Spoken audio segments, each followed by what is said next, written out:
Let's start over. Good morning, Virgin Islands, colleagues, staff, and testifiers. The Committee on Disaster Recovery, Infrastructure, and Planning is hereby called to order. I am Senator Marie C. James, the chair of the committee, and I will be presiding over this meeting today. First, on behalf of myself and my family, my heartfelt sympathies to Dr. Dante Galabert and his daughter Dominique, and the rest of the family on the passing of his wife, Yvonne Galabert. May she rest in peace. My condolences also go to the family of Eldred Edgy Christian. I think I know him before I knew myself. So way back I've known Edgy. And of course, to the TSK family and friends. My condolences also, I just learned that an LBJ resident, Barbara King, passed. I pray that God gives those families and all others who suffer loss, last one, comfort and peace to face the days ahead, and loving memories of your loved ones to hold in your heart. We're at the end of May. May was filled with graduations and promotions, and I want to wish all the graduates and promotees best wishes as you enter a new chapter of your lives. I was especially pleased when I attended it was Ricardo Richards and Lou Muckle, and saw that several of the Girl Scouts that we had here during the month of March were actually at the top of their class. So I'm a former Girl Scouts. Girl Scouts succeed. I want to encourage all those parents out there with little girls to consider enrolling them, or having them join the Girl Scouts. Also, I'm a graduate of St. Joseph High School, so I want to congratulate St. Joseph class of 2025. They will be having their graduation on Sunday. I want to also offer congratulations to Caribbean Community Theater on their 40th season. My friend Eileen has been with them, I'm sure, all 40 years. This past weekend, they celebrated their 40th anniversary, and one of my staff members, Karen, was in the skit at Sarah and Addie, and that was delightful. Talking about turning the page to a new chapter, I want to wish Alvin Milligan the best in his retirement years as he leaves the Department of Human Services. I think sometimes when you think about the senior citizen programs, you just think about Alvin Milligan, and he has really taken care of our senior citizens all these years. So I want to wish him the best in his retirement. And finally, as most of you know, I am a military veteran, and Military Appreciation Month was the month of May. We're at the end of May. But it also included Memorial Day, which we celebrated this past Monday, recognizing and honoring those who gave their lives for our country and the Virgin Islands. So to all military members, I want to thank you for your service and sacrifice. I will now ask Madam Clerk to conduct the roll call.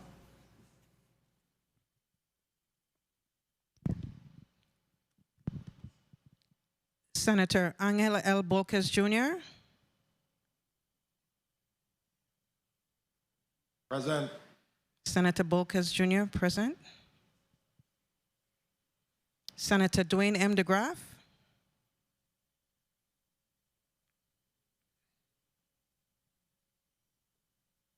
Senator Dwayne M. DeGraff. Senator Dwayne M. DeGraff absent. Senator Hubert L. Frederick. Senator Hubert L. Frederick present. Senator Marie C. James. I am here. Senator James present.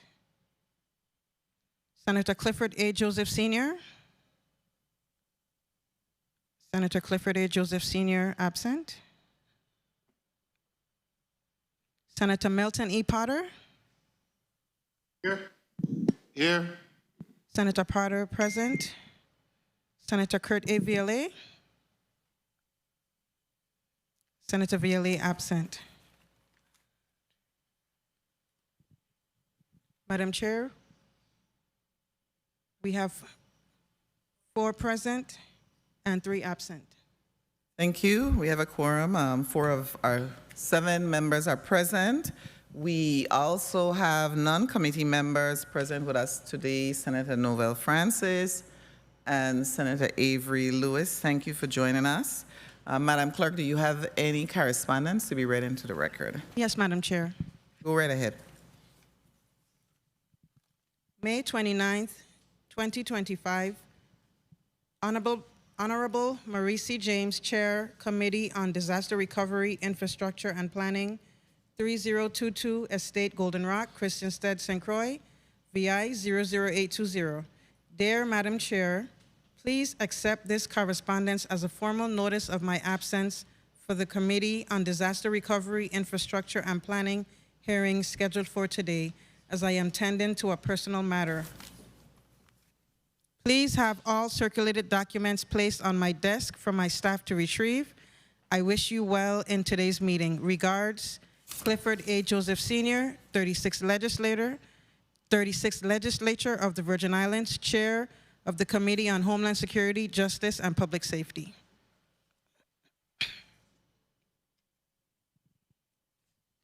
May 29th, 2025, Honorable Marie C. James, Chairwoman, Committee on Disaster Recovery, Infrastructure and Planning, 36th Legislature of the Virgin Islands, 3022 Estate Golden Rock, Christiansted, USVI 00820. Dear Chairwoman James, I will be late in attending the Committee on Disaster Recovery, Infrastructure and Planning meeting scheduled for today, Thursday, May 29th, 2025. I apologize for any inconvenience this may cause and look forward to participating upon my arrival. Thank you for your understanding. Sincerely, Kurt Violet, Senator, 36th Legislature of the Virgin Islands. Thank you, Madam Clerk. Please record Senator Clifford Joseph as excused, and we'll recognize the other senators when they arrive. Madam Clerk, please read today's agenda into the record.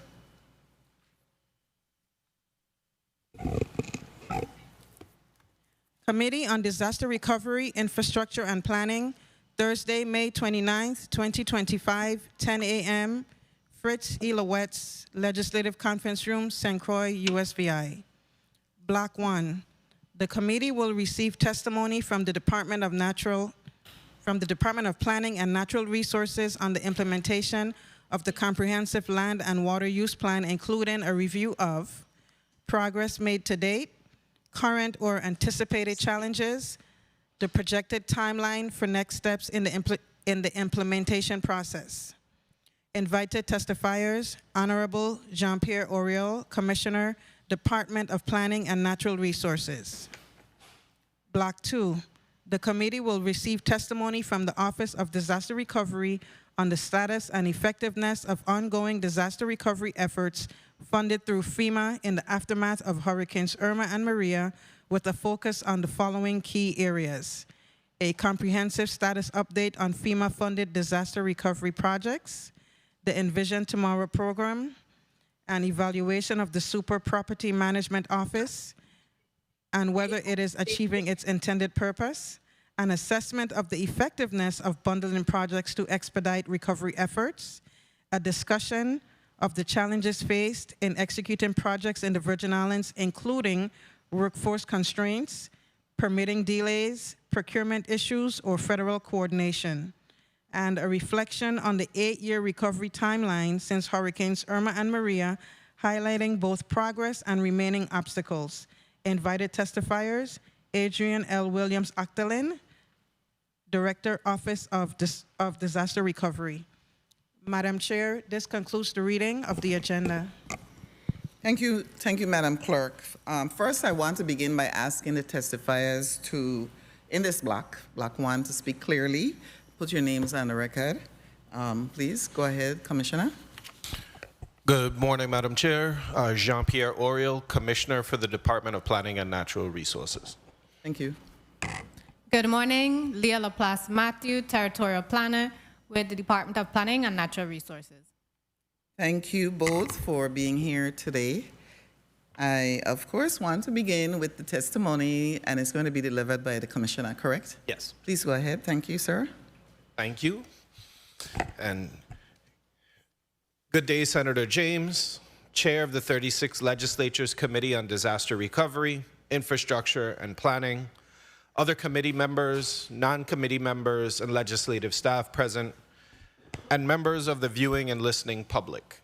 My name is Jean-Pierre Oriel, Commissioner for the Department of Planning and Natural Resources, and I have with me Mrs. Leah Laplace-Matthew, Territorial Planner. We are present today to provide an update on the Comprehensive Land and Water Use Plan as requested by the Chair's invitation dated May 8, 2025. This update will include progress made to date, current or anticipated challenges, and any projected timelines for next steps in the implementation process.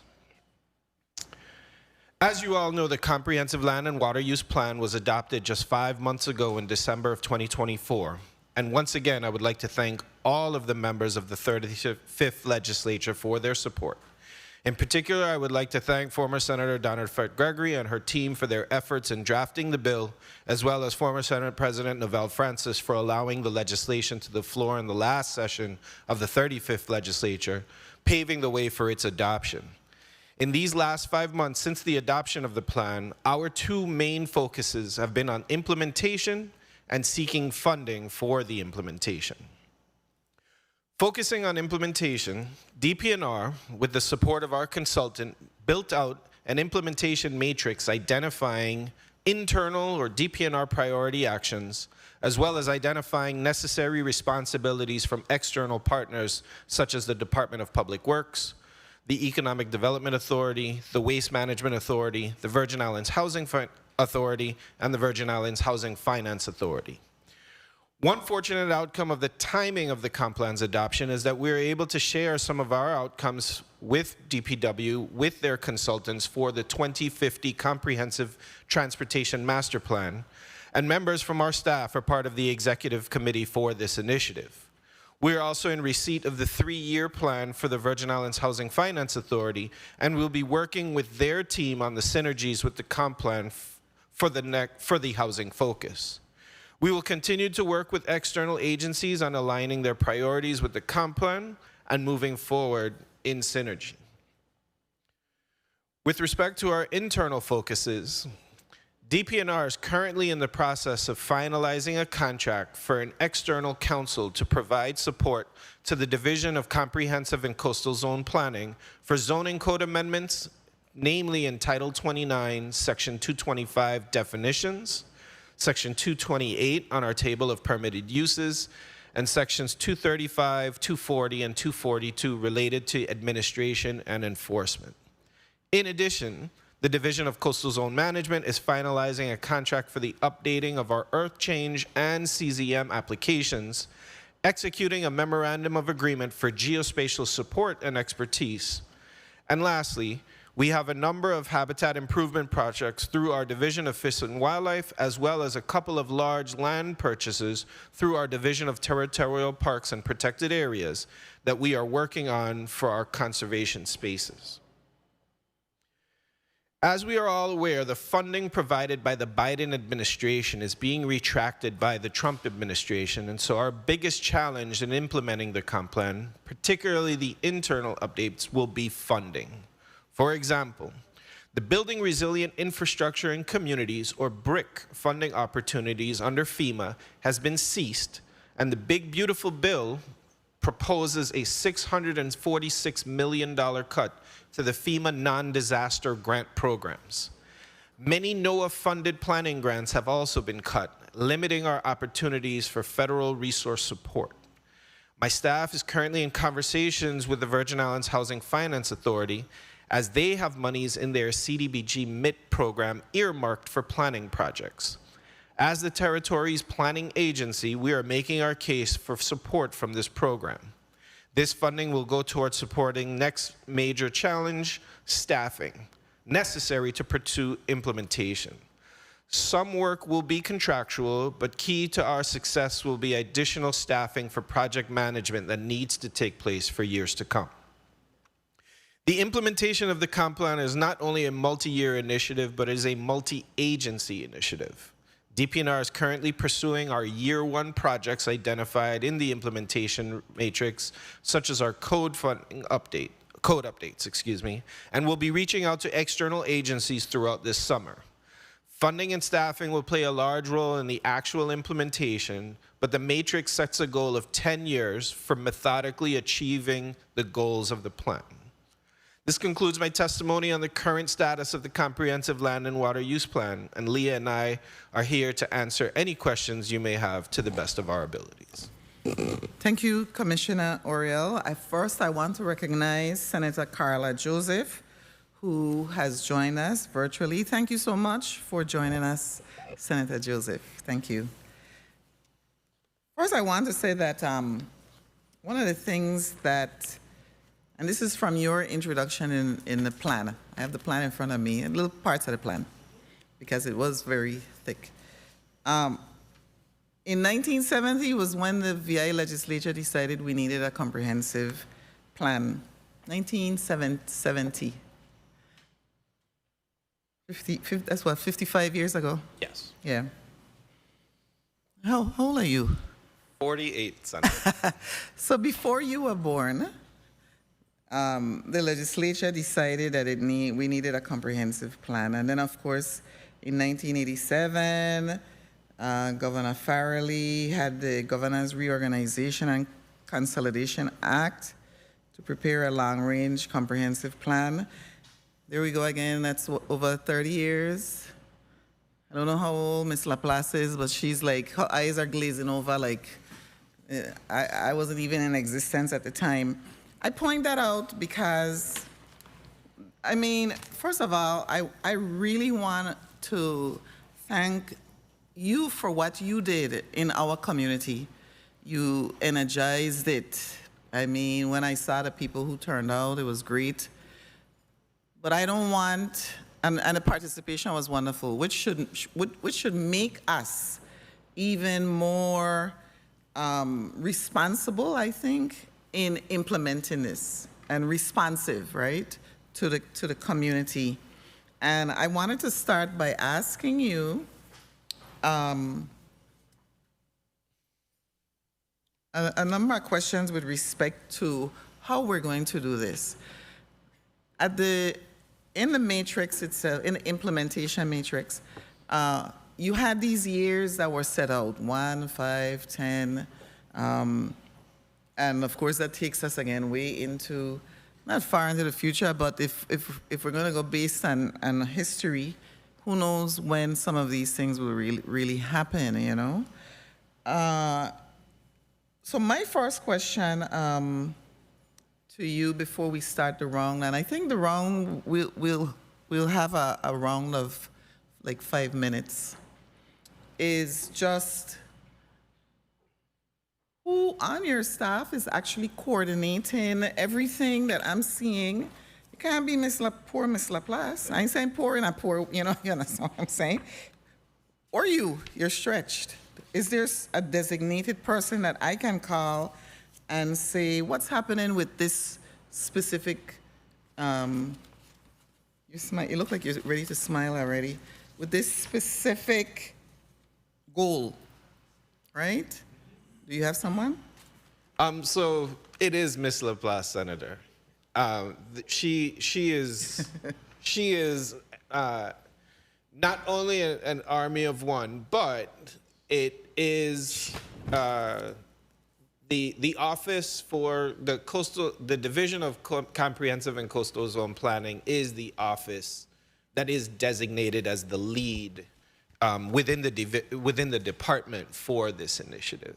Okay. Ms. Laplace is also assisted by the Assistant Commissioner, Josette Walker, as well as we have made sure to align some of the priorities through the other divisions as well. So one of our coastal resilience planner, Ms. Hillary Lohman, is also partnered with CCZP in terms of identifying the short-term goals of where these interdepartmental nexuses are, and then trying to tackle those things. So Ms. Lohman, for example, is the person who we have very much connected with the Department of Public Works on a number of our initiatives that we're trying to manage the different types of threats like stormwater and runoff, and working with planning with the Department of Transportation or the Division of Transportation within Public Works.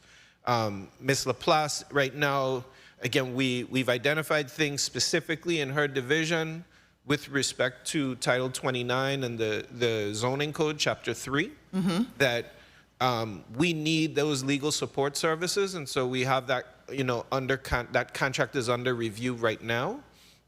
But then we've also identified other internal things that are also going to be assisted by primarily the Division of Coastal Zone Management. But yeah, I'm glad I'm going to ask this quickly. I was going to start with a question, but you mentioned it. You said you have the council who's going to work on the amendments. So is that person going to be working full-time on those amendments, or is it just a contract where they're... It's a contract with specific amendments. We also have other councils within the department now. So we have a council in the Coastal Zone Management Division that can assist, but we also have another contract right now with some updates on the Coastal Zone Management side. We have a council in our Territorial Parks Division.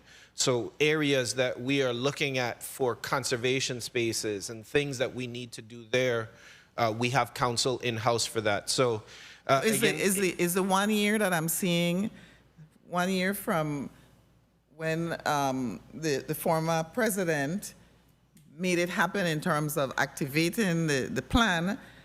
Does that mean by the end of this December? So we were hoping that the contract for our legal services, particularly for the CCZP updates, the Chapter 3 in Title 29, we were hoping that that would have been executed already and not, halfway through the calendar year and still working on minor revisions. But it would be 1 year after the council is actually on board tasked. Not to say that we haven't been working and identifying some of these updates and changes all along. I mean, these are things that, myself and Leah, we've been in the department for a fairly good amount of years. And so we know where these specific updates need to take place. Okay. So we'll do our best to move swiftly, but we do know that not only is it identifying those changes, we also want to make sure that when we submit them to your offices that we put them in the right format, bill format, have those discussions with the legislature in advance so that we can, go through a smooth process in terms of having those updates. Okay, I'm looking forward to that. We're going to begin with the round now of questions, starting, I'll go through. Number 1 would be Senator Bolquez, 2, Senator Lewis, 3, Senator Frederick, 4, Senator Francis, 5, Senator Potter, 6, Senator Joseph, and 7, Senator Vielle, who joined us but just stepped out, but he's here with us now. So we're going to start with Senator Bolquez for your 5 minutes. Go right ahead.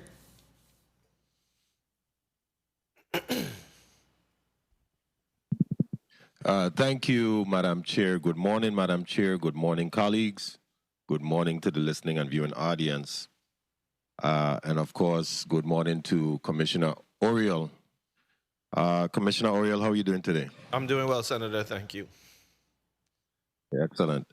Commissioner, with your department's clear acknowledgement through your testimony that the federal funding sources are shrinking and staffing remains to be a critical barrier, what is your plan to ensure that the comprehensive land and water use plan does not stall in year 1, especially with the given 10-year scope and heavy resilience or reliance, I should say, on multi-agency execution and cooperation? Because while the plan was developed by your department, it does require many other agencies to comply or work with your department in order for its success. So what is your plan surrounding that? Sure, and thank you for the question, Senator. So again, while we do acknowledge that a lot of the federal funding support is being reduced, it does not mean that there aren't opportunities out there at all. And so we're being very aggressive in looking for and searching for, but also we're going to capitalize as greatly as possible on the CDBG MIT obligation to the territory. Again, VIHFA already has a pot of funding specifically earmarked for planning, and so we may be able to attack the things that align more closely in the early going with the CDBG funding. In addition, we do need to have some staff support so that we can liaise with our other sister agencies. Again, right now, I mentioned the 2050 master plan for the Department of Public Works. They had their first executive committee meeting actually just this past Tuesday. But there are initiatives in all of these agencies for their future planning scenarios. And so we want to make sure that we're tying ourselves into those. I think we're doing a really good job in terms of communicating with the external agencies and making sure that they are aware of, what some of the goals of the comprehensive plan are, and that we're moving forward in tandem with them. And with this 10-year multi-agency initiative or plan, what performance benchmarks do you have outlined currently for year one? What are some of the benchmarks? What are the deliverables for year one surrounding this plan? So year one, Senator, is what we can control, and that's whatever we can do in-house in terms of some of the low-hanging fruit. I'll let Ms. LaPaz probably give a little bit more because she did work with our consultants on the early goals of the implementation matrix. Good morning, Senator. So as Good morning. the legislature may recall, the department a number of years back had the code revision for zoning and subdivision codes. So that is a document that we're basically trying to dust off and tackle, bringing that up to date because it's dated from 2014. And that's the reason for the legal counsel contract that we're trying to pursue, to bring that document forward, bring it up to date, and start tackling the code revisions that we can do now for zoning and subdivision code. And that those revisions are for Title 29, correct? Title 29, Chapter 3, yes, the zoning and subdivision sections. Okay, very well. And you also 1 minute. reference back to the amendments, tables of permitted uses, right? How are we when we decide to make these revisions or the suggestions thereof? How are you gathering additional information from the community, if that, for these regulatory changes? You want to go? So, thank you, Senator. So with the table of permitted uses, back in the 2014 code assessment and the draft revision, the consultants at the time, they totally revised how our table of permitted uses is worded. Right now, it's worded very, very specific, and they said the trend elsewhere is to keep it generalized. So they proposed generalized categories, changed, some of the zones that they would be allowing, so to also reduce the number of rezonings that we're getting. So that is why we're going to tackle, that's one of the priority areas that we want to tackle, to also reduce the number of rezonings. The table of permitted uses and also the development provisions section. Those two areas are mainly where we're getting the issues with, and having all these rezoning requests. And if I could add Okay, something, Madam Madam Chair? Madam Chair, if I may be able to... Oh, Senator Bolkes, go ahead. thank you, Madam Chair. I did hear that the Commissioner wanted to actually chime in, but I just wanted to ask one last question, if possible, please. Okay, go ahead. The commissioner can chime in, being that it's related to the comment of Ms. Laplace, and then I'll ask the question if that's okay with you, Madam Chair. So, sure. So what I was going to add to that is, again, what Ms. LaPaz described, there was a very public and participatory process in the 2013 timeframe around the table of permitted uses and making it less rigid, making it more flexible, reducing the number of rezoning requests. And so again, we recognize that it has been 10 years since that process laid out. We think that making it more flexible is something that the community wanted 10 years ago. And again, in anything that we do proposing changes, we do bring that back out to the public. But you know, there are also some things that need to be more well-defined or more stringent. A very good example, I've taken a number of calls from many of you on this particular issue, and it's when the residents are calling about the amount of chickens in people's residential neighborhoods.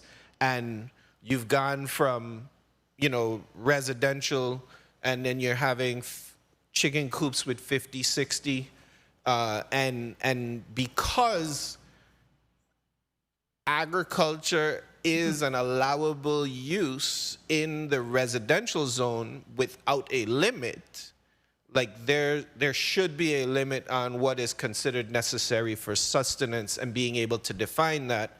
And that's something that has to take place. Otherwise, we're going to continue to have those conversations because there isn't a limit or there isn't a definition or that is stated as to what is or isn't allowable. So there are some things that will go up. There are also some things that will become a little bit more prohibitive, depending on the nature of what it is.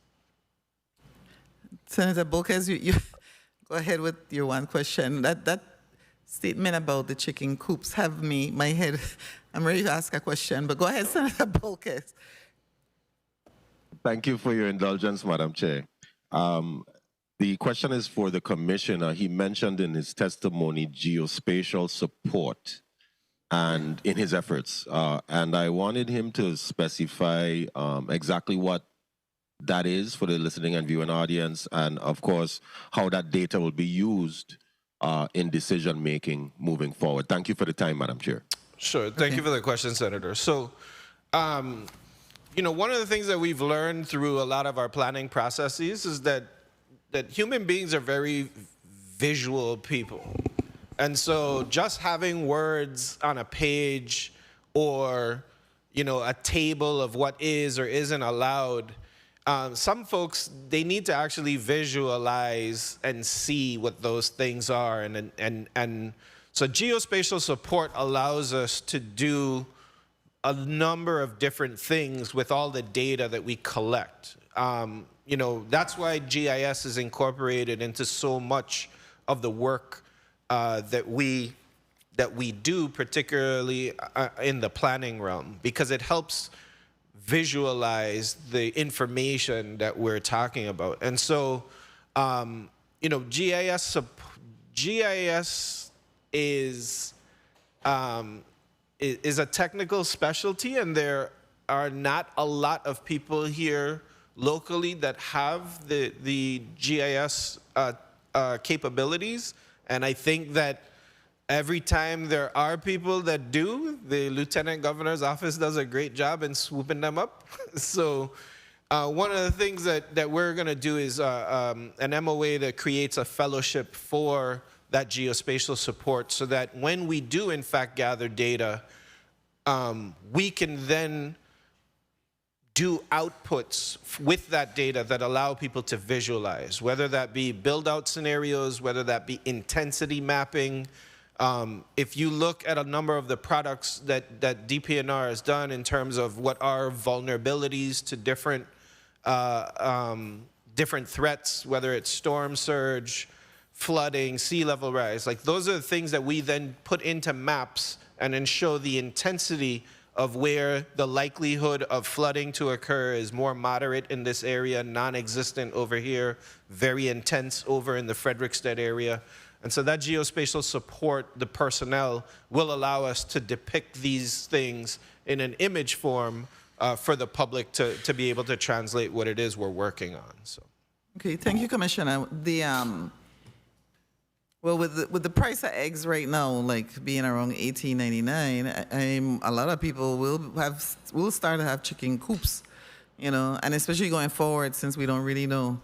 But that is an issue, though. So the issue, Senator, is when, you know, what we get a lot of complaints about is really not chickens for agricultural purposes. I get it. Okay. For other purposes. Other purposes. Okay. Moving right along, though, I wanted to ask you, since you said you need to find money, there is a position, well, a strategy. Let me call it what it is. Create a grant writer administrative position that can support all divisions within DPNR. What's the status of that? Because you have 1 year to begin, and the lead agency is the Department of Personnel. Anything? Yeah, I mean, no, it is something we're looking at. One of the things I have to applaud my staff for is that they're really, really good grant writers within DPNR, and you can't. I don't think you can have enough, right? There's only so much money you can apply for and then manage. If you don't have the project management team to do the project oversight, then you end up having money and then not spending it the way it needs to be spent. You know, I think that all the divisions that work on planning initiatives within the department, they have somebody in there, and we currently are expanding, but it is something that I am definitely giving thought to in terms of having somebody that can go around to more of the divisions and apply for, to assist with applying for grants. But one of the things that we also have to be cognizant of is that if there's going to be a reduced effort in the amount of availability of federal funding, like they're currently on track to do, then is it smart to bring that position on board right now when there's going to be a reduction? Well, okay, even if you don't bring that position, in here you said, where you talk about the CDBG MITH program. You know, since being in the Senate, I noticed that that when people talk about these grants or programs or whatever, there's always money set aside for management contracts, which we're going to be addressing later in the next block. Is that not possible for you to use some of those funds to hire someone to manage this plan? Yes, if the sum of the funding is great enough to do that, then absolutely. If we're attacking things because of the availability on a project-to-project scale, then you know it would be better for us to manage that in-house, just from a cost perspective and managing the amount of funding. I just want to note before I go on to welcome Senator Viale. Before I go to Senator Lewis, there are at least 15 goals in here that involves the legislature, and in almost every instance, it's like the minimum 1, maybe 2 years. So it seems as if in the legislature, especially the 36th, we can get a number of things done. And I just want to point that out to my colleagues and to you, especially if the council gets going, you get that moving. Absolutely, okay? Senator. Yeah, Senator Avery Lewis, you're recognized for your 5 minutes. Thank you, Madam Chair. Good morning, colleagues. Good morning, DPNR testifying, Commissioner Oriel and Ms. Leah. And good morning to the listening and viewing audience. Good morning, Virgin Islands. Commissioner Oriel, I have 2 questions before I delve into your testimony. Really not pertaining to your testimony, but 2 quick questions. outside the legislature, you did an awesome job removing those vessels. But one is still there. You could give me a little update on that? Yeah, thank you for the question, Senator. So that vessel actually has private insurance for the removal. What we have been in dispute with the agency that contracted to remove it is that they're claiming that there is still blackwater conditions from several of the outfall disruptions that we've had. And, you know, it is our position that that blackwater has flushed. We actually are in the process right now of taking an updated water sample and having that analyzed and make a final determination. I don't believe that visual inspections alone should make the determination. So once we have that sample collected and analyzed, we'll be talking with the owner as well as the salvage contractor who's been contracted, and hopefully we can get that path forward, because I do believe Waste Management has corrected on several occasions over the last 2 months some of those issues that were leading to those high exceedances, but people are still just using a visual inspection to say that nope, we can't go in the water because we know it's still contaminated. So. And I thank you for pursuing it, because I think that's a poor excuse on their behalf. I think the people at the Virgin Islands, they were visitors and our residents suffer too long with this unsightly view. I mean, we've been seeing this for some months now. I think we're bordering on maybe in a year and change now. 9 months, if you're correct. Yeah, my memory serves me correct. You still on the Waste Management Board as well? I am, Senator. Yeah, I urge you to speak with the director. You know, we need them to start coming out a little bit more and updating the community when they have issues. Whether it's trash removal or sewage overflow or whatever, update the community. The residents deserve an update. You know, our offices are being bombarded with calls. I assure you to receive them as well. Just encourage them, please. Will do. Moving on. Commissioner Oriel, the one thing I have to say publicly is I thank you, because I remember when you were planning going through the stages of this comprehensive land and water use plan, we had about 3 to 4 different charrettes in all islands, to include, no, not Ward Island, St. Thomas, St. John, St. Croix. And I really commend you for that. In your testimony, Commissioner, you talked about staffing, and you mentioned that as a key challenge. Have you come up with an estimated number of costs what additional staff would look like or required and the DPNR end? Numbers? I'm going to let Leah answer. I think we have some rough numbers of how much additional staff we would like to put in CCZP overall right now. Good And morning, the type Senator. of position that would be? Morning. So for CCZP, particularly for the comprehensive land and water use plan, we would like to get our implementation coordinator, and that position we're looking at least 80,000. It would be a contractual position, and that's specifically for the comp plan for CCZP. 1 minute. So we're talking about one employee. Yes, who would be dedicated solely to the comp plan. Okay, thank you. Commissioner, you talked about coordinating with, well, how are you coordinating with HFA at this time as it pertains to focusing on housing in the 3-year plan that would align meaningfully with the plan? So thank you, Senator. So for us, we actually plan on, right now our conversations with HFA are really on making sure that we get in an acceptable application to the CDB MIT program. We do plan this summer to have the conversations based on the 3-year plan in terms of identifying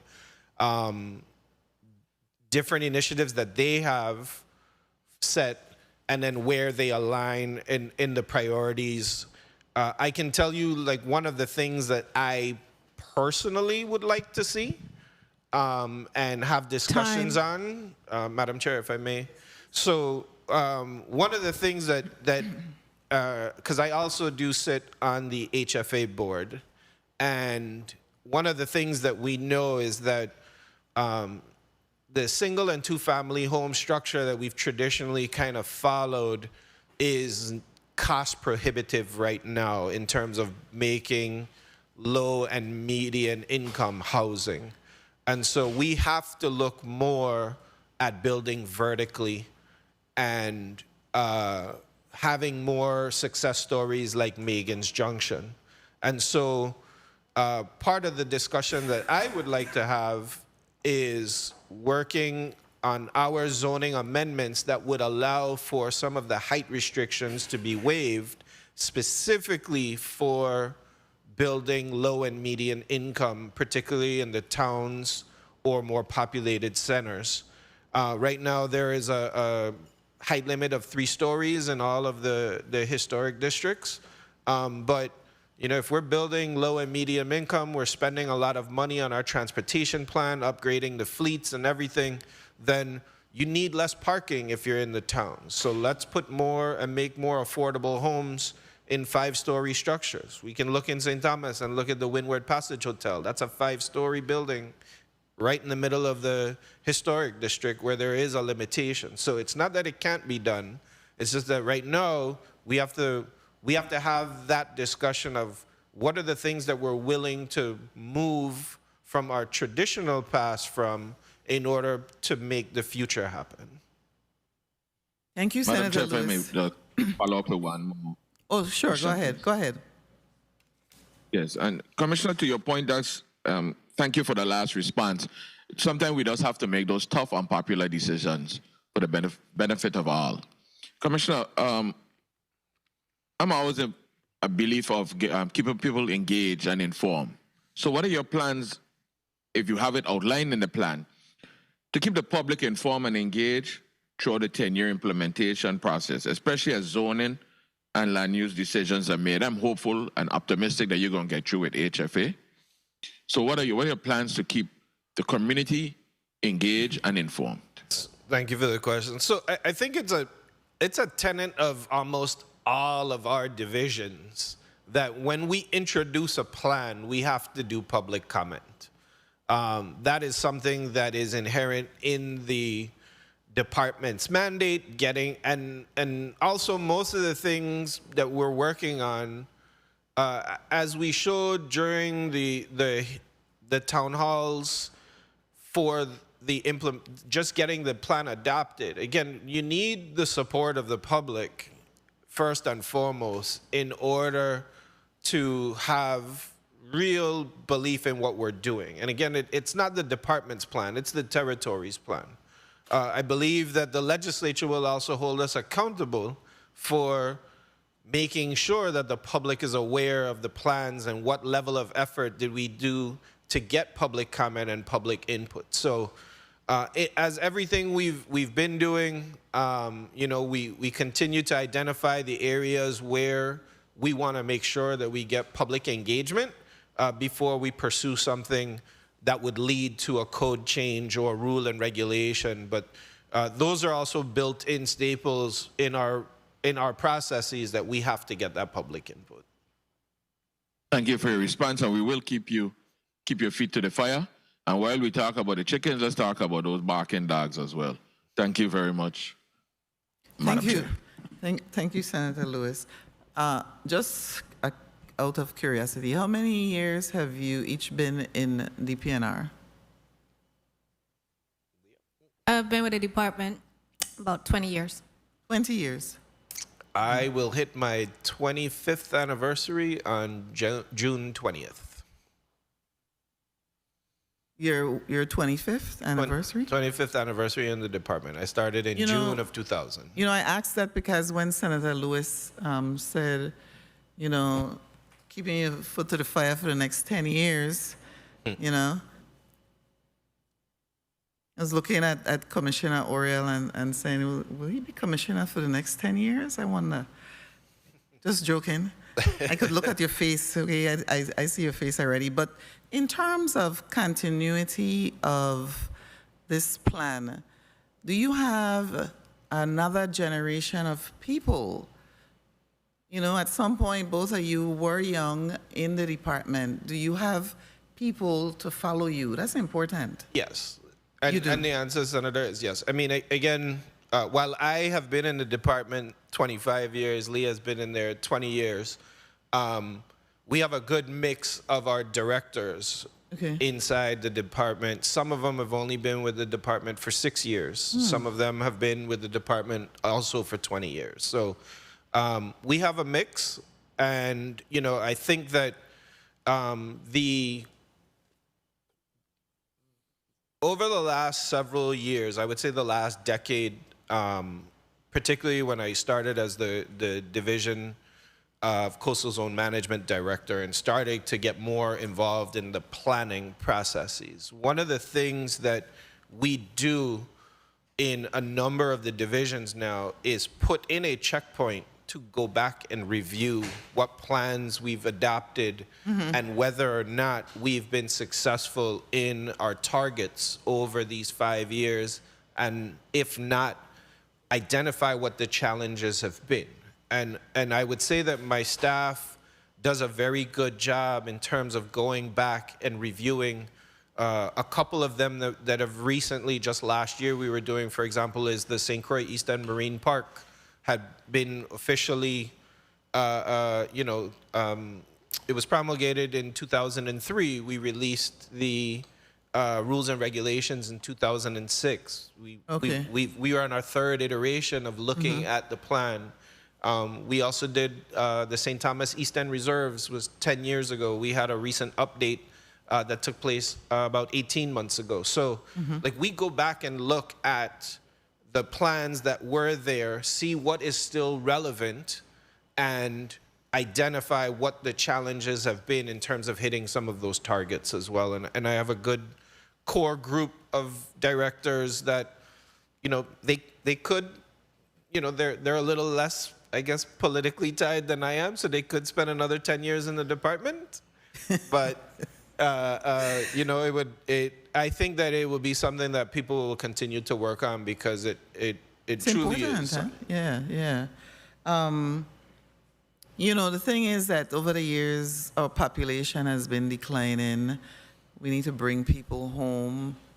But it's good. It's good. It's refreshing to hear that you have a good mix of people, young people also, because we have to bring them home. You know. You mentioned earlier too quickly that you are on the waste management board. Yes. What's the status of this strategy here that talks about the waste disposal sites and expedite the implementation of convenience centers? Yes. And that's a 1 year. I'm pulling out the 1 year ones, you know, because Sure. we can make that happen in this 2-year term that we're in, as well as, well, you're in too, actually. Yes. Right now. So if I'm not mistaken, the convenience centers on St. Croix are already under a design build contract.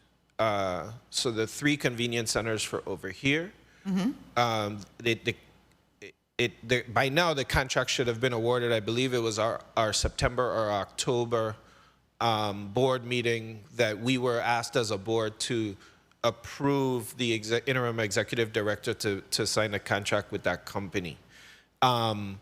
It's one company that's going to do all on St. Croix. on St. Croix? Yes. Okay. And so, and again, it's a design build. Most of the framework for the design had already been in conceptual, and it's just the final logistics in terms of spacing and orientation that they would. But generally speaking, they're all going to be similar in nature. And once the design is finalized, you just tweak it to the site conditions itself. Yeah, for the public, can you quickly identify, I am from St. Croix, I am St. Croix focused, but maybe you can identify all? So I don't know all off the top of my head, Senator. I'd have Okay. to just pull that up. Oh, sorry. They did do a zoning amendment to get them, so Leah can speak to those locations. Okay, go ahead. Yes, so we have Concordia out in west, The Mumbiju site, well, it's called Mumbiju, but it's across from John H. Woodson, and then the one out East Cotton Valley Cotton Valley. And just by the for- fire station. Oh, by the fire station. And just from my knowledge, you say it's called Mumbiju, but what is it really? Friedensburg, across Friedensburg. from Okay. John H. Woodson. All right, thank you for that. We're going to move to Senator Hubert L. Frederick for your 5 minutes. Go ahead. Thank you, Madam Chair. Good afternoon, Virgin Islands. Good afternoon, colleagues, testifiers. Good afternoon, Central staff and my wonderful staff. I appreciate the opportunity to speak to you, Commissioner, again, and Ms. Laplace. You always come prepared. I like that. I wanted to talk to you about some permitted use issues and enforcement. We seem to struggle with the enforcement. I'm a planner as well, and I love the fact that we could put things on paper and plan out how things should work, but it's always the implementation that gets us in trouble. Tires continue to be a struggle for us in the territory, and they're being disposed in some unfortunate places, one being farmlands, and also abandoned vehicles are being used, are being parked and disposed of in farmlands. Given the fact that we know this and we know where they are, and whenever there's a problem, we call to find out, was it zoned for this? And typically we get an answer saying yes or no, and then it just ends there. What are we doing to now implement the next step to make sure we start to fine or hold people accountable for damaging our environment? So thank you for the question, Senator. So the illegal disposal, again, is waste management's is waste management's purview. It is there is no zoning that would allow for anybody to dump tires or any kind of garbage, but yet the central government spends both the central government and the Waste Management Authority spend an obscene amount of money cleaning up after how, I want to be polite. Right? Huh? Yeah, no, I mean, it's rather disgusting. That's true. Right? It's disgusting. Like when you have, for example, I think Waste Management, Public Works, a couple other agencies, the Office of the Administrator, like over here in Richmond, we spent over $75,000 cleaning up an area, removing all kinds of oil, abandoned cars, everything like that. And then 2 days later, there were 40 tires thrown back in the exact area we had just cleaned. And you know what? Again, the government didn't dump that stuff there, right? But we're cleaning it up. We can't afford to fence every piece of vacant land. And so we have to call out the people that are being disgusting. It's disgusting. Yeah, so what are we doing on the enforcement side? So the thing is that I don't think we're going to be able to catch people that are dumping things in the dead of the night, right? What we have to do is recognize what the cost for the treatment of all of these things are. And so, right now, for example, if you go and you have your tires changed at a particular shop or whatever, it's costing you, like they give you a tire disposal fee, $4. Guess what? That $4 doesn't make its way back to the Waste Management Authority. It doesn't. And if you ask the individual, the company that actually handles the shredding of the tire to bale it and to actually remove it out of the territory, $4 doesn't even put down his machine to deal with it. It costs something like $52 to remove tires out of here. So, like we have to actually develop a more comprehensive approach to the things that we cannot process here locally, and it's going to come at a cost, or else and that cost has to be collected because One it minute. will be the government's responsibility to go and pick it up and clean it up all over the place, because otherwise you become an environmental health hazard. So there's a lot happening on the enforcement side of things in terms of cameras, looking at illegal dumping. For example, there's a bin on St. Thomas where there's a big sign that says, this is for household waste only. But every time I go and throw my garbage out, there's pallets in the back that have 20 or 35-gallon used cooking oil jugs. That means to me that some commercial entity that's doing cooking is not hiring a proper disposal company for their oil, and in the dead of night, they go in and dropping it there.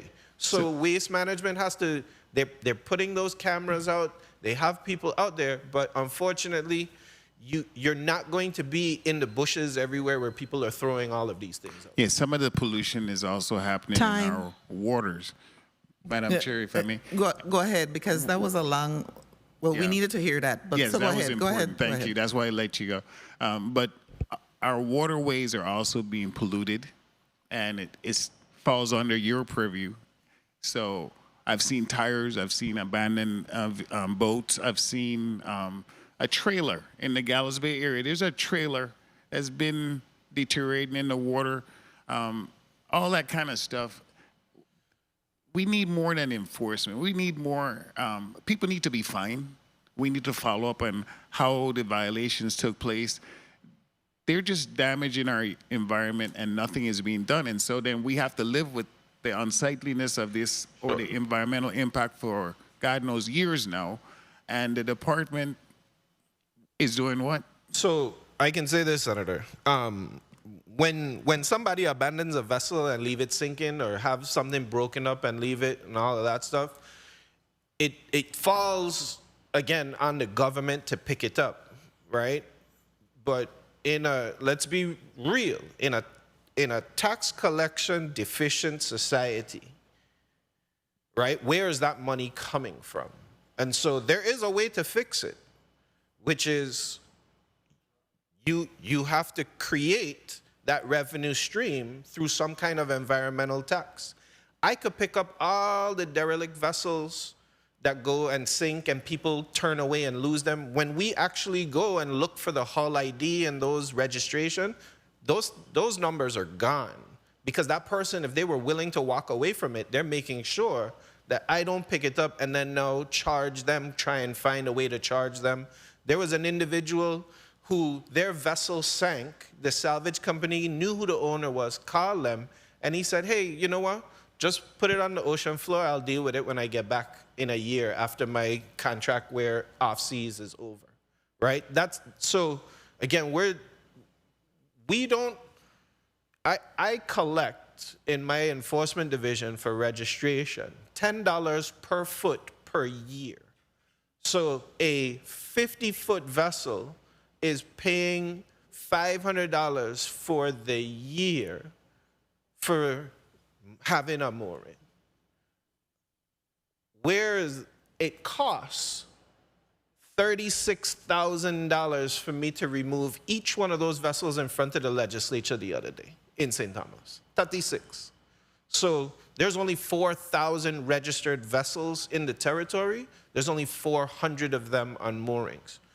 If every one of those is $500, that's only $20,000. I can't even pick up one boat. So there is a way, and it's to put the onus on the public. If we're going to be cleaning up after the public, then you got to create the pot that enables us to clean up after the public. Thank you for your answer. Thank Madam you. Chair, thank you very much. Thank you, Senator. The thing is, though, we always have in this community the innocent paying for the guilty. Correct. Always, always. And another thing too that happens is that even when we find people, I don't know the word to describe us as a people. We're very forgiving, I guess, because then we reduce the penalties. We waive the penalties, And so when the senator said to be real, I agree with him. Let's be real today, Senator Francis stepped out. He'll be back with us, so I'm going to move on to Senator Potter. Senator Potter, you're recognized for your 5 minutes. Thank you so very much, Madam Chair. Kudos to you for scheduling this very important update regarding the Comprehensive Land and Water Use Plan. I wanted to ask you, Commissioner Oriel, what's the total estimated cost for implementing this comp plan over the next 10 years, the 10-year timeline that you have established? Thank you for the question, Senator. You know, we have, since our June meeting that you convened last year, actually, Senator, we went back to the consultants and asked them if they could help us put a figure on that. And they said they said again that it's difficult. They could put a dollar figure on identifying, you know, key staff within DPNR to help run the initiative.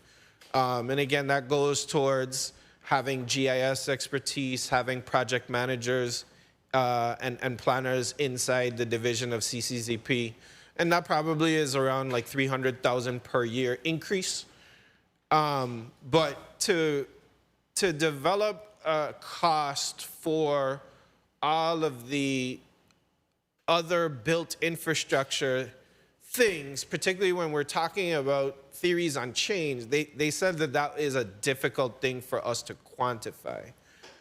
It would really be using the available dollars, let's say for housing or for transportation or for you know, waste management, whatever is available, but making sure that it's in line with some of the goals and policies that are on there. And so it's just, it's such a large, broad, and abstract thing that it's hard to put a dollar figure on that. Okay, do you have a sense of the potential, and you referenced it earlier, the potential federal funding loss due to the change and the shifting priorities of the new administration? So it really, we'll start to get a sense. I actually got an email just this morning. There is a group that represents all CZM programs in the country. They're called the Coastal States Organization, and they gave us their just a brief update after what the budget office is looking at right now. And again, they don't know what the Senate markup will look like. And so until we actually get that, I mean, you know, there's 4 different points, but one of the things that the Trump administration is pushing is for the FY25 appropriation to match what he's requesting in an FY26 appropriation, which would mean lowering, even on the continuing resolution, it would lower that amount by almost $1 trillion in spending. So we don't know where those cuts will come from specifically. You have to wait until the full budget is actually out for us to know that. But we are tracking very, very closely, particularly in my department, with so much federal funding that assists us with all of our planning and our other programs, just trying to make sure that we're fully cognizant of what is going on. So. Understood. A lot of uncertainties out there for sure. Now, you mentioned the CDBG MIT program. Beyond that, what other alternative funding sources are you exploring? Sure.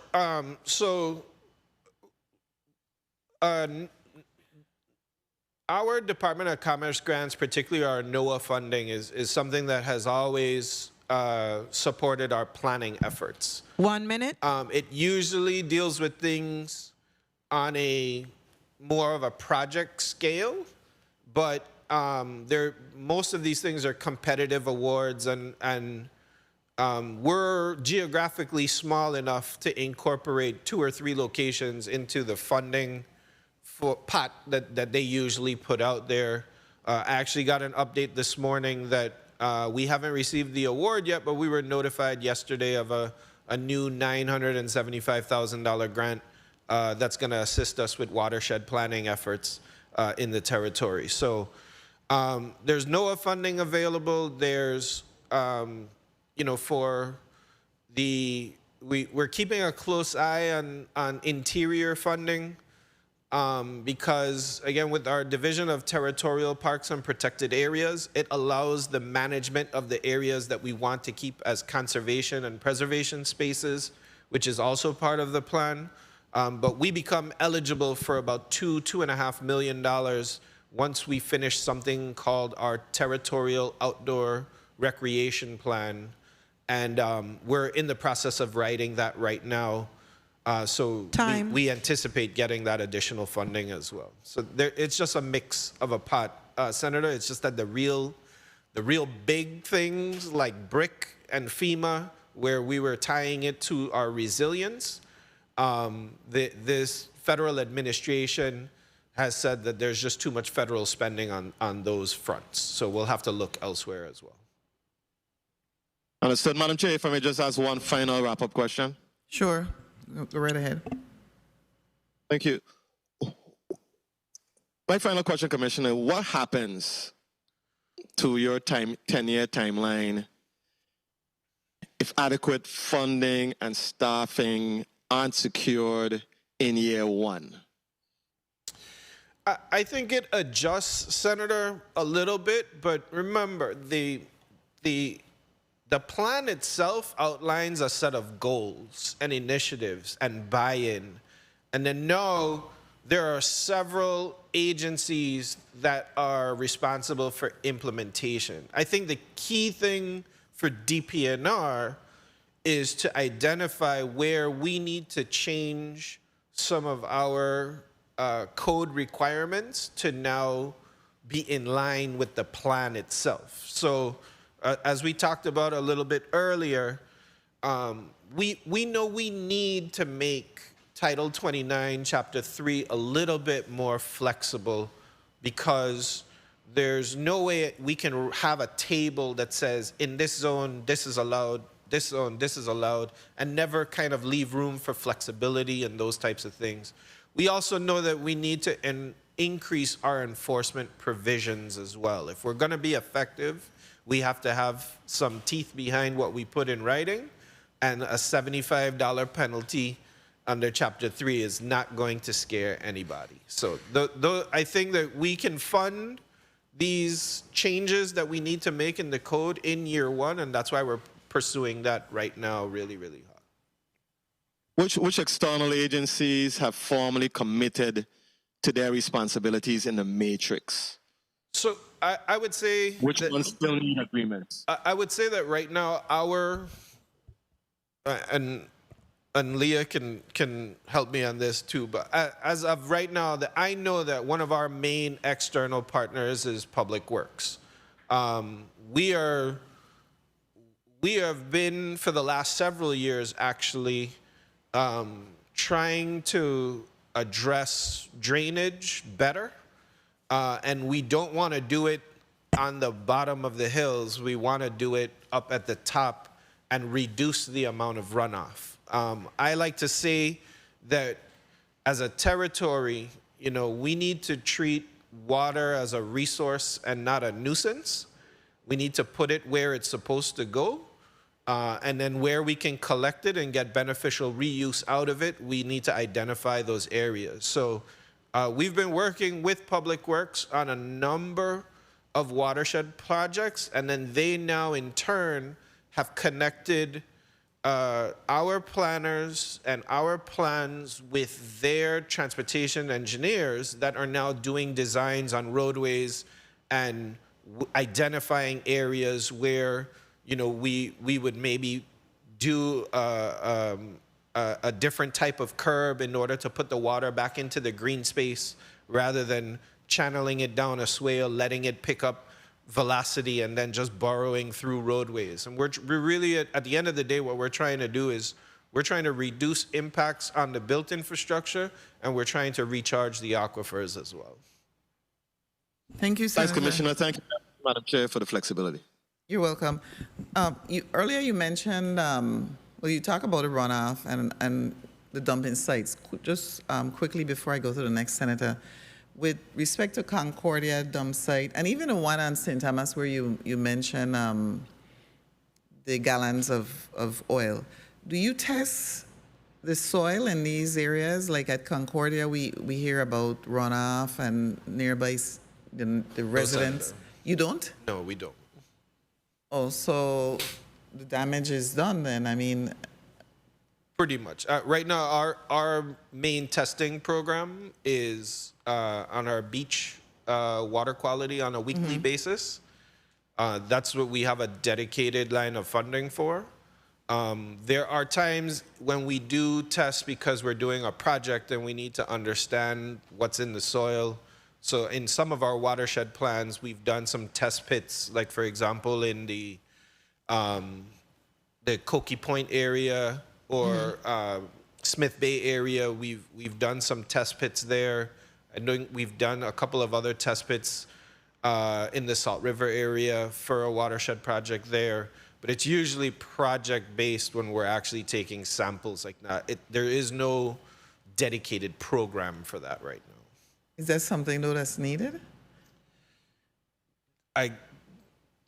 There's probably some areas where I do know, for example, there is a project that UVI has asked us to support where they would be doing both air and terrestrial soil samples and then establish a larger baseline. We are in support of the project, but we need, there are a couple of things that I would like to see amended in there. And so they were going to come back and revise their costs because, again, your costs go up depending on the chemical contaminant that you're sampling for. So they needed to do an adjustment because, I think that over here, particularly in St. Croix, when it comes to air quality, we're also wanting to make sure that we're talking about not just particulate matter, but other chemicals as well. Thank you. All right, Senator Novell Francis Jr., you're recognized for your 5 minutes. Thank you very much, Madam Chair. Good morning to you. Good morning to my colleagues. Of course, good morning to the testifiers, Commissioner J.P. Oriel, as well as Ms. Leah Laplace Matthew. And good morning to the people of the Virgin. I too want to join you in, again, offering my condolences to Edgy, Barbara, and of course, my sister in the fight, Yvonne Galabert. She was obviously missed at the Relay for Life this weekend. I had a restless night last night after reading that text message that she had passed. I was part of the YAG Foundation for a number of years and had done a lot of engagement with fundraisers in our fight against cancer. So, it's a rough time. Commissioner, I see that you used brevity today in regards to your testimony, and I would imagine that you have done this so many times that you figured just keeping it simple and stick to the point is good, but I know that we have heard about this so many times. So is there an acronym that has been developed? The federal government have an acronym for everything, right? Is there an acronym that has been developed for the Comprehensive Land and Water Use Plan? We just use comp plan internally. It's just quicker, but yeah, we've tried to figure out if there was one. So I use CLA up, right? Yeah, we This tried. is We talked about that. Comprehensive Land and Water Use Plan, and so CLA up, right? So that's what I use, but. The federal government have a acronym for everything, so we need to find one for this one. This is a long comprehensive land and water use plan. We need to come up with something else to shorten that. In your discussion, you talk about some challenges that you may face with the federal government in terms of funding. What is the cost association with implementation of this plan? Have you been able to glean overall what that cost look like? Especially if the general fund have to then absorb that cost. So we kind of started that conversation under the previous senator. We asked, I think it was last June, we were before this committee under Senator Potter, and that question had come up in terms of trying to get an overall cost. And so we went back to our consultants and we asked them if they could if they thought they could quantify that. And they said that, again, it's an overarching initiative across several different agencies, and so that what they could really assist us with doing is putting together, like, what are identified staff within DPNR that we need to make sure that are there in order to run the initiative. So earlier we mentioned, you know, having a dedicated individual solely for that is overseeing implementation, just a project manager for this. We identified that we do need a couple more planners inside the office, and then we need somebody also that full-time, that geospatial expertise, somebody who continues to keep the data updated as well. So that particular cost is going to be somewhere between $250,000 to $300,000 on an annual basis within the department for about 4 or 5 staff. And also, you know, if we're now talking just continuously working with different consultants or having pots of funding available for legal services, for any kind of code rewrites, updates, those types of things, you know, depending, those will be more project-based, and I would say that that's probably going to be $100,000 to $200,000, depending on what you're having them working on. Okay, I know that the Madam Chair spoke about there have been discussion about this plan since 1970, and I know I've been a part of this from 1991 when I worked security for the governor's detail back in that days, and with Joan Harrigan Farrelly and Keith Richards and them having these. That's 34 years ago. You know, we've been at this a long time, so that was my zeal and push in the 35th for us to really move this policy forward. As a central government, can you speak to what is the synergy discussion being had among yourself and your other agencies? Are you having conversation within the your cabinet meetings, at your governor's retreat, in regards to what's the responsibility of each of the agencies in implementation of this plan? Yes. 1 minute. So, so when we started this initiative, actually, the first meetings that we set aside were with the government entities. This goes back to, I think, October 2022. And what we did at that point is we introduced exactly how we were going to go about this. We asked, in one of the cabinet meetings, I spoke to my colleagues. I said, you know, we're going to need a point of contact in each department that we're going to be liaising with. And what we have done is we've also maintained and kept abreast of all the planning initiatives that each of these divisions or departments have been working on to ensure that if they're putting out anything, then we're incorporating it. And so if you go to the website Plan USVI, you see all the different plans from all the different agencies that have been incorporated into this in terms of tying in. So are you pretty comfortable at this point that, in fact, the other agencies, they have a framework by which they're operating offers, and there's some synergy that's being developed?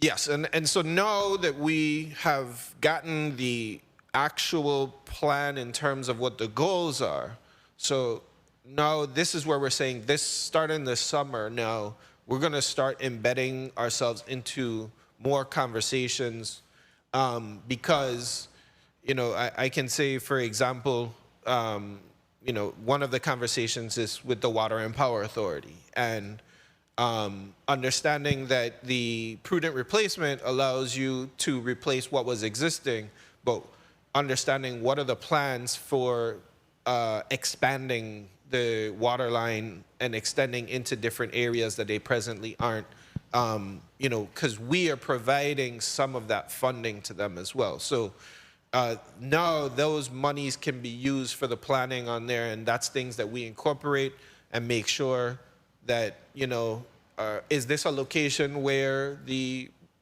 Virgin Islands Housing Authority is looking to expand or do something, and making sure that we're aware of what the development actions and those types of things are. Time. And so coordinating and understanding where those are, and then what are their timeframes for those implementation. Thank you very much. Madam Chair, can I just wrap up with one final? Yes, go ahead. So a lot of times we could create policy all day, all week, all year, but the issue is always the implementation and enforcement by our agencies. So I'm hoping that we're able to navigate that fairly. I wanted to ask you in a wrap-up question is, what is your greatest challenge? What keeps you up at night regarding this club plan?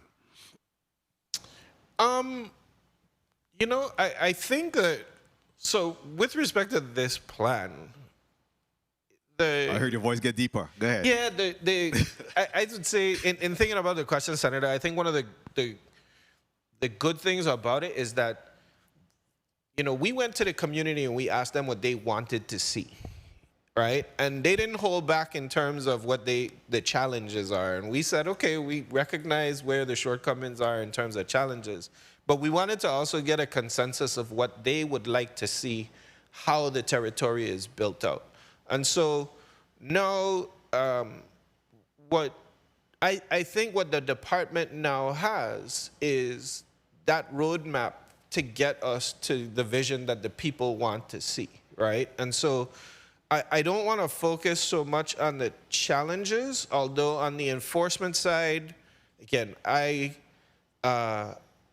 we'll never be able to stop anything before it actually happens, right? And there's only so much that technology can be incorporated into our enforcement provisions. Like, you know, VIPD can put cameras to see people running red lights and those types of things, running stop signs, and that's going to be enforceable because you can capture those activities as they're taking place. You can record, you know, and people, for example, when somebody takes a boat and drives it into a swim area, and a constituent takes a photo of that vessel with the registration number for that vessel, then you damn certain, I tell my staff, send them a ticket because they drove that boat into the middle, and no captain should be driving a boat through a swim area, and then we have evidence of them doing it. So we're using technology to be there, but I think that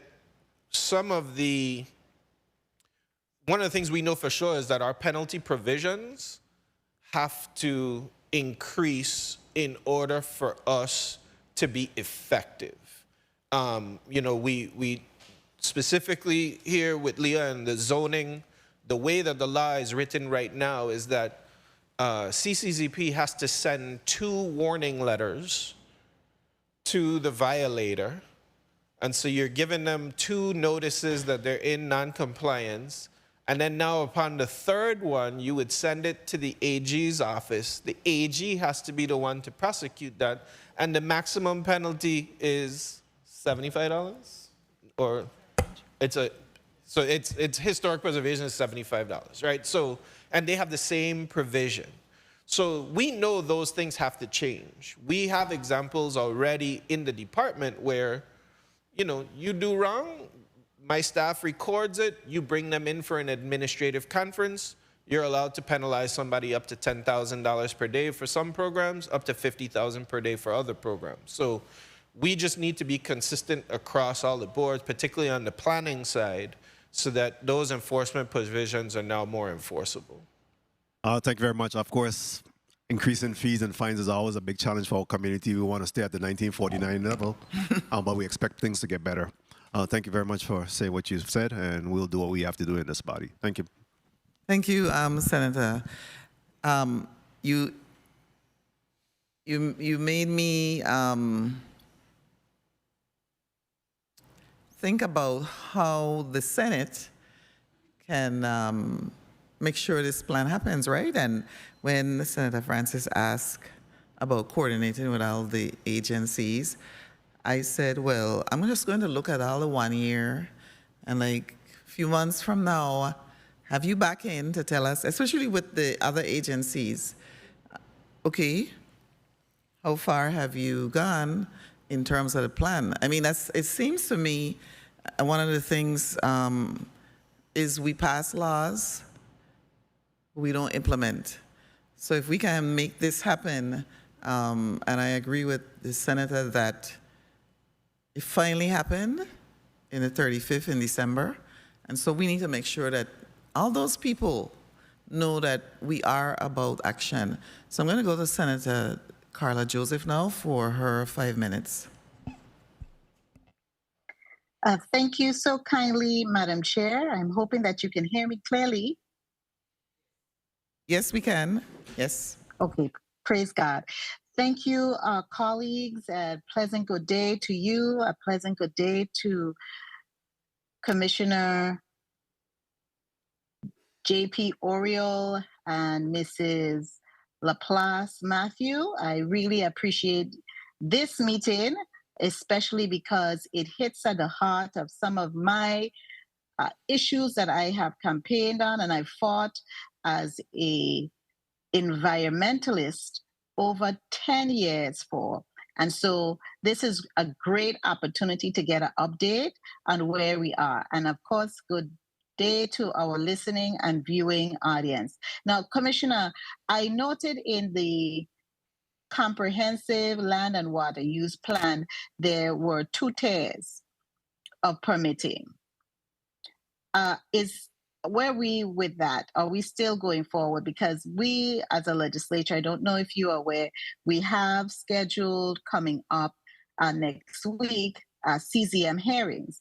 And everyone would know that when we are considering any type of permits and the like or rezoning, I have always championed having residential areas preserved. And it's becoming a major issue. I'm being bombarded. I don't know about my colleagues, but I have a number of constituents, especially those who live in Anna's Retreat, about bars and restaurants popping up in those residential areas and making a lot of loud noises in their heads. And these are people who have invested over 30 years of mortgage in their home. And that, of course, is generational wealth. So kindly indicate to us, where are we and as far as the 2-tier permitting that you and your team had proposed in the comprehensive land and water use plan?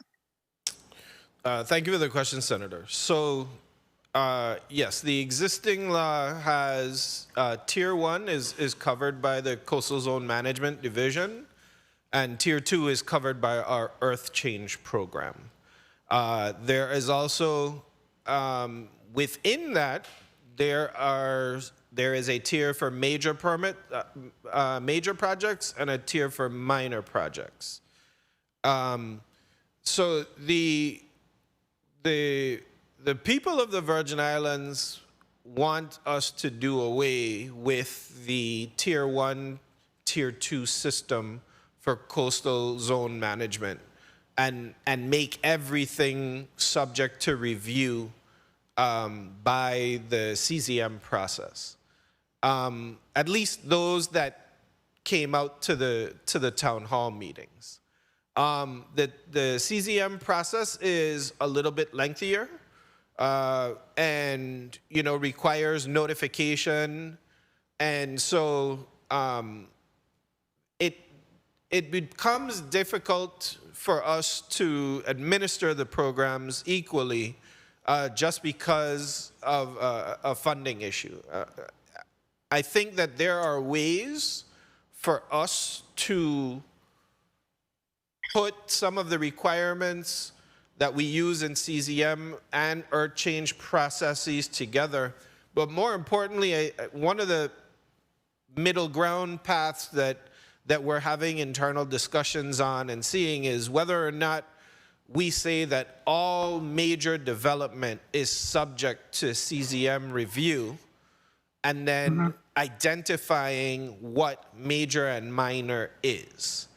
And that way, if you're having a project, even if it's not in the current boundary line for CZM Tier 1, but that we consider it a major project, it goes through that subject review, and they're required to do environmental assessments. They're required to do the studies, the surveys that would then inform the committee on the decision. Because right now, if your project is in the second tier and it meets the table of permitted uses by a matter of right, then the department does not get to make a judgment on whether or not this is appropriate or not appropriate, overkill or anything. It is by law a matter of right, and therefore the department says once your building plan meets code requirements and you're within the limits of what the zoning allows for, the department must approve it. And so that is sort of a middle ground that I've been kind of putting on my staff to review and give me their thoughts and feedback on, because I think that if you try to make everything tier 1, including residential development, it's going to increase the timelines. People are going to be a little bit more vocal about how much longer it might take to get a permit, and then we're just going to have some complaints about that. Time. Okay, Go ahead, Senator. Madam Chairman, Go ahead. Go thank ahead. you. Mhm. I have some deep concerns because I sometimes don't think that we are actually being very intentional in planning our areas of development. There's no way that you could have or you should be having, say, a mechanic shop in a densely populated residential area. There's an area in Thomasville, Bovoni Home specifically, where the whole place is littered with cars because someone has deemed it their business who live there or is renting from a homeowner there to open up a mechanic repair shop in a residential area. We have to, Commissioner, and I'm willing to work with you and your guidance, okay, and bring in all of the other resources that I may have at my disposal so that we could have a sacred place for the residents to live, especially when you have invested in a 30-year, 15-year mortgage. You live here. We want to bring people back here. We want to bring our residents back. But there's no place for them to rest their head in peace. That's what is happening. People are finding it very difficult to rest your head in peace. And how are we approaching that? What is the strategy? So, Senator, you were breaking up a little bit, but I believe what you asked about is the strategy, particularly when somebody is conducting business and it's not zoned for that area. So that actually goes into my previous comments where I was outlining that the department has currently zero administrative ability in-house to deal with that. The notification has to go out, and then the violation then has to get prosecuted by the Attorney General's office. One of the things that we have done over the last 6, maybe 7 years now is, particularly when it's a business that is in violation, we send and copy the Department of Licensing and Consumer Affairs on those violations, because now the DLCA has a hearing officer. They have an ability to revoke their business license if they're not compliant with all of the laws that they require. So while DPNR may not have direct enforcement authority, and that's one of the changes that we're proposing, we do involve our sister agencies that can do something, because again, we are trying to crack down on the misuse of residential area for commercial purposes. Thank you for that, because I believe strongly that you have the capacity, if we work together and be honest and try to crack down on it. And I just want to say for the record, I am not opposed to businesses operating. Okay, I want to see business, especially small businesses, thrive and flourish in our community. But I do have a major issue when you come into a residential area that persons have lived there for over 30 years. Some of the properties are now in the hands of a next generation because they have descendants, and this place is being run to the dogs. run down, and being overrun by all kind of mechanic shop and bars and restaurants. And so our ability to bring in money because of that, and those are property owners who are paying property taxes that pays you and I, Commissioner, and Mrs. Laplace, and all of us who are senators. So those are things I wanted to really expound on and to make sure that it is on your plate. And I'm very thankful for your response. Thank you so much, Madam Chair, for the leeway. I appreciate you deeply. Thank you, Senator Joseph. I also have a pet peeve with that one too. So I join her, but I see the issue, the administrative enforcement. I got a question from, you said you sit on the Board of Waste Management? Yes. Okay, so I'm going to ask this question on behalf of a longtime resident of Williams Delight. When will Williams Delight get cleaned up, specifically the Good Shepherd area? Filled with garbage and abandoned vehicles, and it has turned into a dump site like Anguilla.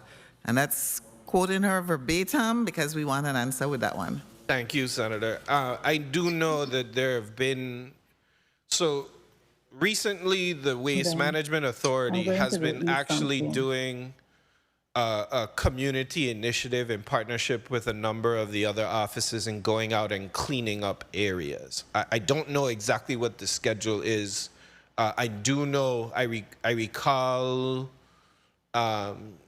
Administrator Sanis bringing up the Williams Delight area as one of the areas of concern because again we're seeing this, and so I think it's definitely on the radar of the Waste Management Authority, and again they've just been doing these community initiatives and doing it. So, but we do have a board meeting next week, Wednesday, and I can bring it up with the team at the board meeting coming up. I am going to take this opportunity, and I think every time I hear about a board from now on, who are the members of the Board of Waste Management Authority? Sure.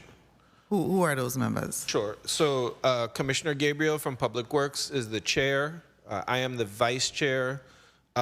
Director Antonio Stevens from the Fire Service is on the board. From St. Croix, we have Lindell Williams, former Public Works Commissioner. And then also from St. Thomas, we have Con Davis Jr. We do not have a St. John board member at this time. Okay, you know, I'm going to put this right out there. Maybe we need to put pictures of these people up because every single one of my colleagues, and most of them have been in here longer than I have, we're the ones that citizens and residents come up to in public and ask these kinds of questions. But there are board members who sit on these boards that make these decisions and need to be held accountable also. So I'm going to ask you, Virgin Islands Housing Finance Authority, who are the board members? So I serve as the chair. Carmen Wesselhoff is the vice chair. Maureen Burke-Ventura is the member from St. Croix. Calford Martin is the member from St. Thomas. And Julio Reimer, the Director Reimer from OMB, is also on the board. Yeah, you know, the board oversees the operations. They don't do the daily operations clearly, but they're responsible for the decisions that are made.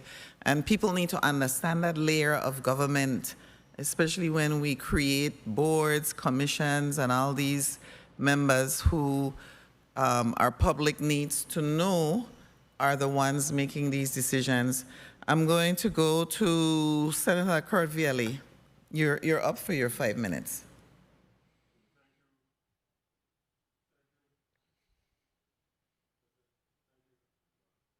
Thank you, Madam Chair.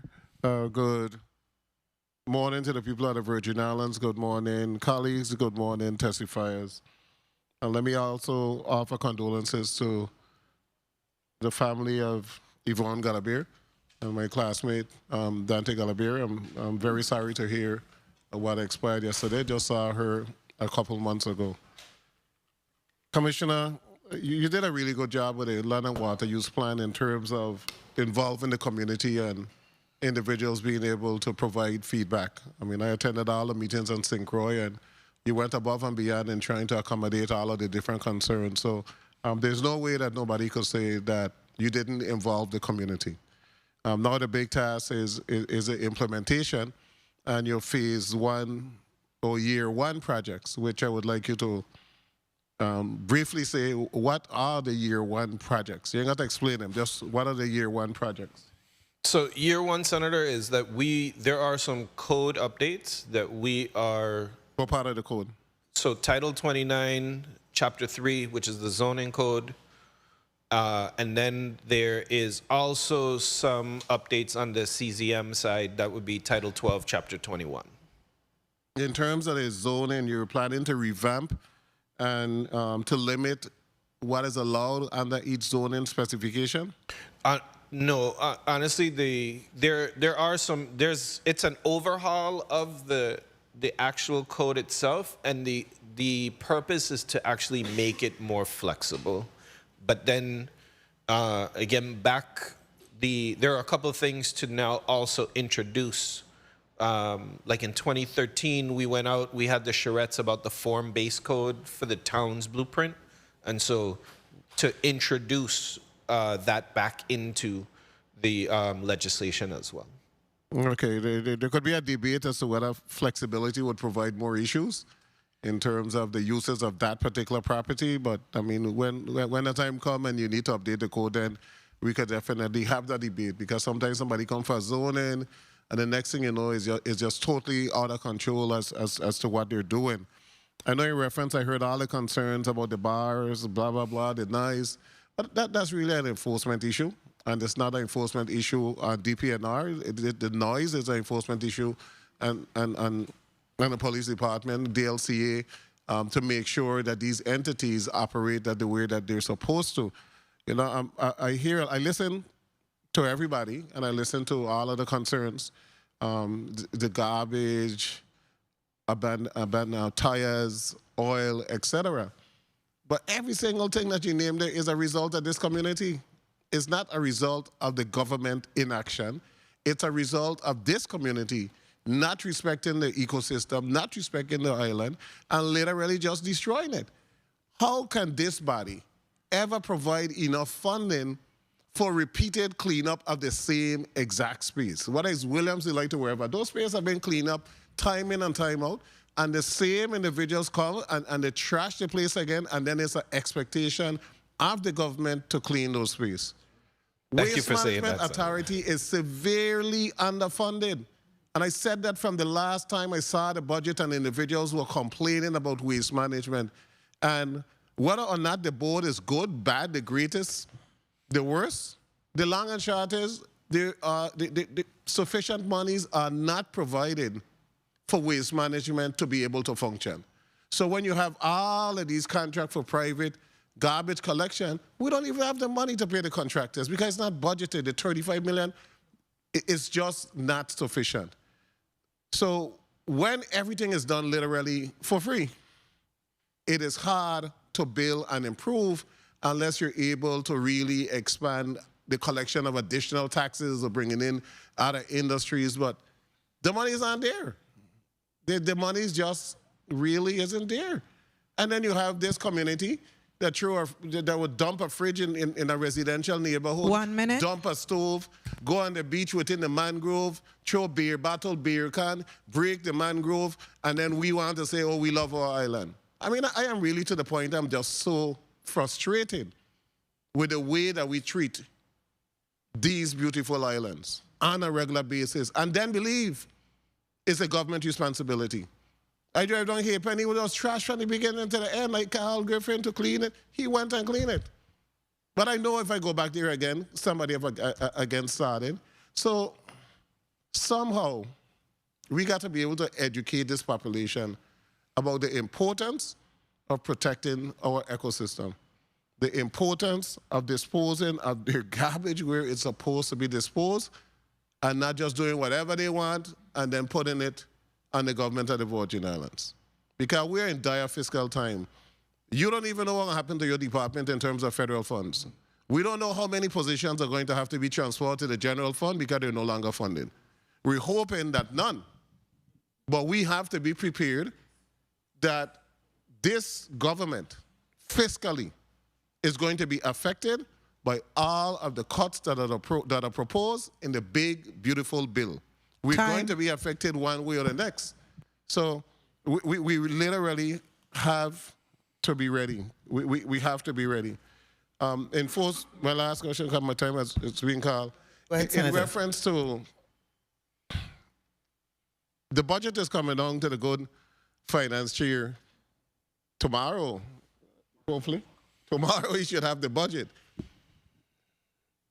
Is the phase 1 implementation for the land and water use plan, did they consider that when developing the budget for DPNR, that in reference to the implementation specialists that you need and some other positions that you would need, that is included in the budget? Yes, Senator.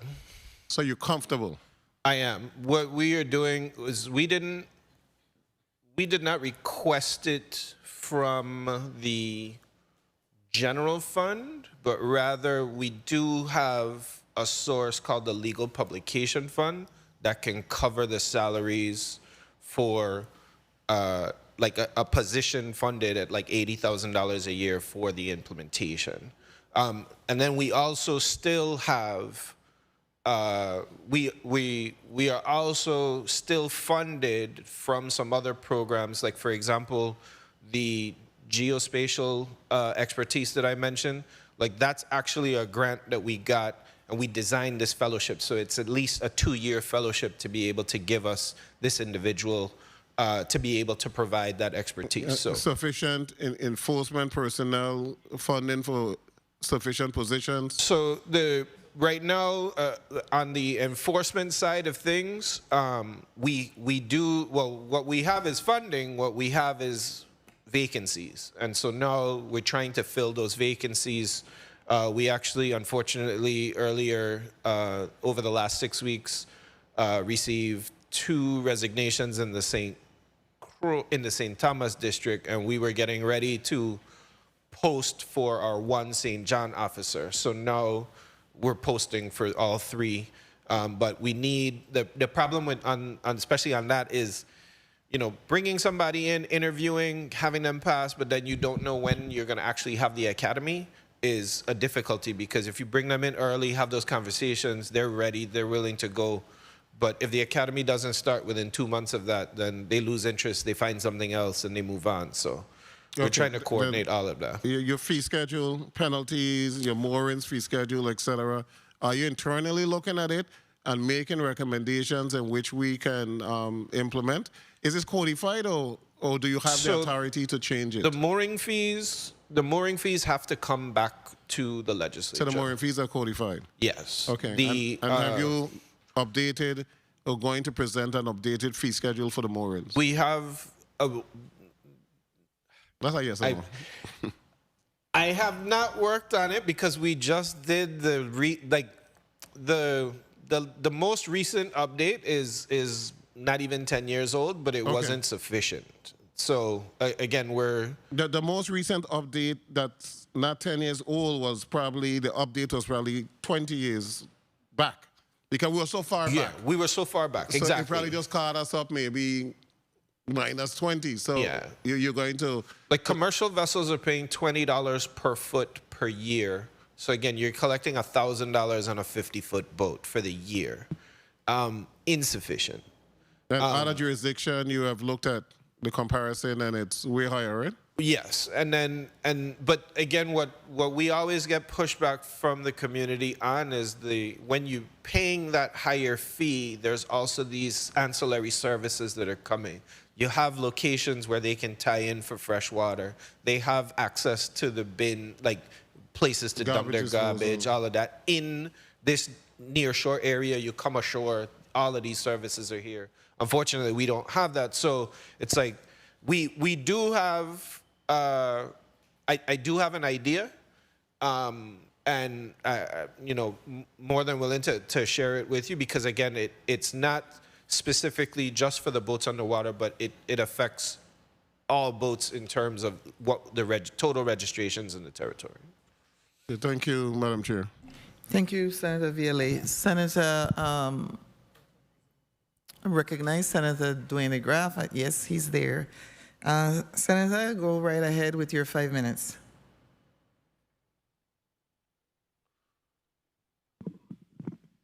Oh, thank you. Thank you, Madam Chair. Oh, I didn't know I was up so soon. But Commissioner, good afternoon. Happy to have you. In regards to the land and water use plan, I often wonder in terms of what are we doing with the dump? I know the land and water use, you might say, has nothing to do with the dump and everything, but I think it does, because the dump, from my understanding, is supposed to be closing, and then what do we do with the cleanup or with the processes after that? I don't know if it's something under your purview to even speak about, or it's just a question I have in regard to overall land and water use of the territory. So thank you for the question, Senator. So no, the dump came up on several occasions during the town hall meetings.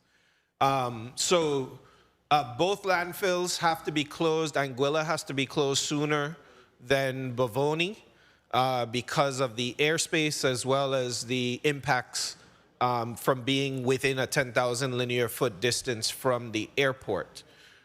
So the DPNR and Waste Management are in deep conversations about a closure plan for Anguilla. It's to be phased over about a 3-year period, and within those 3 years, we would able to identify a new location for the dump site in St. Croix, as well as on the St. Thomas side, there's a little bit more airspace. There is the potential for some expansion, but a few brave souls during the process of the town halls actually put out there that this is the time for us to consider ourselves one Virgin Islands, and that St. Thomas has zero capability of finding a new location for a landfill. And what Bavoni will need to be is a transfer station, so will St. John, and that those will be taken and processed at whatever the new site to be on St. Croix is, but properly laid out. And that's just the condition of living on islands. We can't afford, nor can we place new mountains of garbage over on St. Thomas or St. John. Yeah, and again, I get that, but it's you say a 3-year period. When are we looking at starting that? So right now, there has been a draft closure plan that has been submitted to DPNR for Anguilla. There are some revisions that need to be made. The Waste Management Authority is working on that. We've given ourselves, we would like to see that completed before July 30th. The Waste Management Authority has done suitability assessments on 4 different locations in St. Croix for where the new landfill should be placed. There's still a couple more things that need to be handled in terms of site suitability. But one of them, we really want to focus on the industrial area on the South Shore of St. Croix.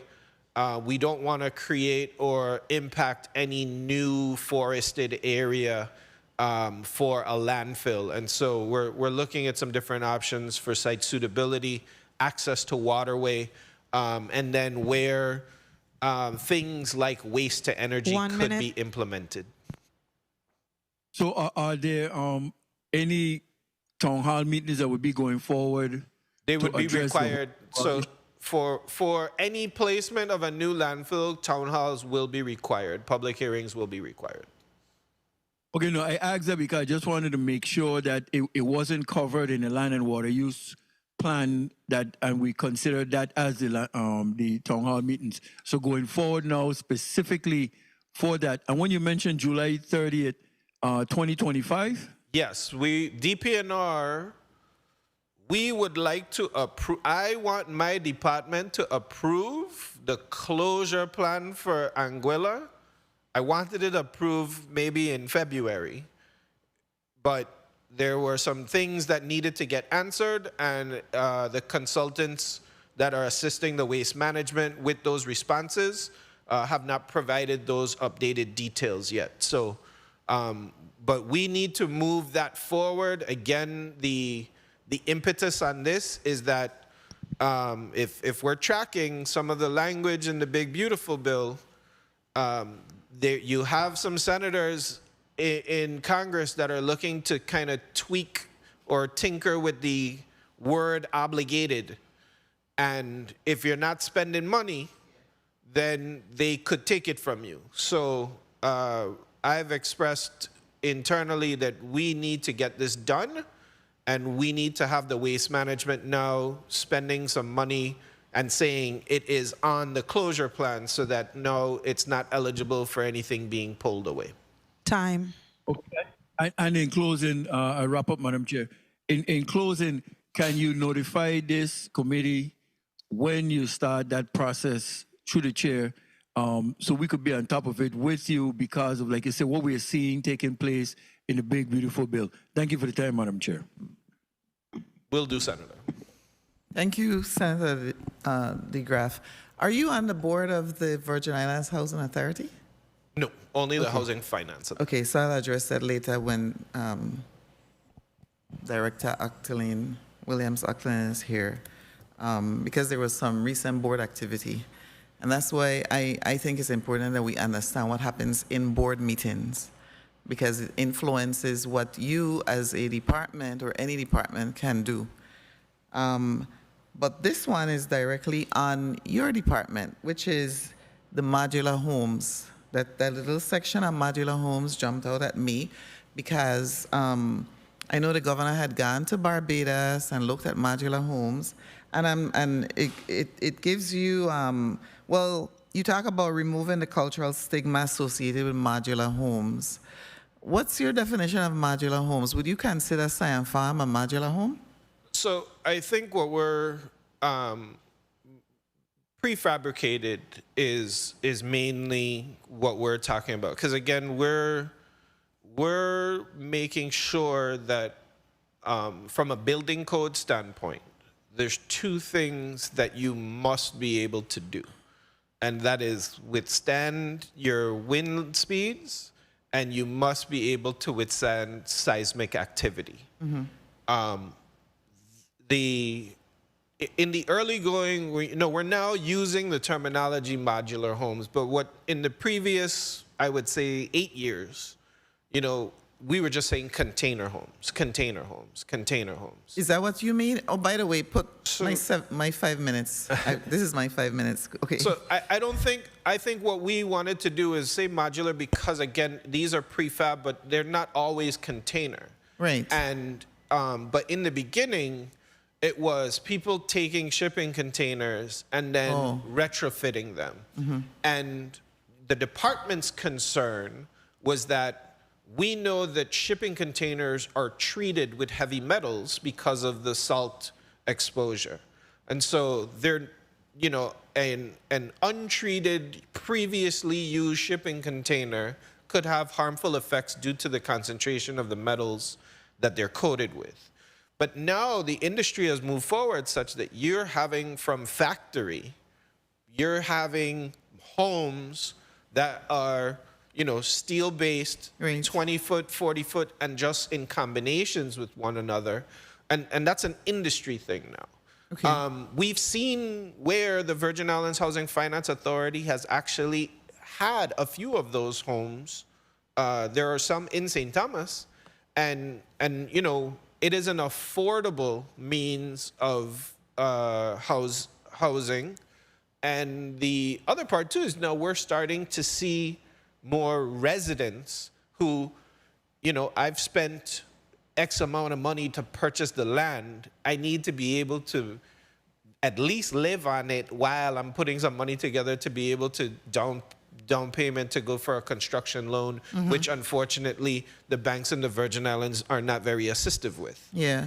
So you don't consider Scion Farm, are you familiar with Scion Farm? Not You the don't specific homes. Oh, you're not. I mean, I'm familiar with Okay. Scion Farm, but not which the home. one, what I'm talking about the entire development, because, you know, those came in slabs, and then they put them together. Yeah, so, and that's what the governor saw in Barbados. And again, Right. those are perfectly acceptable ways. I mean, you're building a 1,600 square foot house in 2 weeks because a lot of that is prefabricated. Yeah, and when you said the cultural stigma, I smile at that. And then when you, of course, talk about wind speed and seismic activity, it's because after Hurricane Hugo, Scion Farm was standing, you know. So So, with and the we- what?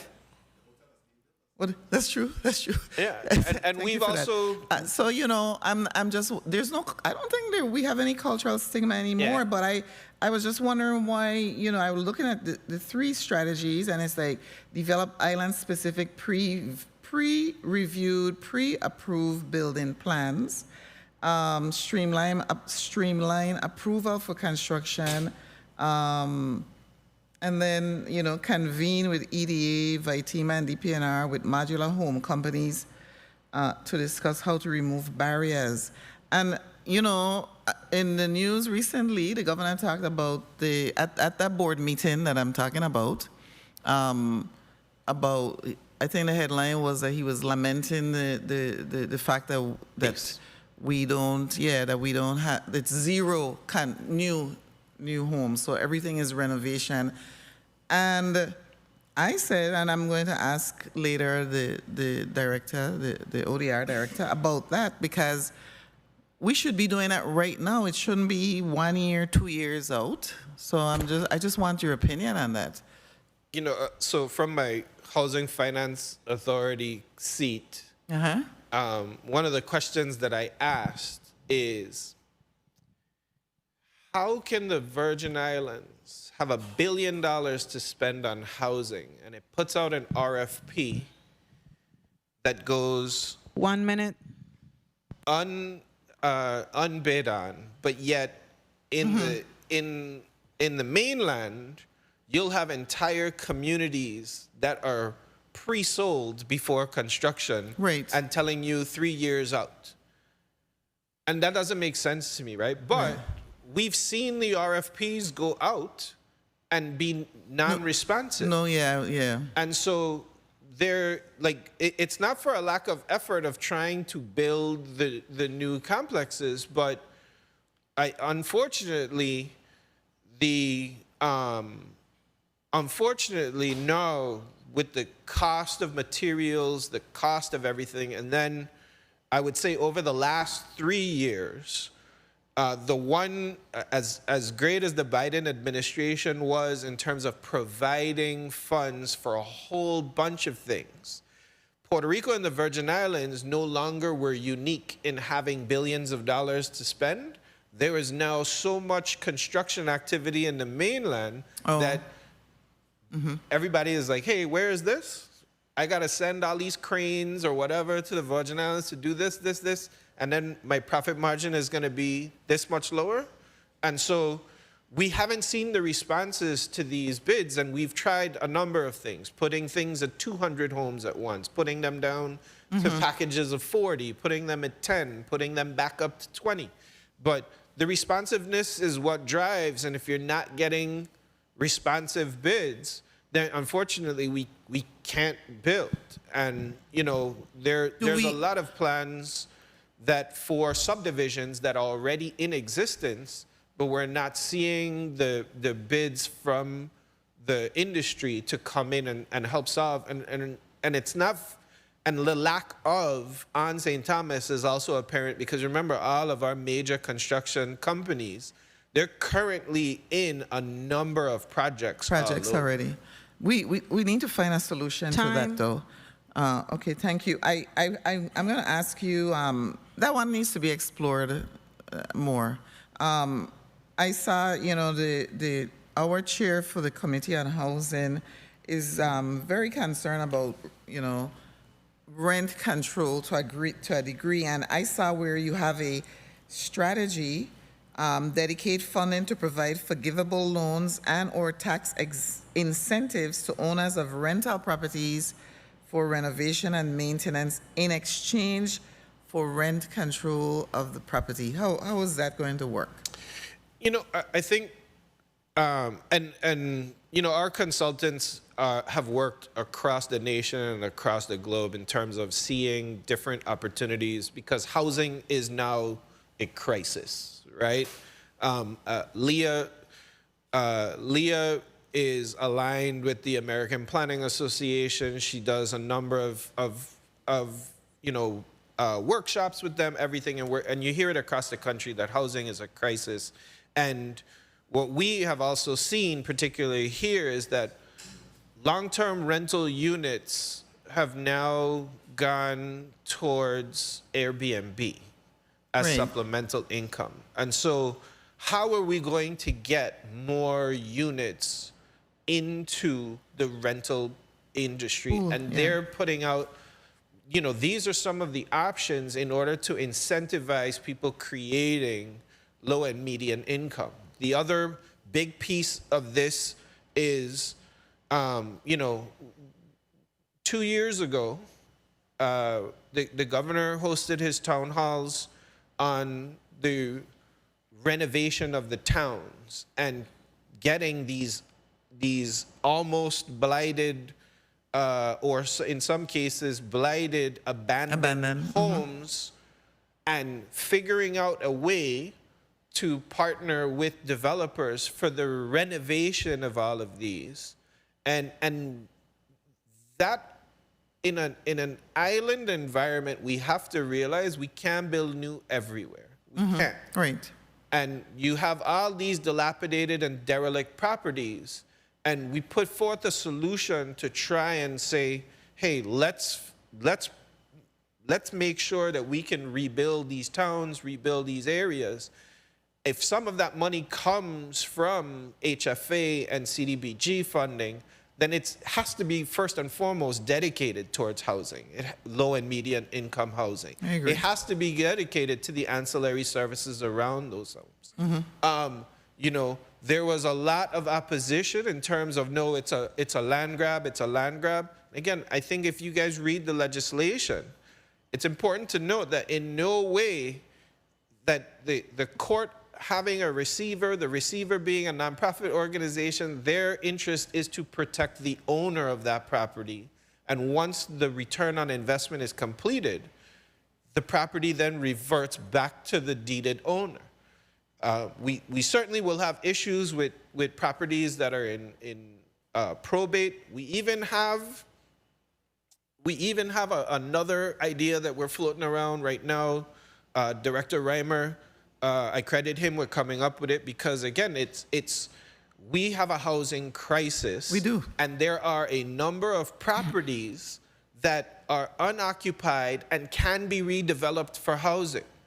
And so how do we incentivize getting those things done? That way, you're not building something from scratch where people want to cost $1,000 a square foot to build, but maybe by revamping some of these properties, we're getting it done at $350 or $400. Because right now, the limit, I think, to be eligible for these HUD funds, I think it's something like $284 a square foot or something like that. So it's not in our favor right now. We would still need to put in the tax incentive process and all kinds of capital that are beyond the venture stuff that I'm aware of.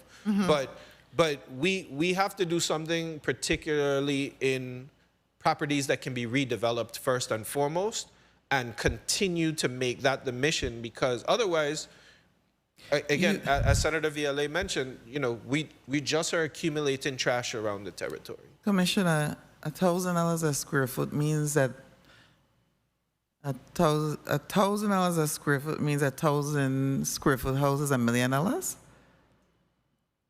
Yep. On St. Croix?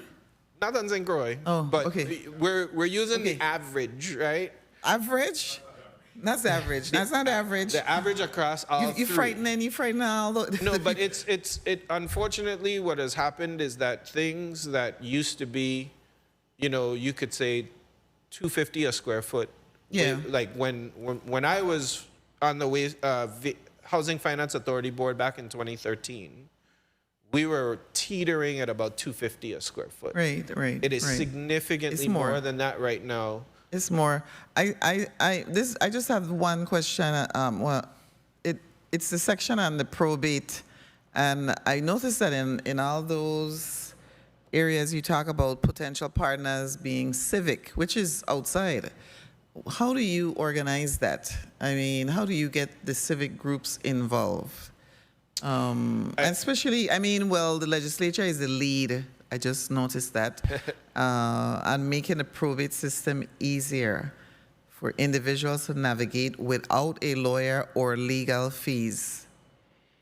I'm just interested in how that's going to happen. So I think, again, I think what the intent is just putting out different suggestions to help move certain processes along. Okay. Because, we know estate planning or the lack thereof. Right. Right? Particularly after the storms in 2017 where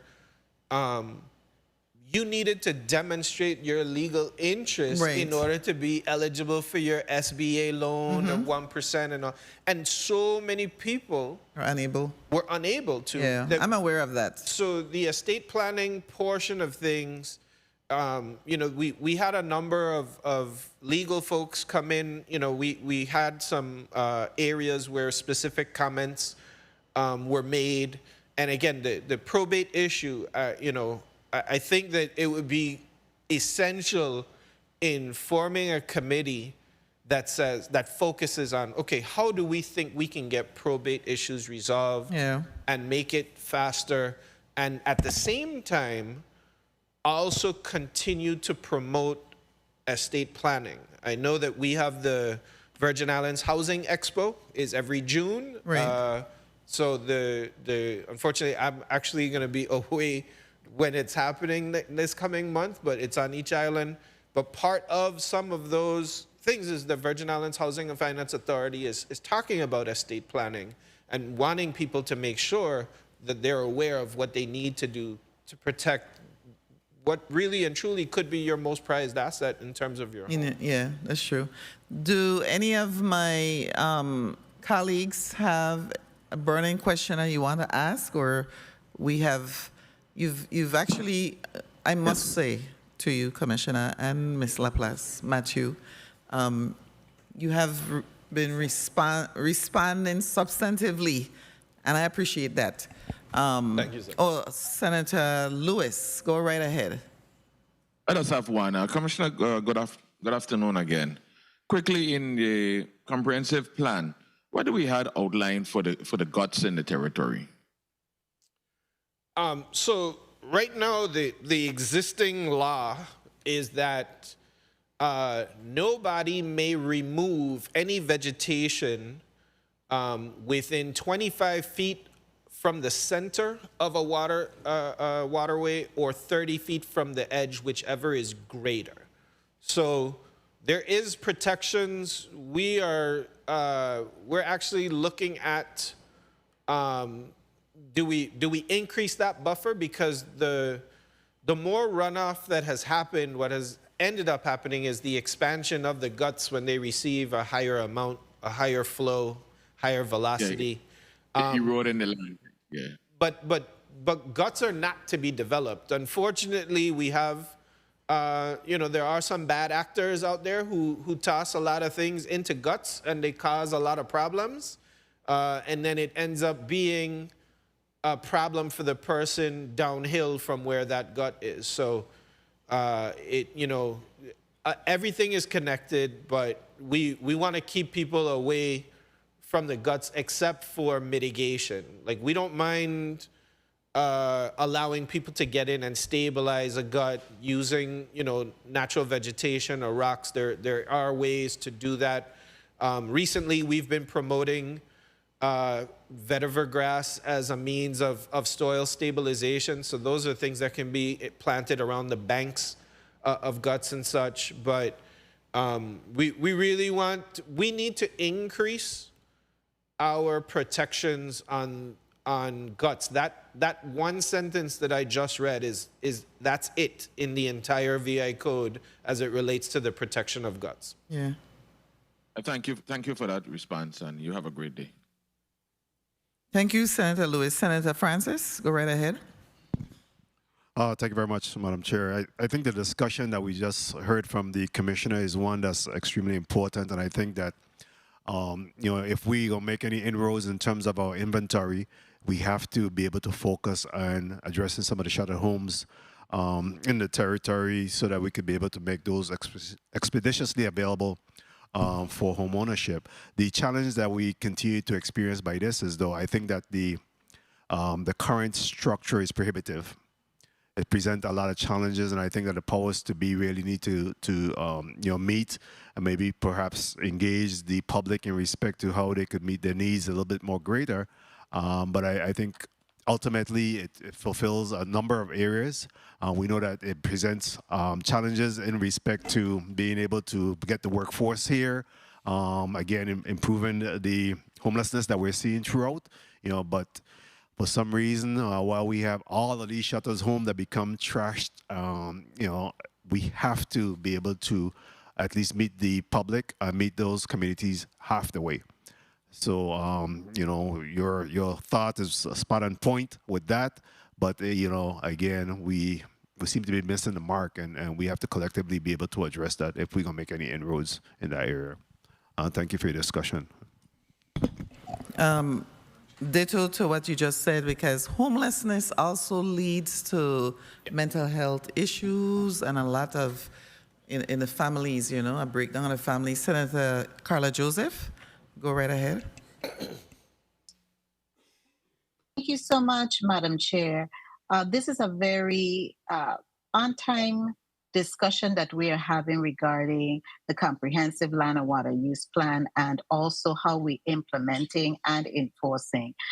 Commissioner, I wanted to ask you a very critical question, especially when we look at economic sustainability, economic growth in our community. And I'm speaking specifically about the Lime Tree facility in St. Croix. And knowing that we're having a series of rollback from the Trump administration regarding environmental protection, how do you see DPNR playing a role in the preservation and conservation to protect the health and well-being of our environment and our human beings who live on the island of St. Croix, and looking at how the comprehensive land and water use can be a tool in doing that? Thank you for the question, Senator. So, DPNR's role with respect to Lime Tree will be a regulatory one. We have air pollution control laws. I understand that the federal administration is trying to roll some of those back. Talk about it. But the truth is that some of these regulations have been implemented in the hardware and the systems that have already been installed in order to comply with the existing air regulations. So I don't foresee people running out and removing them to go and install something that lessens what the air quality parameters are. They've already implemented these things and are, I would say for the most part, particularly power plants, are compliant. The refineries, again, it was under the Obama administration where the updated clean air rules went into effect. So it was an act passed by Congress. Then they they allowed 2015, and then by 2018, you had to have full implementation if you were in production. And so those standards are already being implemented across the board.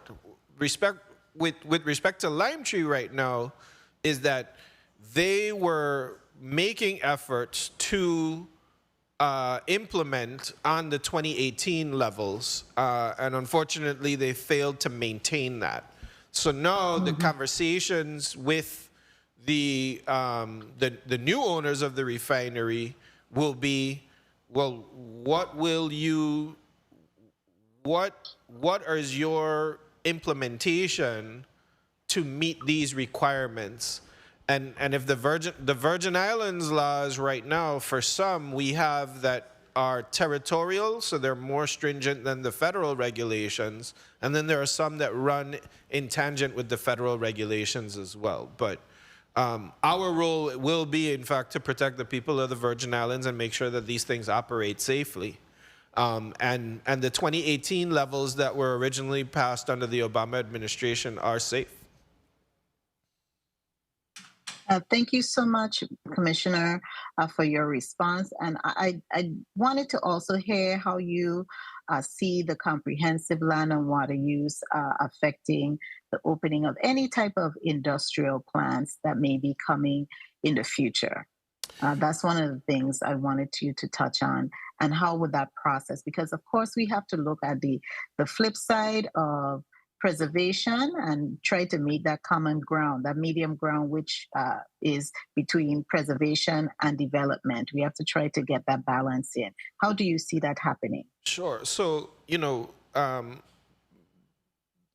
first is we recognize the legislation that was authored by Senator Francis in terms of the St. Croix South Shore Industrial Zone and promoting that. Second is that with all of the strides that the Water and Power Authority is making in terms of diversifying the energy production,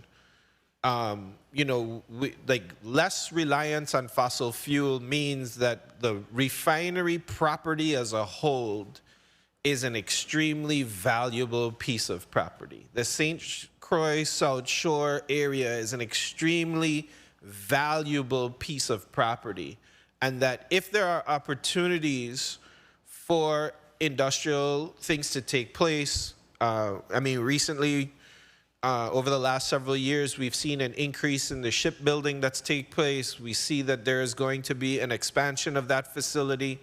There are opportunities for us to have some industrial things taking place.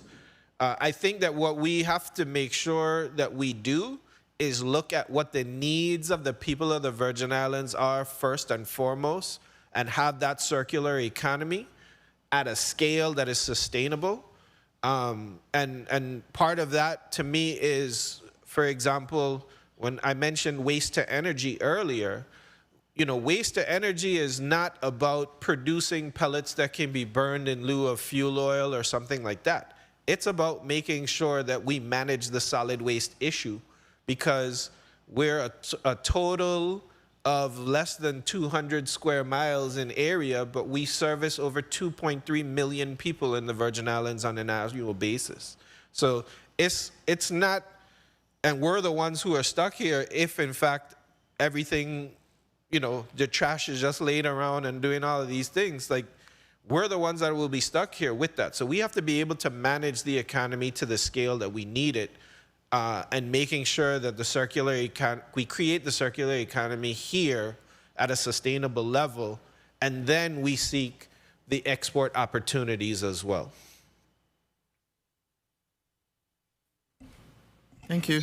Thank you so much, Commissioner, for that very comprehensive response. I deeply appreciate you and your team and all the hard work you do. Thank you so much, Madam Chair, for the leeway. Thank you, Senator. I appreciate it.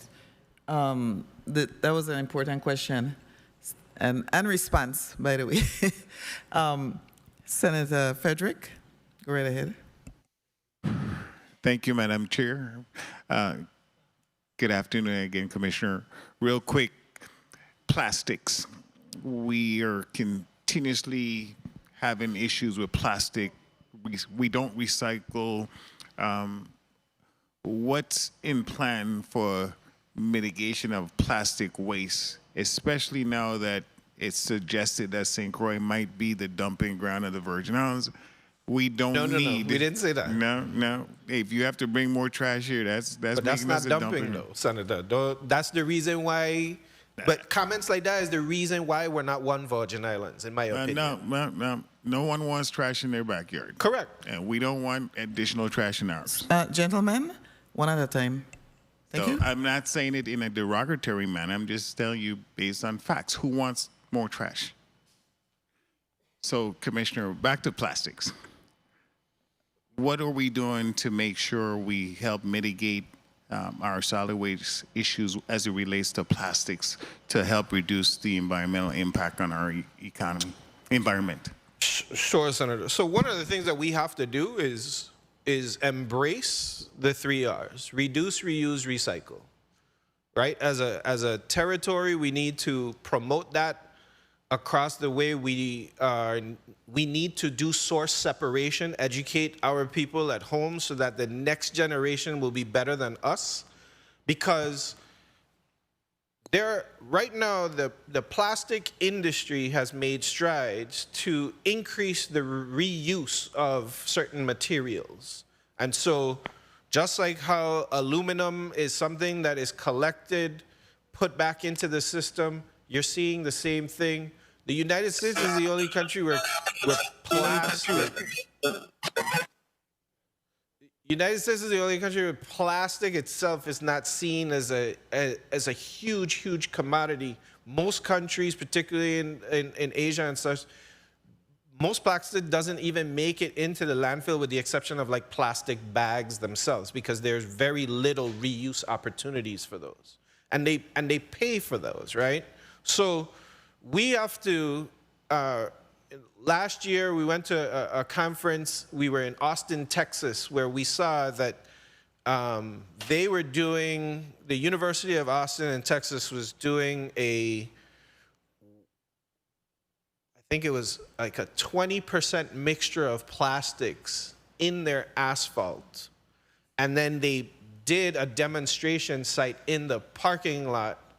And so when we went out, we saw both areas were paved in the exact same time frame, and the area with the plastics versus the area that did not have the plastics, and you could see the difference in terms of how well the structure was being maintained. And again, the idea is not necessarily the outcome was that it was actually more sustainable with the plastic in there, but the idea was, no, we're actually reducing this solid waste problem by finding these alternative uses. The same way that there's mixtures for asphalt where you can use shredded tires in them. The same way that when we're demolishing all of these buildings, we can take that rubble, crumble it down to a particular size, and reuse that as aggregate for the concrete.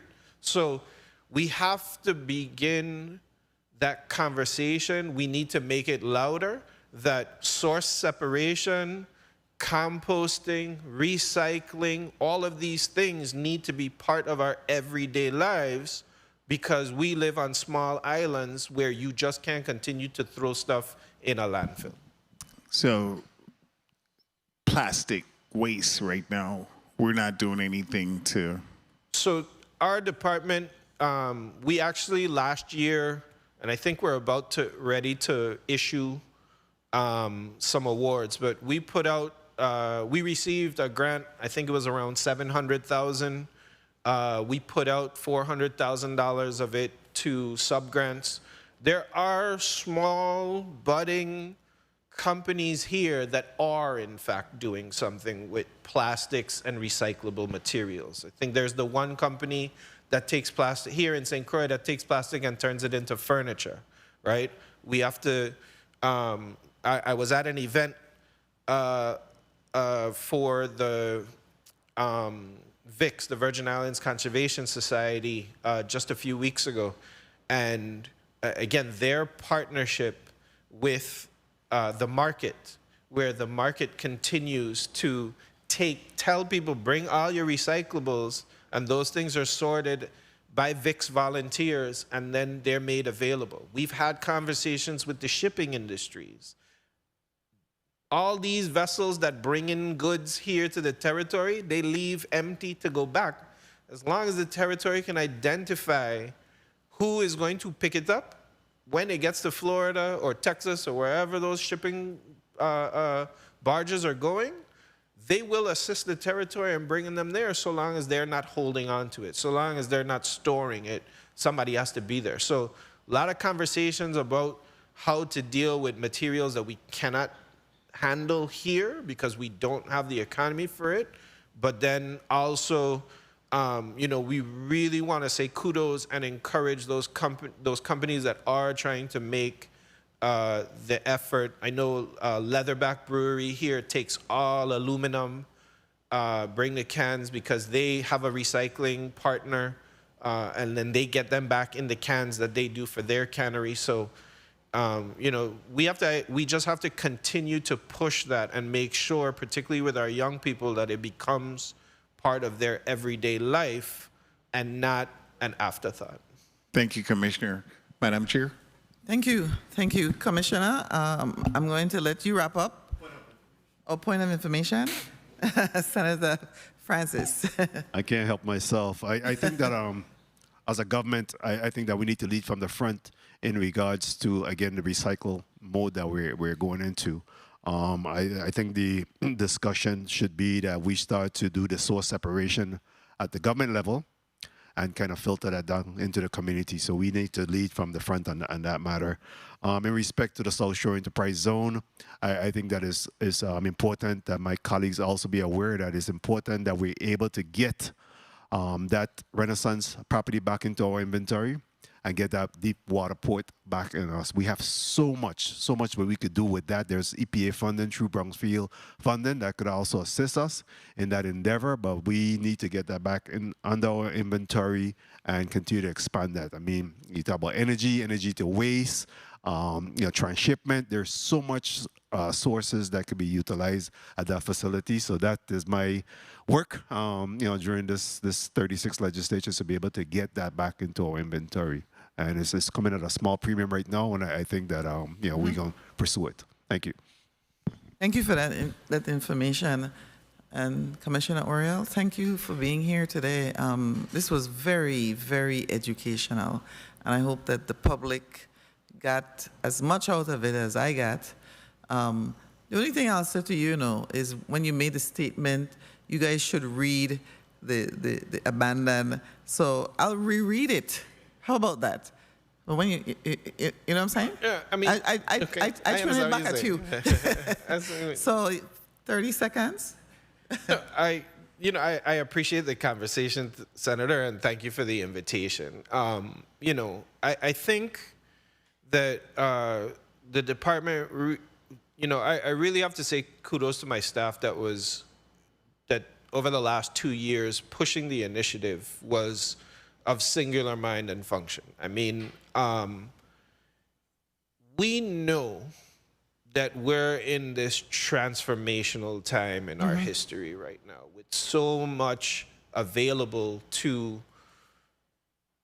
so many resources available for what the next and future generations of the Virgin Islands will have to deal with. That we felt that, that it wasn't just me. I can't say that I walked into a room and told my staff that, hey, we're going to do this. It was more, this is what it's going to take, and we need to make sure that everybody is on board, and everybody was on board. And so, again, I continue to thank my staff for that. We want to see the plan successful. And we put a matrix together. It's because, and the matrix is necessary to keep us honest about whether or not we're pursuing goals. We really appreciate that the community came out and assisted us with forming those goals. And then now it's like you say, you know, we've passed the plan. It's now the responsibility of the agencies to make sure that the implementation takes place. And, you know, we at DPNR are going to do our part. You know, I like the fact, Senator, that you looked at all the one-year goals. And again, you know, they should be one-year goals. I think that's in that perfect world where all the funding is lined up for just that 1 year, that we could have hit that running, all the contracts were in place. But we are going to do our best to implement those things that we found as short-term goals, because, you know, we know that those successes will lead to the greater victories later on. And even if I'm gone, or if Leah follows me through the door and retires too, you know, but that we leave something that's there for the people in DPNR to continue to work with the community to be able to see the successes. And again, we know that we're going to be constructing and doing things for the next 10 years. So let's make sure that as a government, we're not doing these things in silos, that we're talking, having those discussions, making sure that we're aligned infrastructure-wise across the board, and just building a better future for the people of the Virgin Islands. So, thank you, sir. And I hope Leah doesn't follow you through the door. So thank you so much. We're going to take a 30-minute break and be back with ODR. It's going to be an interesting session. So we're in recess.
Thank you. The committee is back in session. I'm going to have Madam Clerk read this afternoon's agenda into the record.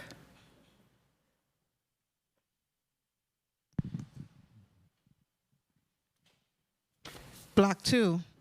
The committee will receive testimony from the Office of Disaster Recovery on the status and effectiveness of ongoing disaster recovery efforts funded through FEMA in the aftermath of Hurricanes Irma and Maria, with a focus on the following key areas: a comprehensive status update on FEMA-funded disaster recovery projects, the Envision Tomorrow program, an evaluation of the Super Property Management Office and whether it is achieving its intended purpose, an assessment of the effectiveness of bundling projects to expedite recovery efforts, a discussion of the challenges faced in executing projects in the Virgin Islands, including workforce constraints, permitting delays, procurement issues, or federal coordination, and a reflection of the 8-year recovery timeline since Hurricanes Irma and Maria, highlighting both progress and remaining obstacles. Invited testifiers: Adrian L. Williams-Octolin, Director, Office of Disaster Recovery. This concludes the reading of the agenda, Madam Chair. Thank you, Madam Clerk. I'm going to ask Director Adrian Williams-Octolin to have, first of all, I need to have everybody's name on the record. So we'll start with you and then go left or right. Good afternoon, Madam Chair. Adrian Williams-Octolin, Director, Office of Disaster Recovery. Good afternoon. Archer Watlinson Francis, Deputy Director, Finance and Compliance, Office of Disaster Recovery.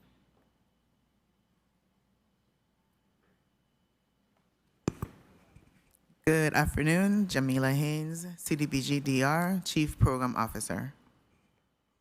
Good afternoon. Tawana Nicholas, Assistant Executive Delivery Manager. Good afternoon. Melinda Vigilant Messer, Territorial Public Assistance Officer. Rivera, Territorial Hazard Mitigation Officer. That's it, right? Okay. All right, Director, you can begin.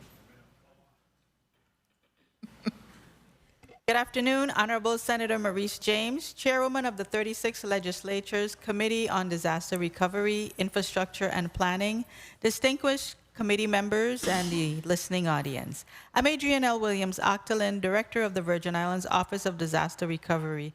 Joining me this afternoon are Archer Watlinton Francis, Deputy Director of Finance and Compliance, Melinda K. Vigilant Messer, Territorial Public Assistance Officer, Graciela Rivera, Territorial Hazard Mitigation Officer, Jamila Haynes, Chief Program Officer, and Tawana Nicholas, Assistant Executive Delivery Manager. We are pleased to report that since our last testimony on February 20th, 2025, several projects and initiatives have made significant progress. Namely, ribbon-cutting ceremonies were held for two highly anticipated park projects, the Vincent F. Mason Pool and the Renhold Jackson Sports Complex on St. Croix. In that period, we have expended over $238.5 million to complete, initiate, and manage hundreds of projects. Additionally, 20 solicitations have been issued across various sectors of the recovery, including procurements for the undergrounding of water and power lines, hospital reconstruction in both districts, school projects on St. Croix, and home rehabilitation projects throughout the territory.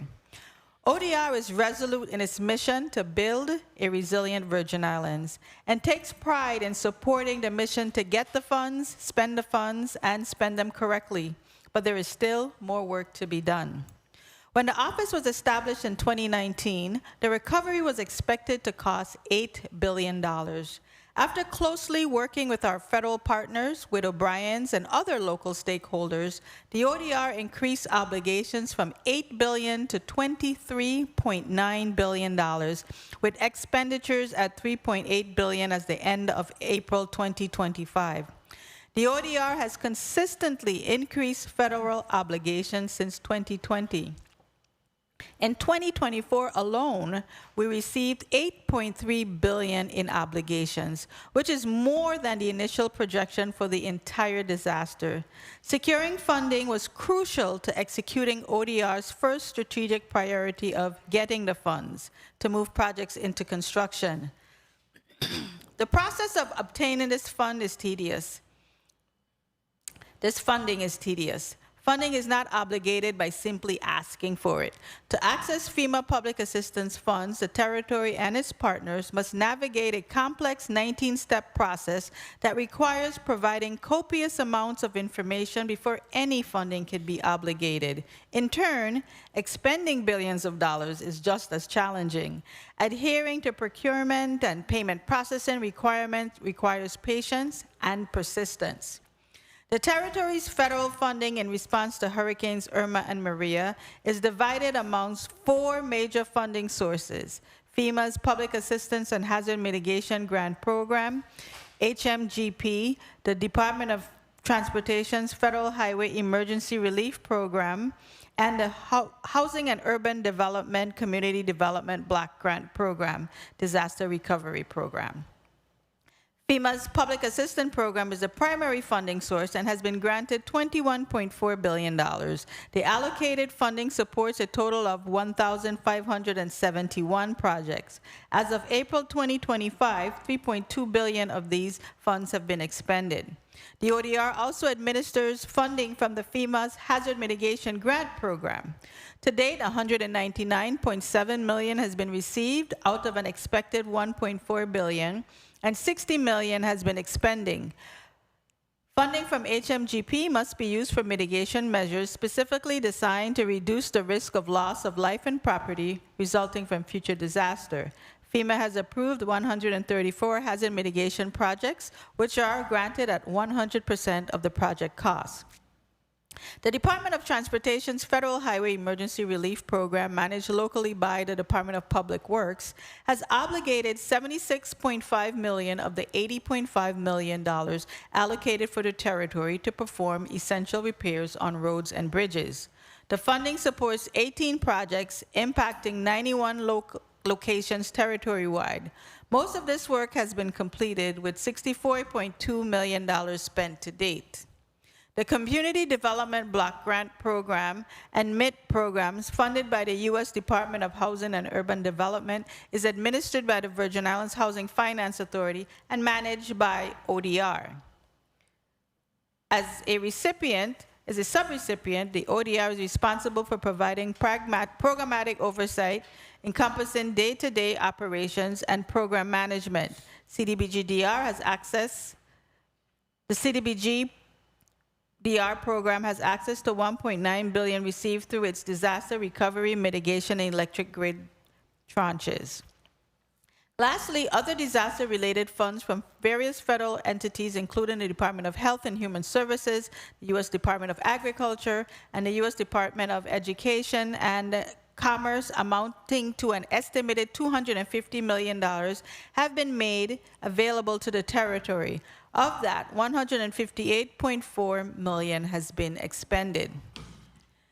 Now that we have access to the majority of the funding and a resolution for the match, we have been laser focused on moving our critical projects through solicitation and into construction. In order to maintain the lower cost share rate authorized in February 2024, FEMA mandates that projects must be completed by 2035.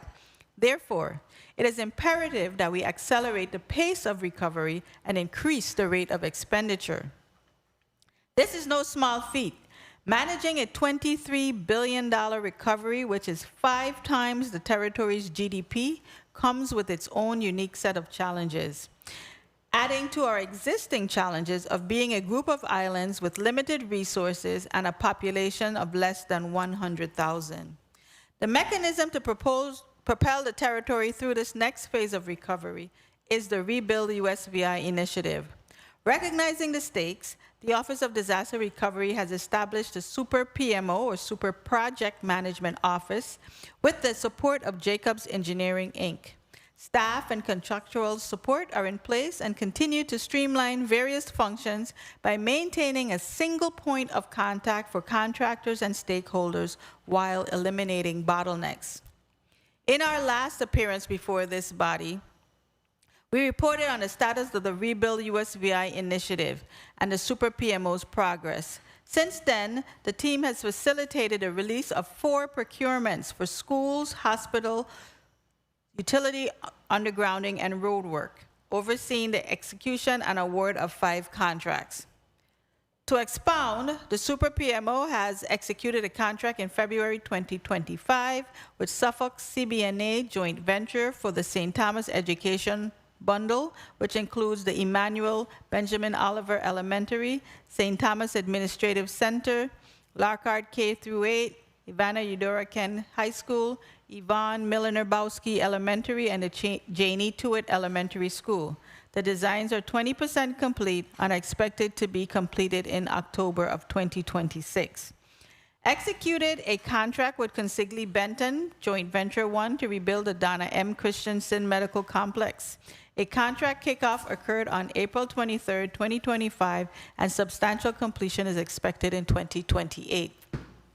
On April 23, 2025, the contract for the St. Croix North Central Horizontal Bundle, which includes power, water, wastewater, and road work for Northside Road and other portions of the island, such as Montbijou, Strawberry, La Grande Princesse, Catherine's Rest, and Tide Village, was awarded to Person Services Corps. We are currently in a contracting phase. The St. John Mixed Sector Bundle was awarded on April 23rd to Consigli Benton Joint Venture 1, which covers the rebuild of the Morris F. DiCastro Clinic, Myra Keating Smith Community Health Center, the Julia Sproul Pre-K through 8 School, and we are currently in the contracting phase of that procurement. The St. Thomas Healthcare Bundle closed on April 28, 2025. This bundle encompasses the demolition of the old mental health building, new construction of the Queen Louise Home for the Aged, renovations to the John S. Moorhead Complex, and the demolition and rebuild of the Nude Hansen Departments of Health and Human Services buildings. The Super PMO is also providing project management support for several school projects. The first phase of demolition work at the Charlotte Amalie High School on St. Thomas continues.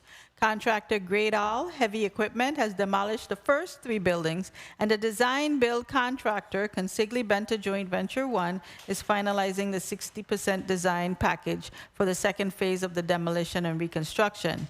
A contract was executed with Consigli Benton Joint Venture 1 in May 2025 for the demolition and reconstruction of the St. Croix Central High School.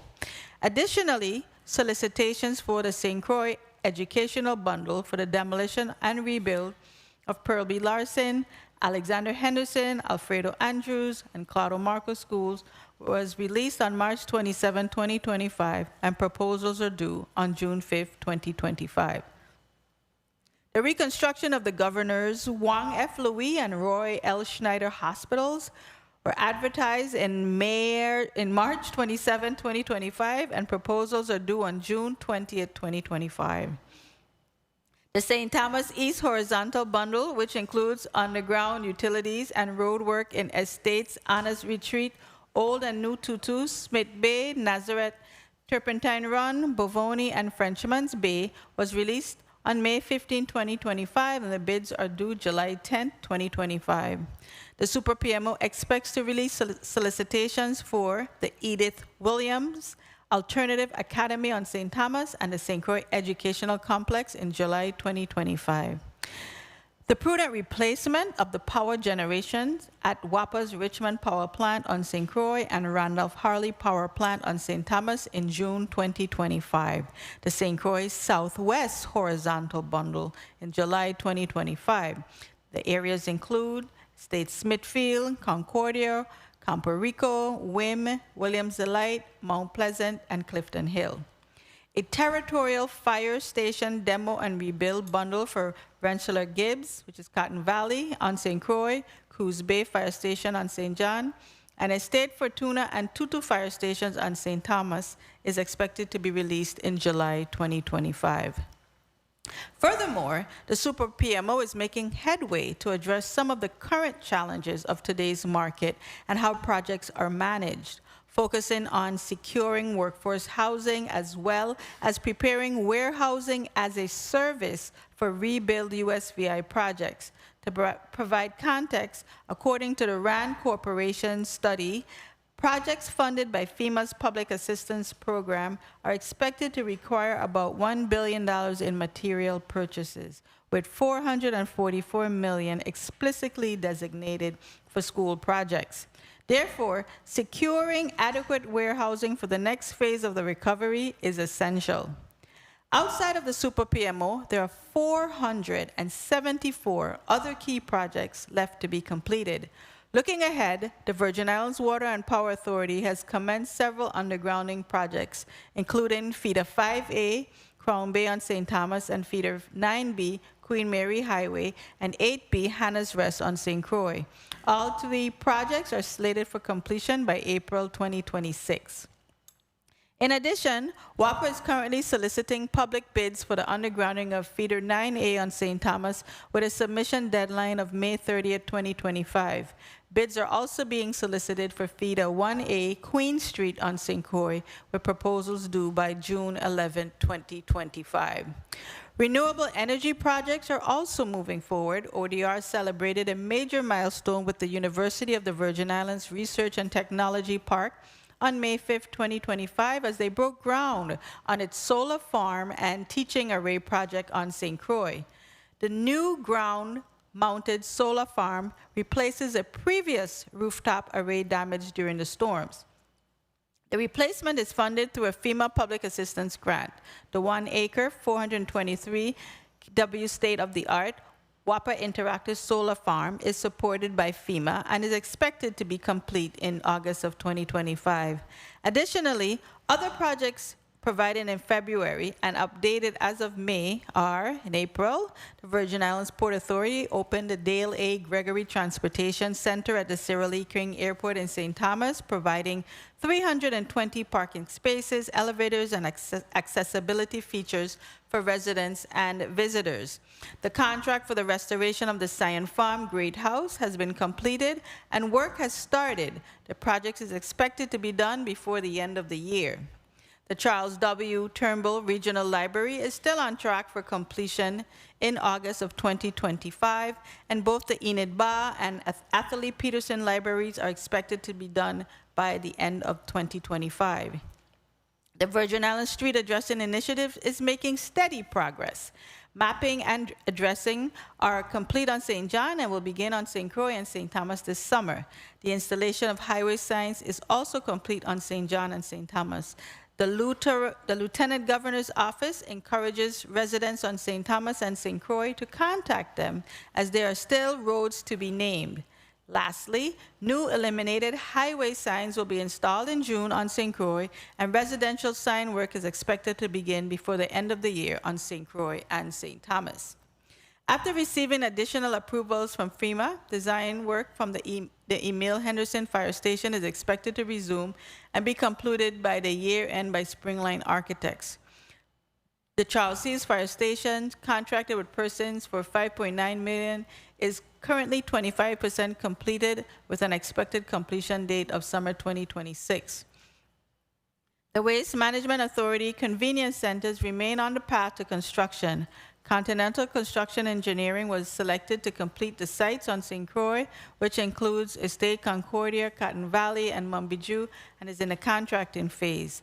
Estate Bournefield, Smith Bay, Margaritaville, and a Red Hook on St. Thomas, and Susannaburg on St. John are all moving through the environmental process. Construction of the new Charlotte Kimmelman Cancer Institute commenced in March 2024 and is now 48% complete. The $51.8 million project is on target for substantial completion in November 2025. The Department of Human Services Queen Louise Home for the Aged on St. Thomas has two projects. The first is a temporary repair project aimed at stabilizing the facility until the permanent replacement is constructed. The contract has been awarded to custom builders and is expected to begin in the second quarter of 2025. Conceptual designs are in progress, and the land has been acquired in Sugar State for the new state-of-the-art adult care facility. The Head Start reconstruction projects at Bolongo Bay, Lindbergh Bay, and Minetta Mitchell on St. Thomas, as well as Annis Hope and Concordia on St. Croix, are forging ahead. All sites are expected to be completed by August 2025, with the exception of Bolongo Bay, which is projected for November of 2025. And the Arthur Richards Pre-K through 8 school project continues to make steady progress. The contractor, MCN Bill, is more than 50% complete and is on target for substantial completion in the summer of 2026. Executing and completing recovery projects continues to play a key role in providing necessary revenue to the territory's economy. Over $441 million in expenditure is expected in FY 2025. Year to date, $288.5 million has been expended, generating $14.1 million in gross receipts taxes. To keep projects on schedule and maintain timely payments, the ODR utilizes the line of credit of $100 million to support recovery projects and advance the recovery.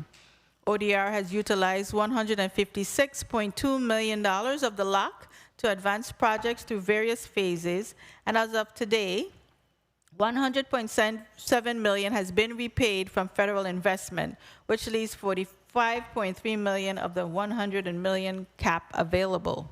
The lock has enabled us to provide advance funding to support the release of checks when FEMA's release of funds is delayed, ensuring timely contractor and vendor payments, and advance payments to architectural and engineering contractors to expedite recovery projects.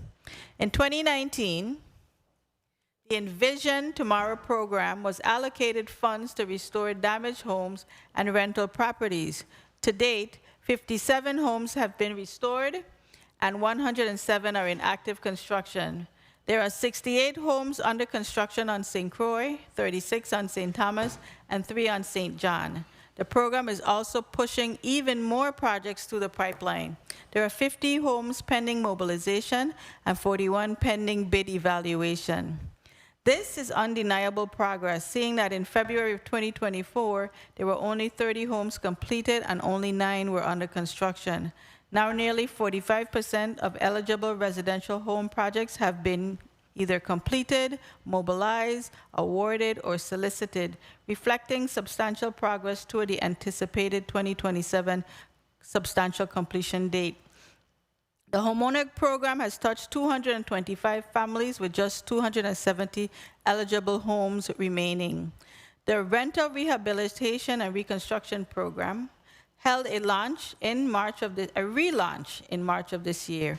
As of May 2025, 80% of participating landlords have been contacted with updates and guidance on next steps, an important milestone in re-engaging applicants and ensuring program momentum. Procurement for the first group of applicants will begin in June, and with anticipated construction start dates of August 2025. These efforts are laying the groundwork for tangible housing restoration across the Virgin Islands. Despite implementing policies and procedures to offset and in some cases overcome roadblocks to construction, some challenges persist. Program staff must still contend with applicants who have difficulty providing the required documentation. Delays in the permit and environmental review process impede construction and complicate project schedules. As construction costs continue to rise and tariff uncertainties impact material costs, making it difficult to keep projects within budget. The program team also recognizes applicants' need for social support services such as financial, legal, and transportation assistance, essential home furnishings, and other needs outside the program scope. Additionally, applicants in need of temporary housing are unable to find affordable accommodations due to the territory's limited housing stock. To address this, the ODR recently developed and announced its Calling All Landlords campaign to encourage vacation rental owners to register their properties' availability via the ODR website at www.usviodr.com calling all landlords. CDBG DR has made an investment of $260 million for other housing initiatives, including new construction and rehabilitation efforts. Major projects include renovation to Loveland Phase 2, which covers the rehabilitation of 96 low-income housing tax credit rental units, and the installation of an alternative energy plant. Jackson Development Company is expected to begin work in October 2025 with an estimated 18-month timeline for completion. The developer on this project is staggering construction work, starting with Bellevue and Calabash Boom, two other homeownership conversion properties on St. John. These projects are funded by CDBG MIT and managed by VIHFA. The financial closing for the Duno redevelopment project should occur today, which will allow for the restart of construction. The project scope remains unchanged with the continued new construction of 84 available affordable rental units funded by $80.7 million in CDBG DR funds and $44.3 million from other funding sources. In March of this year, the Virgin Islands Housing Authority broke ground on the 106-unit D. Hamilton Jackson Terrace revitalization project. The CDBG DR has granted $47.2 million to support the completion of this project in December 2026. The Own a Lot, Build a Home program, successfully launched in June 2024 to enhance homeownership opportunities by providing gap financing for first-time homebuyer, now has 5 active applications. The program anticipates providing conditional commitments to approved applicants this month, with closings and construction beginning during the third quarter of fiscal year 2025. The program continues to accept referrals for funding and will participate in VIHFA's upcoming Housing Month Expo on June 14th on St. Croix and June 24th on St. Thomas. To date, over 1,112 of 1,600 projects have been completed. Currently, 45 are shovel-ready and 86 are under construction. There are only 218 projects that have not started. We continue to press forward with our mission to restore and rebuild our territory. There is no doubt that the difficulty quotient has increased with the impact of policy changes of our federal funders, creating long, protracted reviews that cause significant delays to eligibility decisions and approvals for funding of payments. To quote the proverbial, when it rains, it pours, we are burdened by the increased construction costs due to tariffs, lack of competition, and other market conditions. It has been said that this is a contractor's market, where contractors are being extremely selective the work that they pursue, and some mainline contractors have reported that they have commitments spanning 2 years out and will not be pursuing new work until that time. This results in most programs receiving an average of 2 or fewer major contractor bids, limiting the selection pool for solicitations and driving higher bid prices. We are adjusting and must remain adaptable to thrive in today's ever-changing market and establishing a partnership model environment driven by timelines and deliverables. Strong collaboration with all stakeholders is critical, since the focus on completing projects on time and on budget is the ultimate goal. The ODR remains determined and resolute in ensuring that all critical projects are under contract by 2026. Honorable Senators, thank you for allowing us to provide testimony on the status of the recovery. We appreciate your time and attention and look forward to working with this body as we advance our office's initiatives. With your support and cooperation, the ODR is confident that we can meet our goals of compliantly and effectively expending obligated funding. FEMA has recognized the quality of the work performed under this disaster by granting the territory the VAGO closeout benefit for maintaining an error rate of less than 1.5% for 2 consecutive testing cycles. This benefit simplifies project closeout for large projects. We would like to thank the public assistance team and the Ernst & Young for their support in ensuring compliance with programmatic regulations that has garnered the territory this distinction as we continuously work to spend the funds correctly. This is a once-in-a-century opportunity with an unprecedented amount of funds to transform the Virgin Islands into truly resilient community for generations to come. I would like to thank Team ODR for your continuous, unwavering commitment and drive towards the vision of building a resilient Virgin Islands. And my team and I remain available for any questions you may have. Thank you. Thank you, Director. I am going to ask a few questions before we begin the round of questions. On the contract list that you give, I just want to verify that, because you mentioned them at the end, Ernst & Young, they receive $22,836,836. Oh, 836 repeated itself twice. I guess the number is correct, right? The number on the list? 836. Yeah. So that's 22 million that they get every year for their services? Because it says annually. Yes. Good afternoon. It's a not to exceed amount annually, so they may or may not bill up to that amount. Oh, okay, not to exceed this amount annually. What exactly services do they provide? So Ernst & Young reviews, they provide compliance, they review payment packages, draws, contracts for compliance with CFR 200.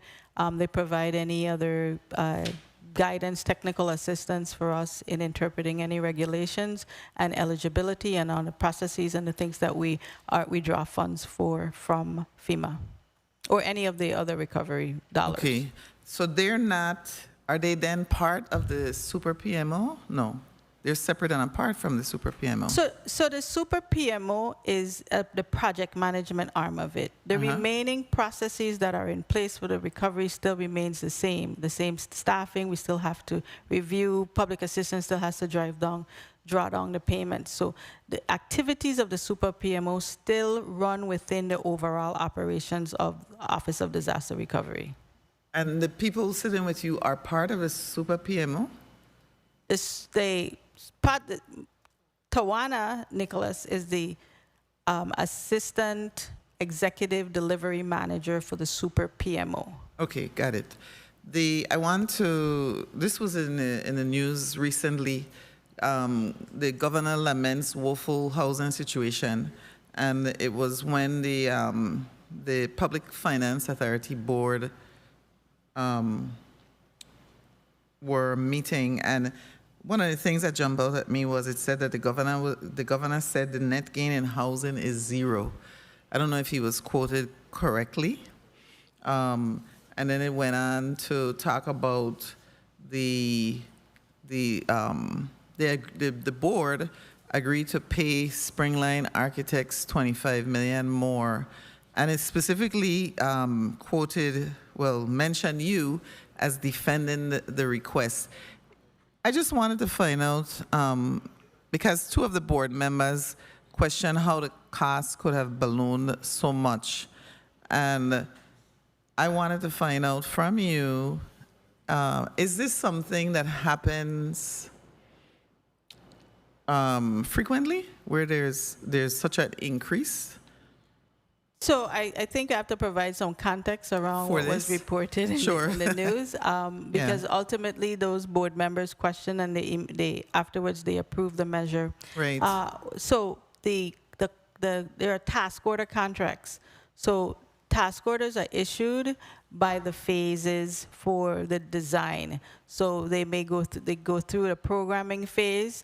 30%, then they get to 60% and 90%. In some cases, after they go in and do the design or they go in and do the assessment of the scoping, they find additional issues or damages with a property, and we have to go back to FEMA for additional funding. So that task order may have started out at $100,000. FEMA gives us money to maybe replace or additional scope. So the scope is approved. So the scope of the project increases. Thereby the cost for the task order increases. Okay. So in that particular case, the the request was made to the board for several projects that needed to be completed and to close out that contract. So that 25 million was not just for one project, it was for 7 projects. Oh, it was One for being 7. the St. Croix Educational Complex. And the Springline Architects, they provide the architectural services, the design services, that's what they do? Yes, they provide, they are the architect of record for a number of projects, and they scope the projects and they put it out to bid, and I mean, they complete the bid documents, and after that, we may need them for contract administration, so that if the construction company has any additional questions relative to the scope, that they provide that support for the construction realm of the effort. Okay, another question that I had, well, let me go into the round, and I'll hold some of mine until, because some of my colleagues may in fact ask some of these questions. We had started with Senator Angel Bolquez. You're recognized for your 7 minutes. So that I noticed in the first block, everybody was asking for a little more time. And when I average it, it was like 2 minutes more. So I'll just start with 7 minutes right now. Thank you, Madam Chair. And before you start my time, if we could ask the testifiers to state their name and title for the records for the stenographer. Thank you, Madam Chair. Good afternoon, Madam Chair. Good afternoon, colleagues. Good afternoon to the listening and viewing audience. And good afternoon to Director Williams-Octolin and her administrative team from ODR. Director, in your testimony, you emphasized that FEMA mandates projects that must be completed by 2035 to maintain a favorable cost share. Can you provide a list of major projects currently at risk of missing this deadline, if any? So at this point, none of our projects are at risk for this effort because they're currently out to bid, and we are projecting that completion date within that timeline. That requirement was placed on the 428 projects, which are the fixed cap grant projects, and they were mainly for critical facilities. Those are our schools, our hospitals, and our fire stations. Those were the types of projects that received that distinction, or we selected to have funded through the 428 project. Okay, so none at risk currently. Good. We have 23.9 billion obligated and only 3.8 billion expended. Which of these projects have the largest unspent balances right now? I mean, obviously, we're talking about the active ones, not the ones that are still in contractual or design phases. So the 23 billion, I think it's important to note that 23 billion, most of that money, 8 billion of it really started in 2024 when we started receiving the funds that we've been waiting for a very long time. We have 200 projects that have not started, that for various reasons. 45 shovel ready, 86 under construction, and 218 correct. Not start. Right. Can you detail how many of those are under obligation deadlines and what the reasons may be? So all the projects have a period of performance. So they're like two separate requirements. There's a period of performance for the grant that we have to be able to maintain for each one of the projects. And then there's a second requirement that was placed on the 428 projects in February 2024 for the critical facilities when we got the cost share waiver. So I can provide you a list of any projects that the period of performance may be at risk across the 1,600, well, not the 1,600, but the 600 projects, that's approximately 600 projects that are left. Okay, please, and that's through the chair for that information. And what is the capacity right now of ODR to be able to initiate some or most of those 218 projects within the next, per se, year, 12 to 18 months? So the Office of Disaster Recovery works with all of the grant recipients. Those critical facilities with the timeline, through the Super PMO and other efforts, we have a plan in place to be able to meet those timelines. The nonprofit entities, they have some difficulty in putting their projects together. That's a real challenge because of the lack of capacity in their areas. And then there's some projects that they do not have enough funding for the scope that has been approved by FEMA, that there's still additional work that needs to be done, that we are still waiting for approval from FEMA that puts those projects pretty up in the air. 3 minutes. But that is the minority of the projects. The bulk of the projects are the critical projects that are left that we have. The goal is to get them all into contract by 2026. I know that you mentioned that it's a contractor's market, and the constraints of what is considered to be a slow procurement process can derail you from moving as quickly as you would like. And also that potentially could put you in a place to particularly lose funding because, you're dealing with hard dates and timelines.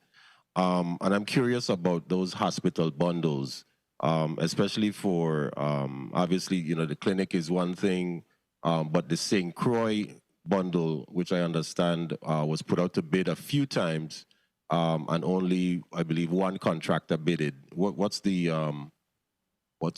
that right now? So it's currently out to bid right now, and we have some efforts before we put it back out to bid.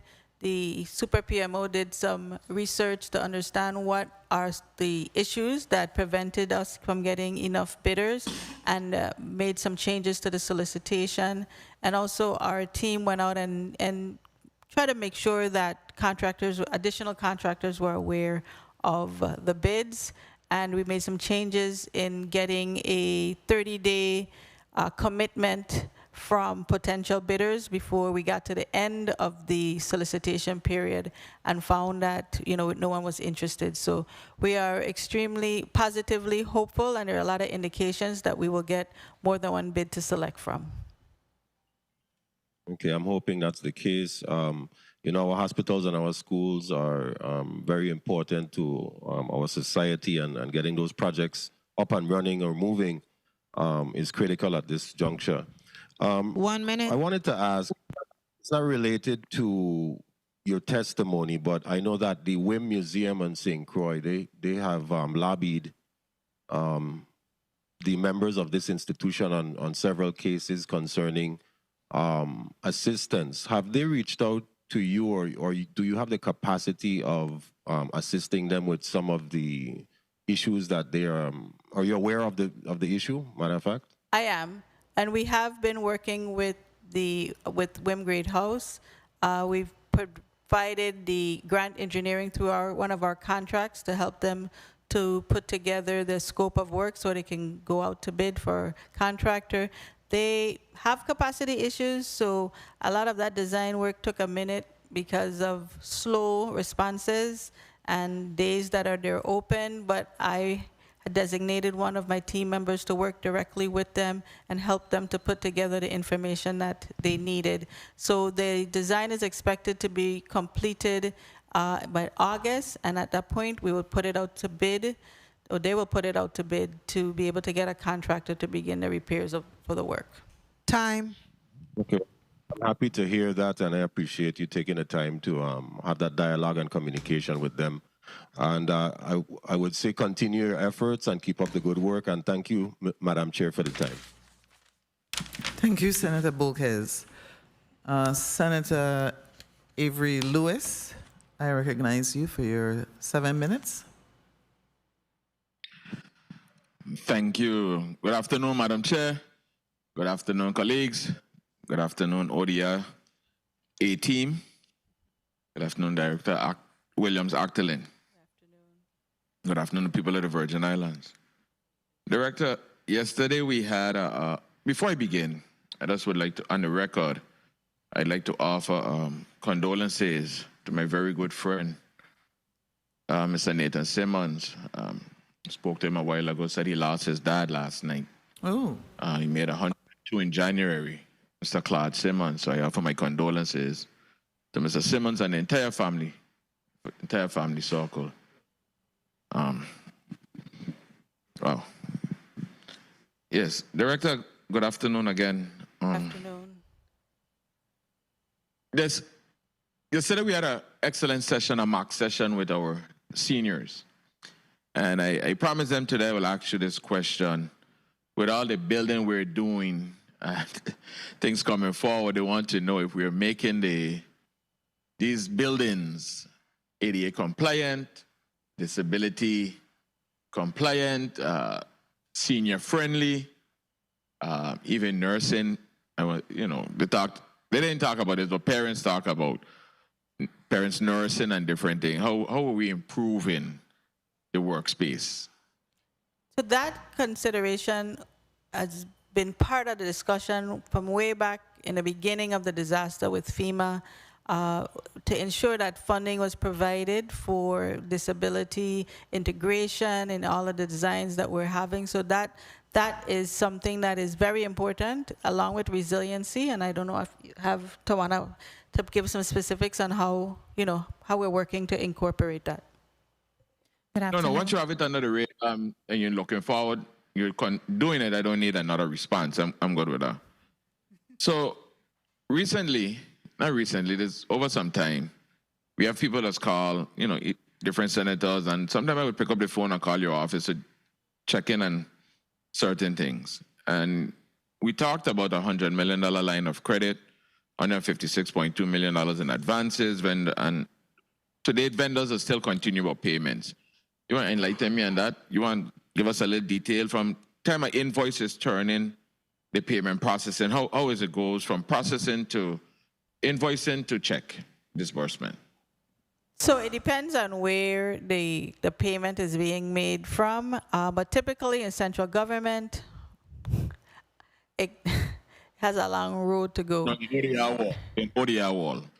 So in the ODR world, what we have done and implemented to make this a more efficient process is that we have a full project team meeting on invoices, so that whether it's DPW, the user agency, they will review the invoices together and find any issues. And once those issues are found, then the contractor, if it's fine, then the project moves forward to be able to get reviewed by the funder, whether it's public assistance or hazard mitigation, and that is then put into the ERP. The ERP cut the check, and they draw the funds from the federal funder, and then once the funds have been received in the coffers of the government, then the checks are released. If it is to a user agency, those checks then go to the user agency, whether it's, for instance, if it's WAPA, and then WAPA cuts a check to their vendor. Okay, thank you. Director, how often do you meet with the contractors and the vendors, especially to discuss payment processing or invoicing or just updating? Well, when we do a kickoff meeting that explains the entire process and the timelines associated with each process and what is required from the vendor. And we do that with all the stakeholders, and the contractor knows that they can email the project team. The project team will incorporate everybody who's responsible, and they know the timelines, and they follow up if there's an issue. But if everything is fine with their invoice and there's no issues, we track to get a payment through in 30 days. I see we're doing good with paying back the line of credit. Do we have plans of replenishing this or going back again? That's a question for you. But we would welcome. I mean, right now, initially when we were using the line of credit, we had a lot of available balance. As you can see right now, it's down to 46 million, and we are doing draws at 25 million, trying to keep the vendors paid. So, if this body considers an increase to the line of credit to the support of the recovery projects, it will be well utilized. I like that response. Director, you talked about the rising costs, you talked about materials, inflation, and anything. I know it may not be ODR responsibility, but maybe one of some subcontract team to go out to like lock in prices like concrete, asphalt, lock in a set price for these projects. Have we ever tried to negotiate that kind of deal out there? We have had this discussion on central pricing and trying to do just that for material costs that have variables so that we can lock in the price. And if we're unable to do it from a government side, because some of the challenges we have, things in the government does not go as quickly as would need it, and sometimes the private sector might be more advantageous for them to do it on their own and faster. But we try to find ways that we can lock in prices or have contractors be able to procure all the material up front so they can lock in their material purchases at a set price. And just my last question, Director, to you for the afternoon. Till our next round of 7 minutes. When these facilities are built, I know they're going to the newest standards, modernized standards and everything.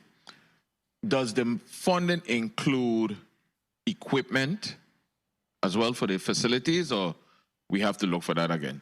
So sometimes it does. For instance, there you have a contents project worksheet that includes the contents that the user agency was able to identify during the disaster assessment, the disaster damage assessment, and if they've identified that, then we receive funding for it.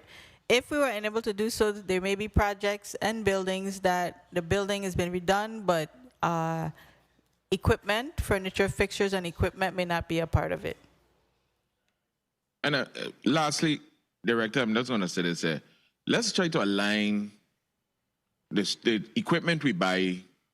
Like maybe, for instance, let's take locks, for instance. If we're buying locks, let's try to align it with maybe a vendor here in the Virgin Islands. Even if we don't purchase from the vendor here, because years from now, we might have to replace these locks or something. So at least we have somebody in the territory that could repair these things, fix these things, or we could purchase them from or something. Let's have some kind of alignment with close, because I see, with waste management, we have all these different pumps in there.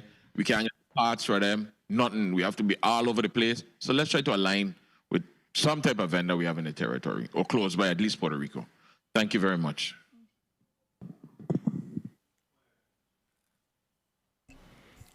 Point of information, Senator Francis.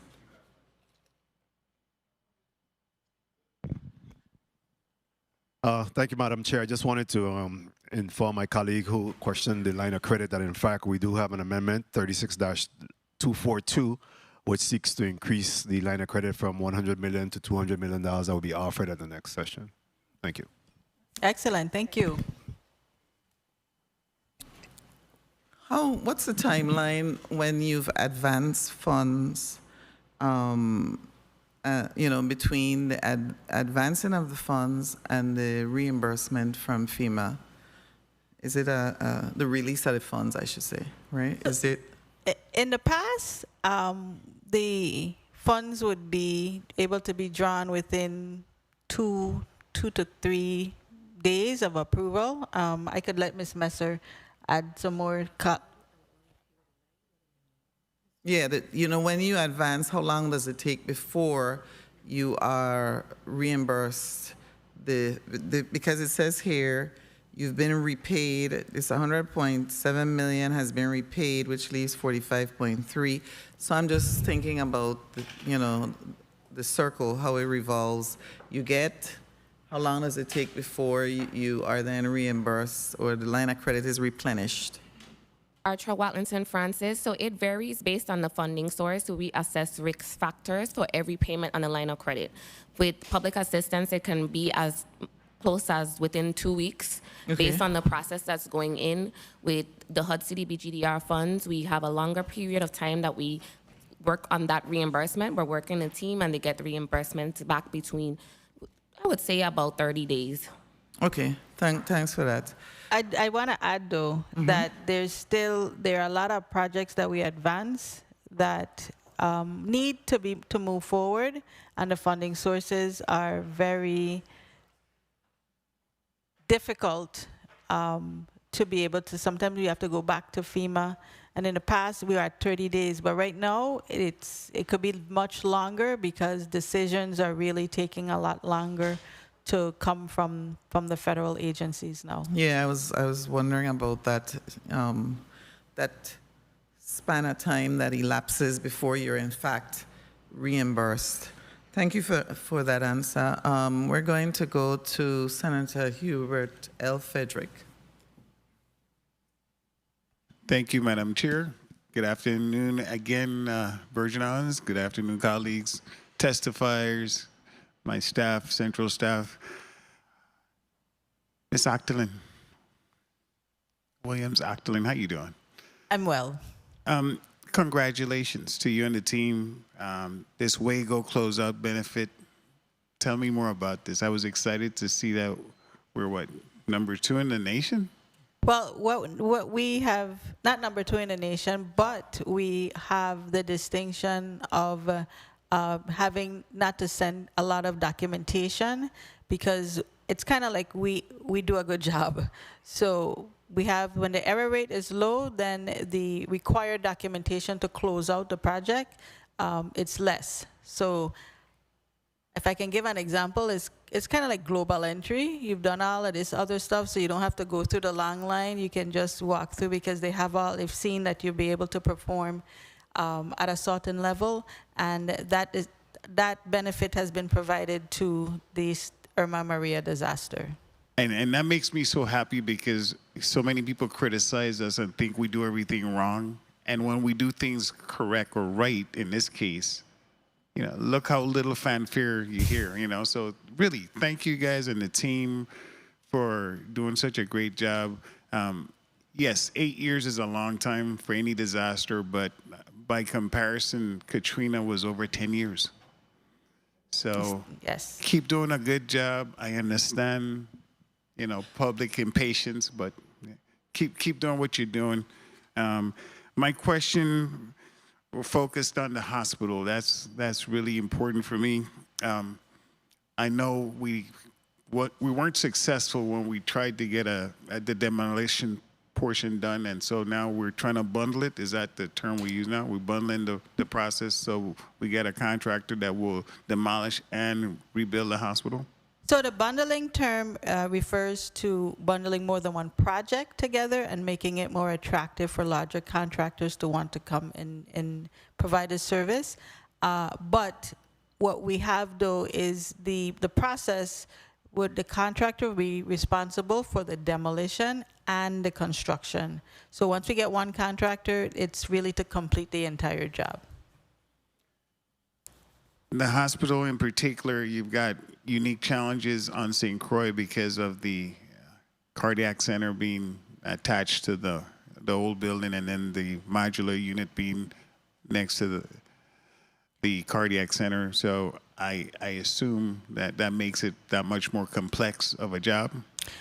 Yes, it's a more complex of a job, and what we've done too is try to provide enough information for the contractors to understand the full scope of the project and some of the support, amenities, resources, information that comes with it, so they can make a good decision. So we're cautiously optimistic that we will get more than one bid this time when we go back out, because of the extra homework that we did. Great. So one of the things I hear in the streets when I speak to contractors, specifically subs, they're still complaining that they're not getting a part of this wonderful opportunity. $23 billion potentially, and we still have subcontractors that are being asked to provide bids estimates for the general contractors, but then after the award is granted, they don't get any of the work. What can we do to ensure that our local people get part of this money? So one of the things that we do when we kick off the project is that we try to encourage that contractor, general contractor, to do a lot of outreach with subs. Bring them to the kickoff meeting, let them understand what the opportunities that are going to be available. And yes, they do. The general contractors are asking for bids, but we're going to enter a phase where these bundles that we have executed are going to go into the construction phase. So they may not have the opportunity right now as we speak, but within the next, I would say in the next 6 months, you know, all these contractors they're going to be making final decisions on subs as we move into the construction phase. So right now we're in pre-construction phase, and then we move into the construction phase, and that's when all of those subs and their work will be required. So what public outreach programs are currently geared up for this upcoming phase? Because I know a lot of communities are going to be impacted by the additional construction volume. So how is the community now being prepared for this? Tawana Nicholas, Assistant Executive Delivery Manager. A little louder, please. Just wanted to point out some of as we encourage our contractors, again, Tawana Nicholas, Executive Delivery Manager for the Super PMO under ODR. We've encouraged our contractors to engage with the local contracting community. An example is the Suffolk CBNA for the St. Thomas Education Bundle. That's 5 schools and the St. Thomas headquarters. They held their own industry day. So reaching out to the contractors, explaining the scope of work, and getting them ready for when they get into the construction phase. Okay, great. In reference to the Envision program, Envision for Tomorrow, Director, where are we with that program right now?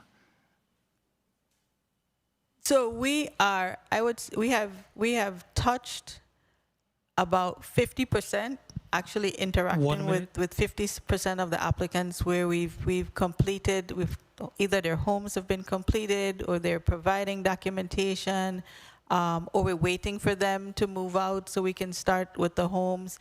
And the goal is to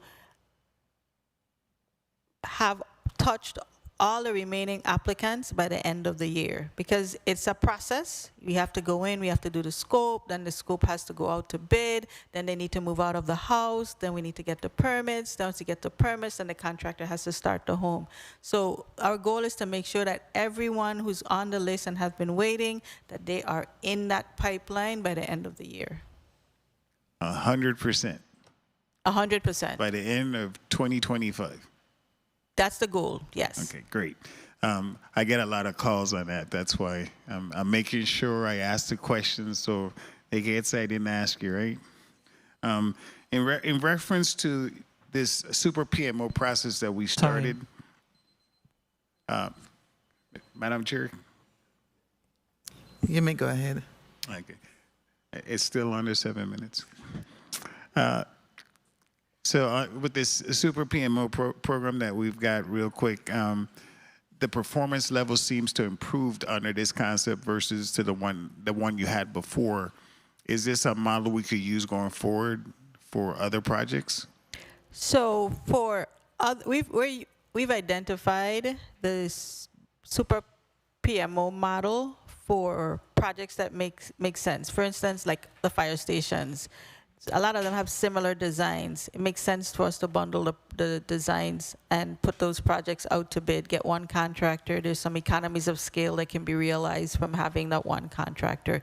And we're looking for it. For instance, we've tried to use it on generators. We have a number of generators, projects that's required from a number of different departments, and we try to put them together and see if we can get some economies of scale that way. So yes, it is the way to go. If it's like having you have 100 projects and you do one contract for each project, then you have 100 contract projects as opposed to doing 10 projects that will cover the 100 projects. Thank you, Madam Chair. Appreciate the time. Thank you, Senator Frederick. I want to clarify with the Envision program what was just said. You're not saying that, in your testimony, you're saying you anticipate 2027 substantial completion date. Right. So did I miss the question? The December completion date was? To touch them. In other words, to get them into the process. And we want to complete the construction. Because remember, starting construction, it takes about 9 months to finish the home. Okay, So I that's what it know. meant. I was just wondering if I Some was magic? like you will finish them in the end of 2025. No. Oh, just to touch. Just touch. Okay. Get them into the process. Let me ask a little bit more about the Envision program. I happened to come up find this press release from 2019 okay. And it talked about, which was before your time. You may know the answers to this. So at that time, because my colleague said in this press release, it says in the past months, Virgin Islands Housing Finance Authority has already qualified 36 general contractors who can work in the Envision program. Do we still have 36? I mean, where did this number?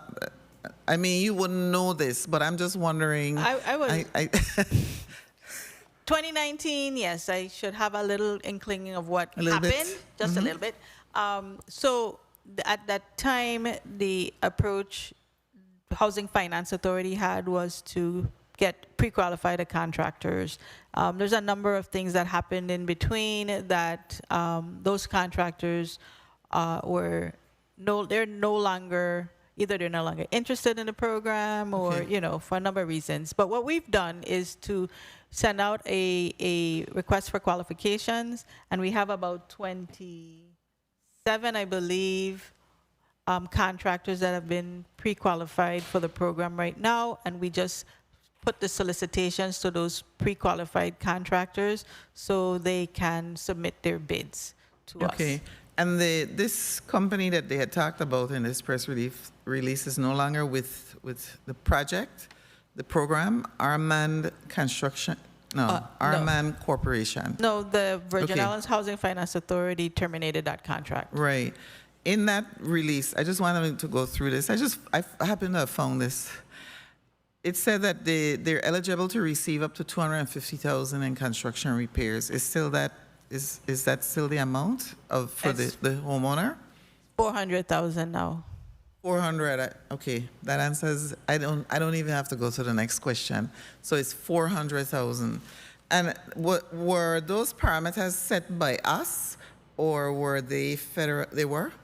Yes, the parameters are set. The program is designed by the territory or state, and we look at what the current construction costs are in the territory and the scope that we're able to complete these homes for. But you're not, the grant has not increased necessarily, right? No, correct. Okay, good. Yes. Okay, good. All right, thank you. Thank you for answering that. The next person is Senator Novell E. Francis Jr. You have 7 minutes. Thank you, Madam Chair. I'll try to stick within that 7 minutes. I want to say congratulations to the team. I certainly recognize the progress that has been made, and I think that you do some congratulations to the entire team. And of course you, Adrian Williams, as Actalin, as the head that wears the crown. I wanted to ask you, what are you doing for your behavioral health? What are you doing for your mental health? I see you riding bike the other day. Is that satisfactory? So let me tell you, when I saw you riding bike, I said 2 things. 1, you're exercising and getting your mental health together, and 2, you're identifying potholes. Yes, I identify potholes and I identified unfinished projects, but the pool is finished, so the ride is better. And of course, you clear your head and you get to experience a lot of things when you're out there in that area. Yes. I wanted to ask you, to be clear, you said that we have received $23.9 billion And of that amount, how much have been expended thus far? So we have expended 3.8 billion. I think with the new numbers, that we should be at 4 billion now for that cutoff point that we had. And if we look at it, we would, if we had only received the $8 billion, we would have been 50% through the initial expectation of numbers. But we got additional funding, and we expect to ramp up significantly as these bundles are contracted and we begin spending on all of these projects. Thank you for that, because I was going to say, of course, we have seen with that $3.8 billion, we have expended at least 16% or so. So we still have another 84% of funding to expend, which we still have a lot of work to do moving forward. And in your testimony, you talk about accelerating the expenditures and some other things that needs to happen expeditiously in order for us to do that. So tell me, you also talk about the $14.1 million in GRT that have been, that the Virgin Islands government have been the beneficiary, and the people of the Virgin Islands have been the beneficiary on as a result of the projects that's going on.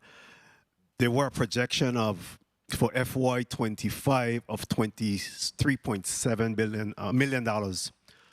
So are we still on target to at least see the 23 over the next several months? Yes, yes. So we track it. We track it on a weekly basis, and we are on target. Okay, so we could look forward to that in terms of the government coffers and revenues to the 23.7. Yes. Thank you. So is there a Gantt chart or some type of timeline mechanism that has been created to kind of guide or gauge the projects and work over the next year or so? Yes. So the Super PMO, the Super PMO is designed to focus on those critical projects. And then there's still other projects that we have going on where we look at performance. If you noticed that in a testimony, of course, it's written prose, but we do have schedules that tell us it's going to be completed in November, and we track to make sure that those projects stay on the timeline. Whose responsibility is that to make sure those timelines are adhered to? So the Super PMO is responsible for, and Jacobs is responsible for ensuring that these timelines and any issues that presents itself in the critical path that we try to head off and keep it on schedule. I have project analysts in my office that work with all of the agencies, as well as agencies have identified persons within their agency to be able to keep the projects online. Can you briefly explain to the committee as well as the community the synergy between ODR, the Super PMO, as well as the agencies? What happened in that space? So the Office of Disaster Recovery manages the entire recovery. There's specific projects that have been assigned to the Super Project Management Office that they drive and make sure that those projects stay on timeline. Within ODR, they're the funders. That's the programs, the various programs that have staff that ensures compliance with all of the regulations and the processing of payments. And then in the ODR project space, they're project analysts that help to keep the projects going and also add capacity to the agencies. So a lot of my staff, they help to sometimes do the work that needs to happen because the agencies may be very busy with their primary responsibilities, and we pretty much add a helping hand to keep the projects moving. Okay, my time is running there, but in terms of, I would imagine that there are some ancillary challenges that you experience. Housing, you spoke about warehousing in your testimony, supply chain issue. How are you navigating to ensure that continue to not be the type of barrier that could prevent projects from moving forward? So we continue to look for opportunities to provide those solutions. Workforce housing, we're looking at being able to enter into memorandums of understanding to provide workforce housing that the contractors can pay for so they don't have to navigate that on their own. We're still, the workforce itself is still an issue. You know, the current the administration's stance on immigration has made our strategy for addressing workforce needs much more difficult. And we are trying to do things like manage the efficiencies of our operation to make sure that we can keep money flowing to contractors, and we find the contractors who can provide some of those same solutions that we need. And in my final minutes, I wanted to talk a little bit about Central High School and what's being done with that. 1 minute. But in my final minute, I wanted to kind of throw a curveball at you in respect to current events. You know, we had received some funding from FEMA in regards to the racetrack. And in the current event, there's a lot of talk right now about the racetrack situation. What can you tell us about the funding that has been earmarked? I hate throwing you a curveball, but it is current event. What is the situation with the FEMA funding that had been earmarked to support and assist with the build-out of the racetrack? Not a curveball at all, Senator. We had both racetracks were obligated funding, and FEMA recently sent correspondence to us telling us that the racetrack on St. Croix is no longer eligible for those funds because it was not the responsibility of the territory at the time of the disaster. So they're going to de-obligate those funds. We sent an appeal to them, and we probably will try to continue to appeal it, but that, as it stands right now, is the decision that has been made by FEMA. And that account for how much of the funding? That was seven I believe it's 4, with both of them. Let me double check before I... It's 3.5 and 3.5? Yeah, I think it's one about 7 St. million. Thomas. The St. Thomas is still eligible, so I think I wrapped the number together, but I'll confirm. Time.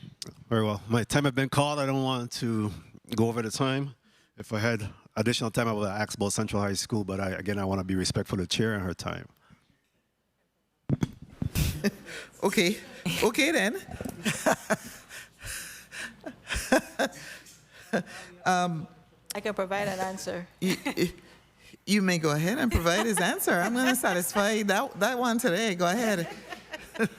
Well, so Central High School, the bid contract was just executed for Central High School, and we expect to and kicked off this week, and we're looking forward to getting that started.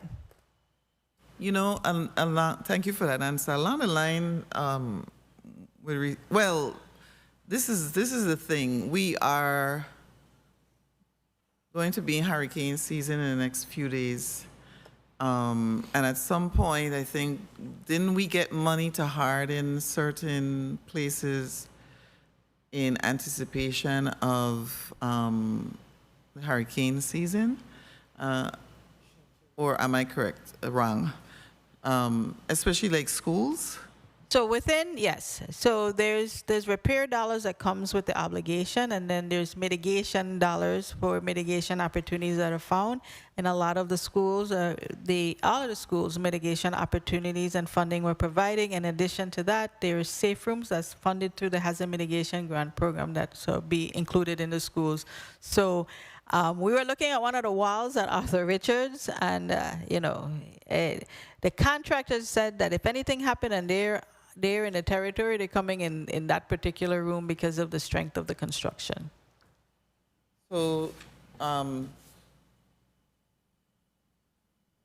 I guess I'll leave that for my colleagues on with Vitima, because we are going into hurricane season, and more than anything else, because of the posture lately, nationally, individuals, really households, need to make sure that they're prepared for hurricane season more than ever before.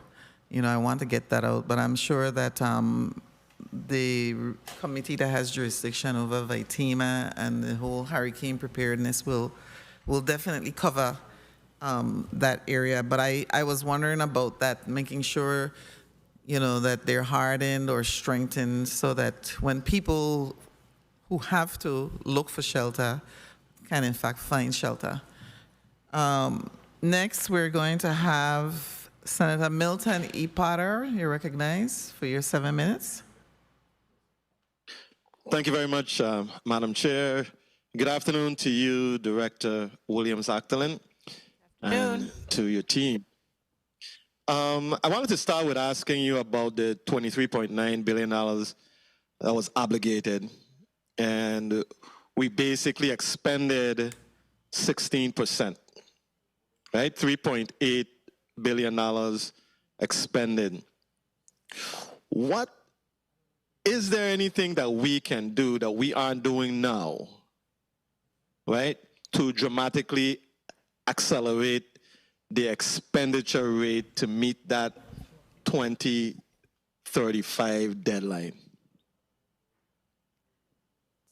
So what needs to happen is what we're doing right now. In order to spend money, we have to get projects moving. And with the timeline that we have for the Super PMO, who are getting these projects out to bid and under contract, we expect a dramatic increase in expenditures because we'll have a majority of the major projects under contract and expending dollars. So we should see the expenditures ramp up within the next several months and definitely into next year.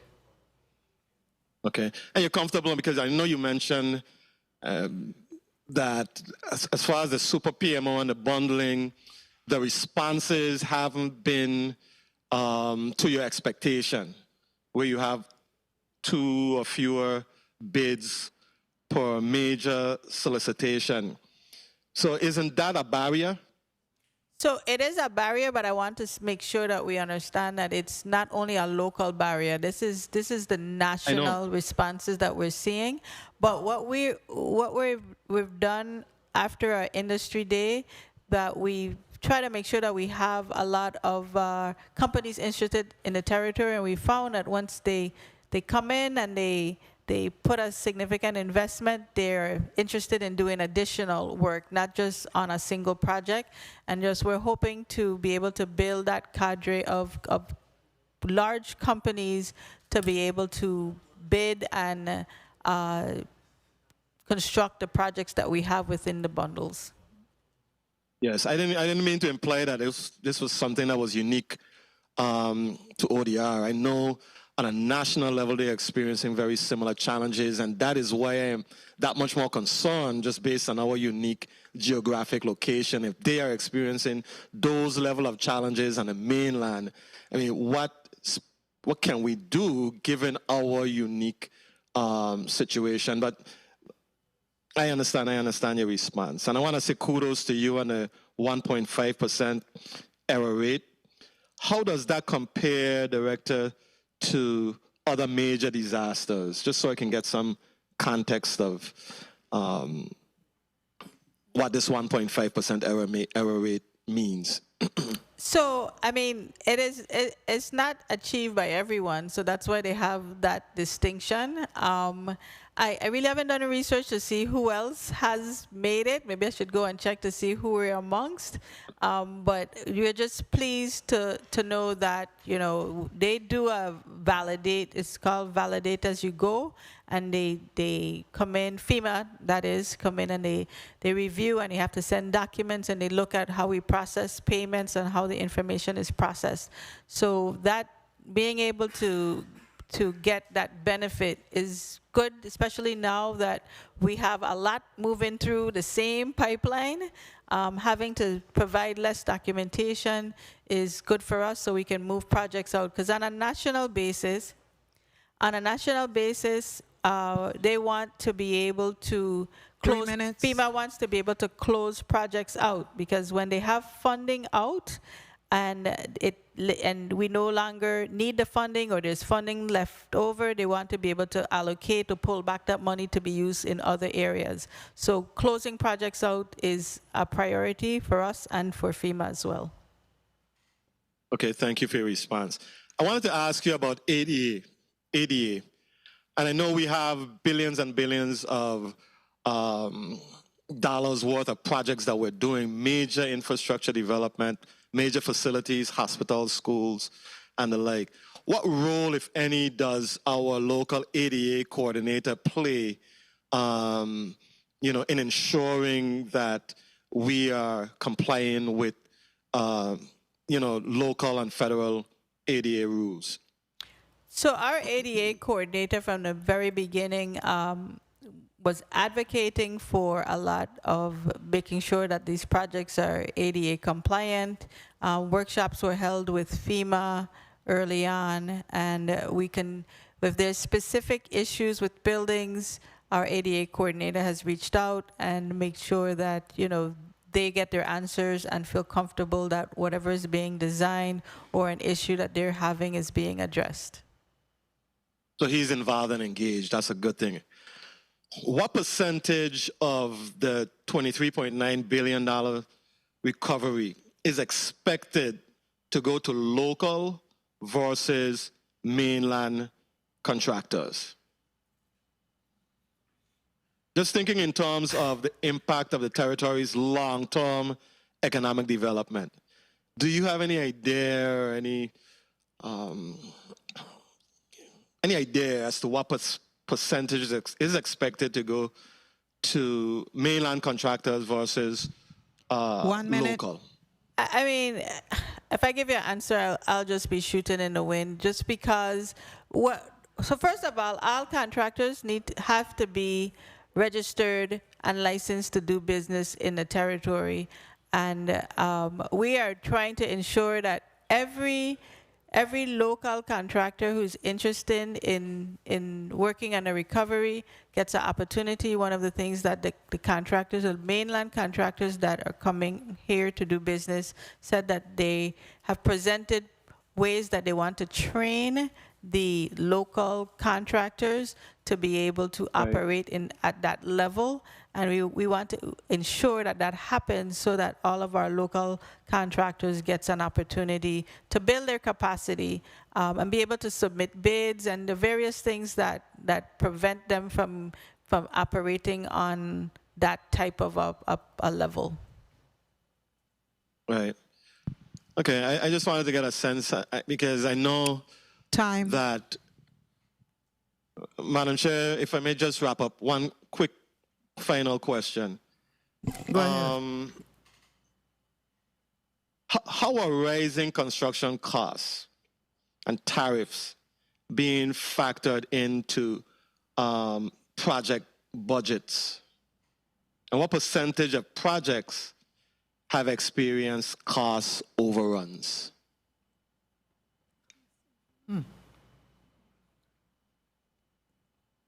So I'll take the first part of the question. We look at some of the risks that are coming. For instance, the tariffs.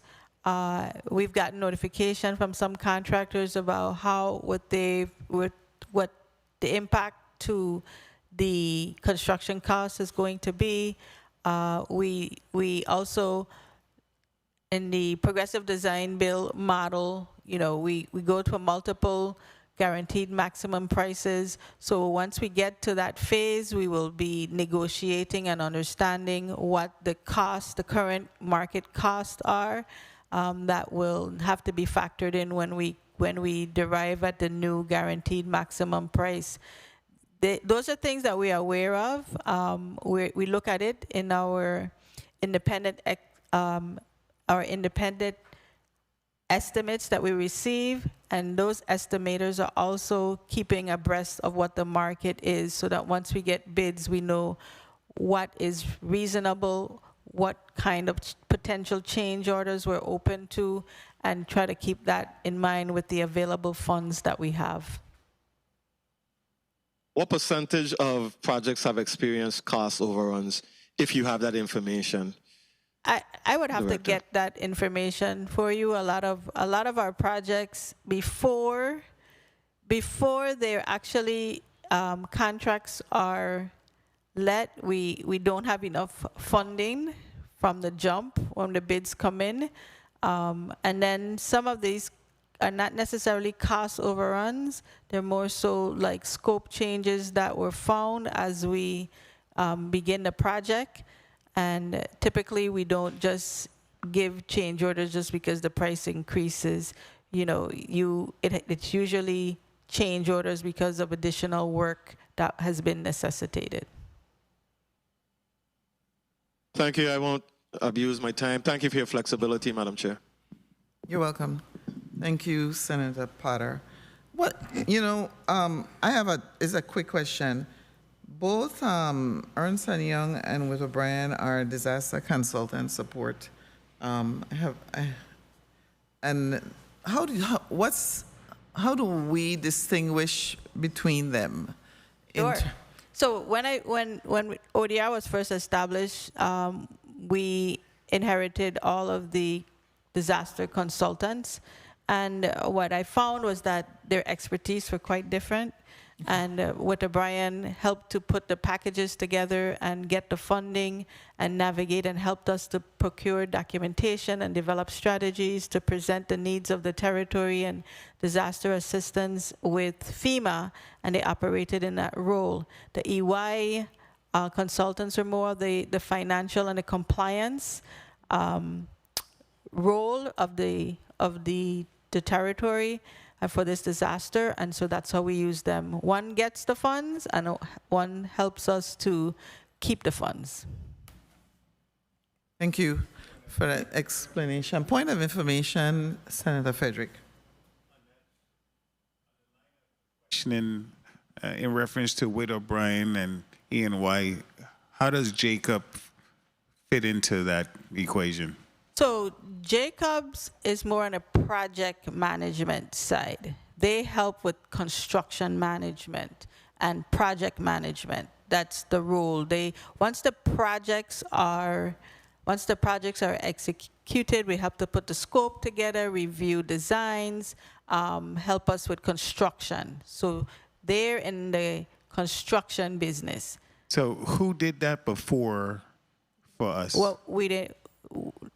DPW, pretty much. Okay. So we were not at that point that we would need. The projects that we did initially were not in need of that additional support.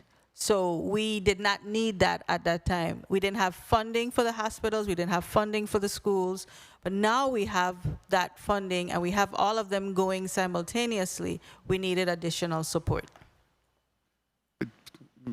Follow up. The typical process, isn't it the engineering and architectural portion provided with some sort of construction management too? No. So the people who design, let's take a house as an example. The person who drew your plans aren't always necessarily the person who builds your house. You might get a contractor to build your house. So if you are at work every day and you need somebody to manage what the contractor is doing, and you have a construction manager or a project manager that keeps the project moving and protects the interests of the owner. And that's what Jacobs does. They help. We're the owners and we need help making sure that the project is being managed and the construction is happening as it should be. Thank you very much. Thank you, Madam Chair. Yeah, I'll follow up with that. I just want to know, so is that Jacobs Engineering that Senator Frederick was referring to, which is CH2M? Correct.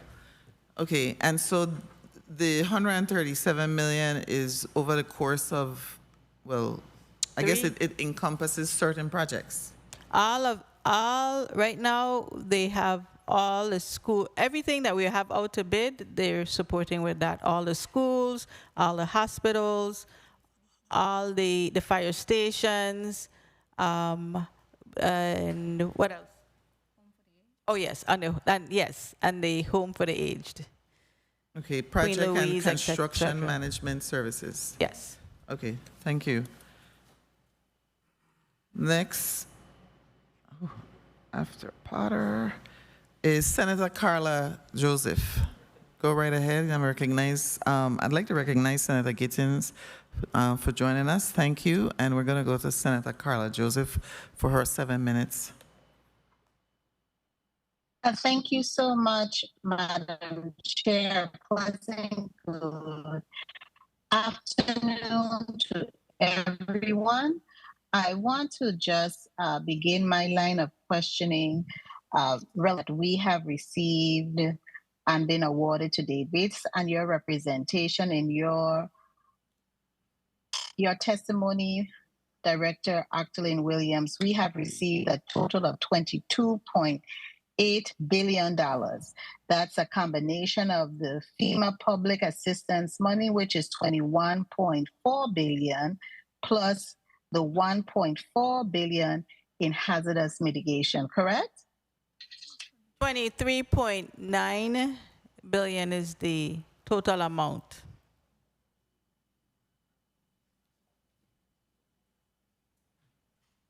Oh, 23.9. Okay.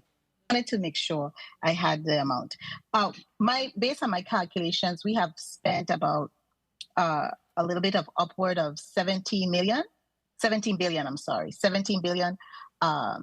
have been expended to implement the projects. Is that correct? No, 3.8 billion has been expended to date.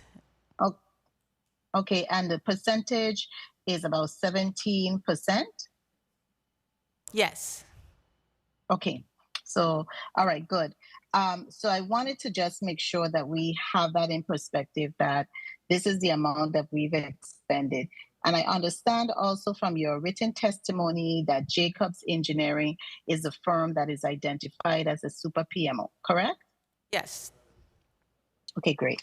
I wanted to ask, because you have various funding sources that you are managing. You have the FEMA funding source, you have the Department of Transportation, you have, as a subrecipient, CDBG-DR, you have Department of Health, Department of Agriculture, Department of Education, and Department of Commerce. Has any of these departments indicated to you or the government of the Virgin Islands that they are going to shift and require that you now provide any up-to-date annual audits for the government of the Virgin Islands to receive continued funding? So we have not gotten any indication, but we do have to complete our single audits and provide audit information to the federal funders overall for eligibility, like particularly HUD. So that information is provided to as requested. Okay, but you as a subrecipient provides that information as a single audit, or is it the agency here locally, Housing Finance Authority, because you're just a subrecipient? Does the local agency require that you also provide a single audit? Yes, we provide, the Public Finance Authority provides information. As a subrecipient, we were required to provide that information to HUD and to Housing Finance Authority, which we did. Okay, great. So, and what year was that single audit that Public Finance Authority provided? Because I know there were a number of years behind.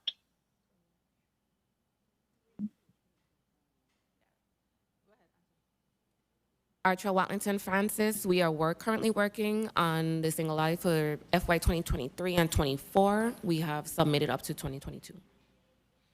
Okay, so we are about 3 years behind, you would say, or maybe 2, because the 2025 hasn't been completed. 3 minutes. I want to also ask you, has there been any cause for the agency, your agency, to provide any correction action plan measures? No. Okay, very good. That is excellent, in fact.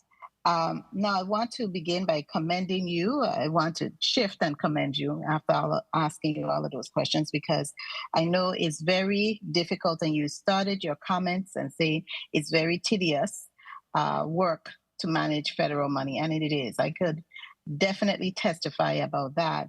So I want to commend you and your team because you're not by yourself. You have a team of persons, and I'm sure you work more than 40 hours a week, assuring that all of these grants are managed with a level of fidelity and responsibility and accountability. I want to shift to ask you about the redevelopment of the Dunu project. When I became elected in 2020 and I was sworn in 2021, the Dunu development, and you would recall, we were there all up at Dunu celebrating that Dunu was going to be finally redeveloped. Now I saw in your testimony that the financing documents for the Dunu redevelopment project was finalized today. And I want to say congratulations to you. Who is the construction contractor on this development? The Housing Authority initially went out to bid, and they selected GC, and that contract was then terminated, and they put it back out to bid. Benton has been selected and for the rebuild of Dunu. Okay, and do you know the amount of the contract? I do. If you give me a minute, I can get it for you. Okay, that would be very important because we want to see that this is done and completed because we have a major housing crisis happening in the Virgin Islands, and we can't just arbitrarily ask our people to return back, and we don't have any place for them to lay their head in peace so that they could continue to help in the rebuilding effort in the Virgin Islands. So it is very important. We have a major crisis on our hands. You have the information yet, Mrs. Williams-Actolin? If not, I could continue with some other questions.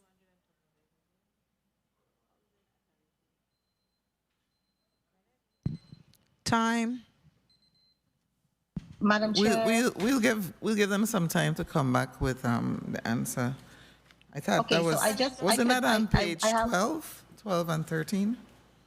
Yes, but it didn't state, Madam Chair, with all due respect, you're right, but it didn't state how much the awarded contract was. Right. It was not stated there. That's why I asked the question, Madam Chair, because I know there have been some increase in costs. Okay, that's correct. We're gonna wait for, give them some time to provide you with that answer. I have just two, Madam Chair. I'm so sorry, but my time went and I should have asked to hold my time. Two pressing questions. Go ahead. Then I will be done. Thank you so kindly, Madam Chair. You're very gracious. Kindly indicate for us, I didn't see this either in your testimony. You did a very good job in being comprehensive with your testimony. Who has a super PMO, Jacob Engineering? Have they begun to put together the bid request for the horizontal portion in St. Thomas? I'm speaking specifically about the wastewater area, because we have a lot of sewage that is bubbling up, especially in front of Paul and Pearson Gardens.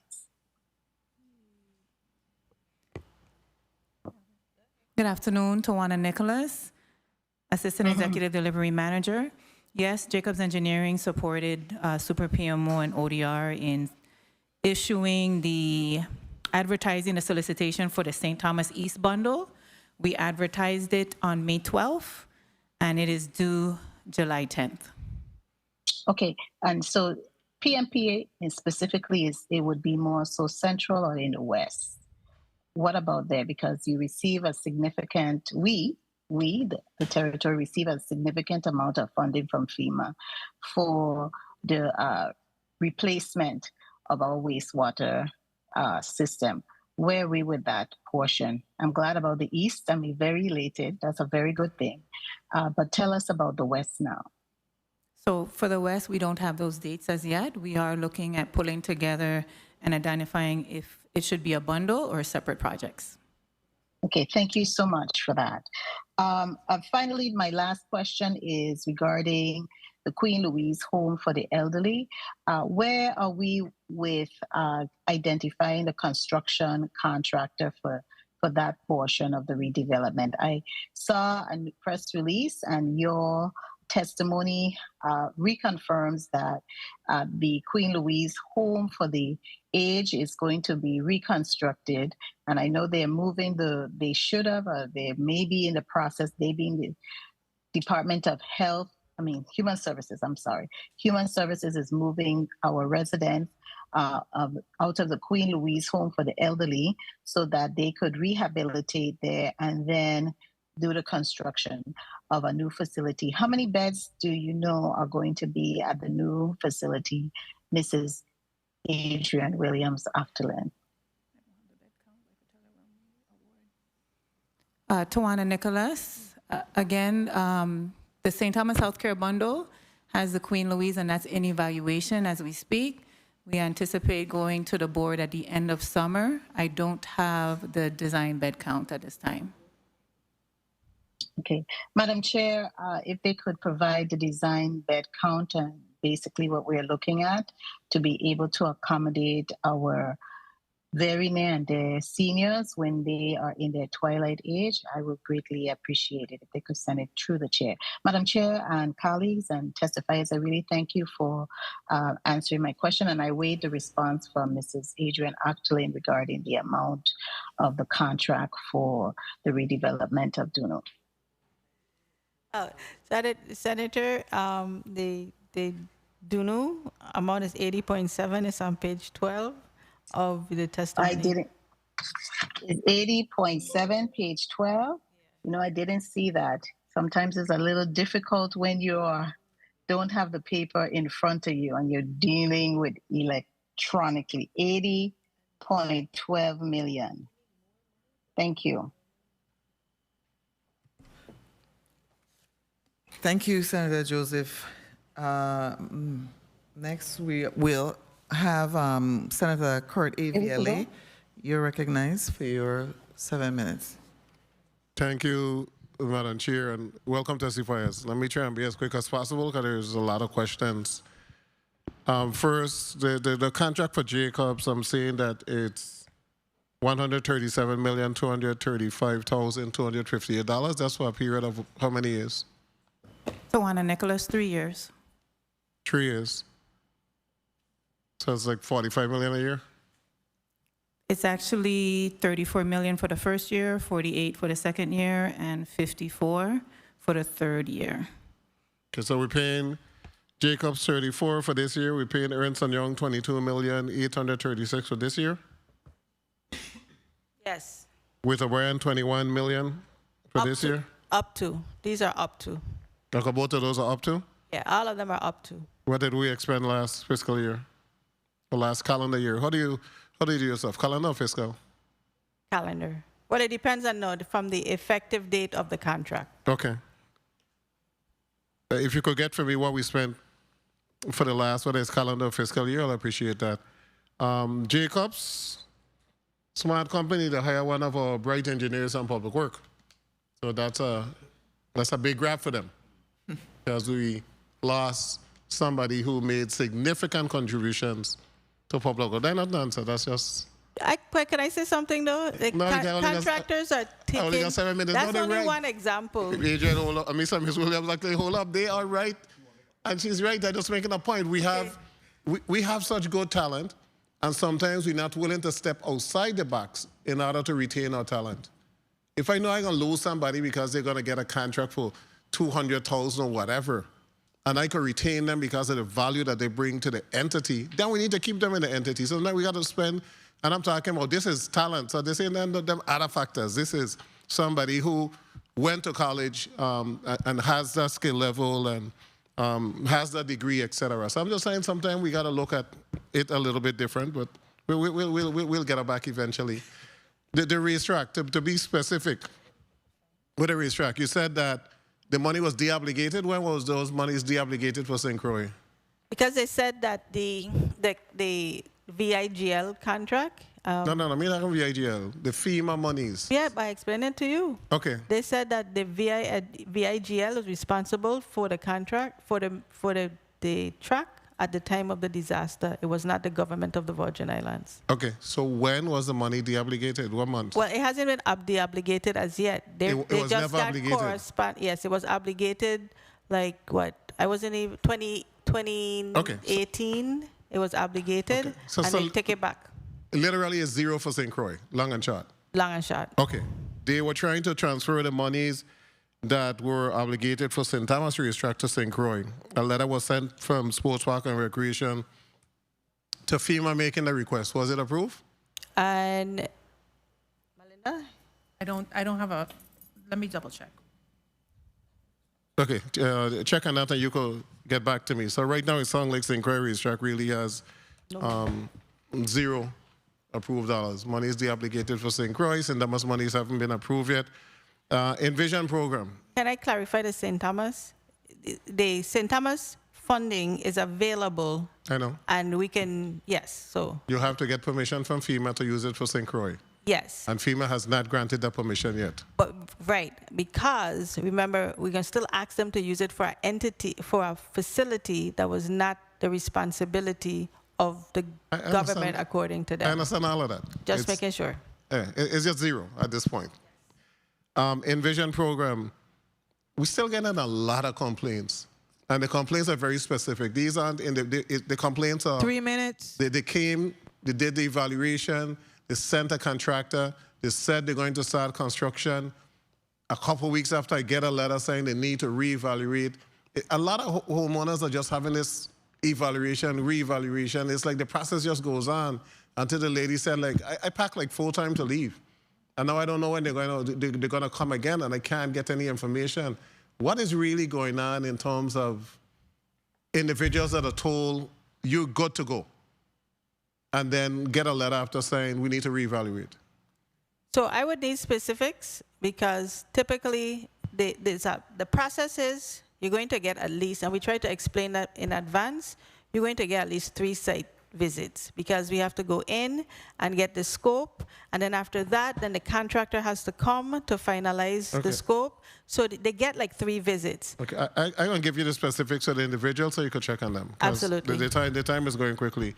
Was there ever an agreement to build a multi-purpose center at UVI St. Croix campus as a shelter? There was a project to do so. And was a project accepted by FEMA or the federal government? Did they give us the authorization that we could go ahead and try to design the project? They did not give us the authorization. It was a combination project. It was CDBG money and hazard mitigation. Graciela, I don't know if you share what happened to the hazard mitigation portion, and I can discuss this. Is it still available? Because I know UVI did submit some stuff. Is it available? Yes or no, so we really need to know so we can move on.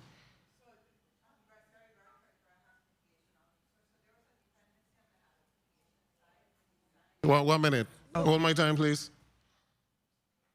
The mic. Can you hear me? Yes. Good afternoon again. Graciela Rivera, Territorial Hazard Mitigation Officer. So initially, there was a dependency on getting that funding on the Hazard Mitigation Grant Program with getting designs from the CBDG DR. Then that did not materialize. It then switched to CBDG MIT.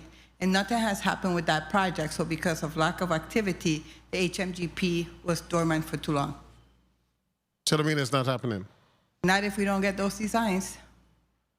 We have it. We keep continuing to keep it alive with FEMA. Okay, so you're supposed to get the designs from who? It was supposed to be done through CBDG MIT, but the application was never submitted. Well, last I heard. And the application will be resubmitted by who? UVI. So UVI has not resubmitted the application? I'm not CBDG MIT, but my understanding is no. So the original application that they submitted, what happened to that? Oh, I cannot answer that. Go ahead.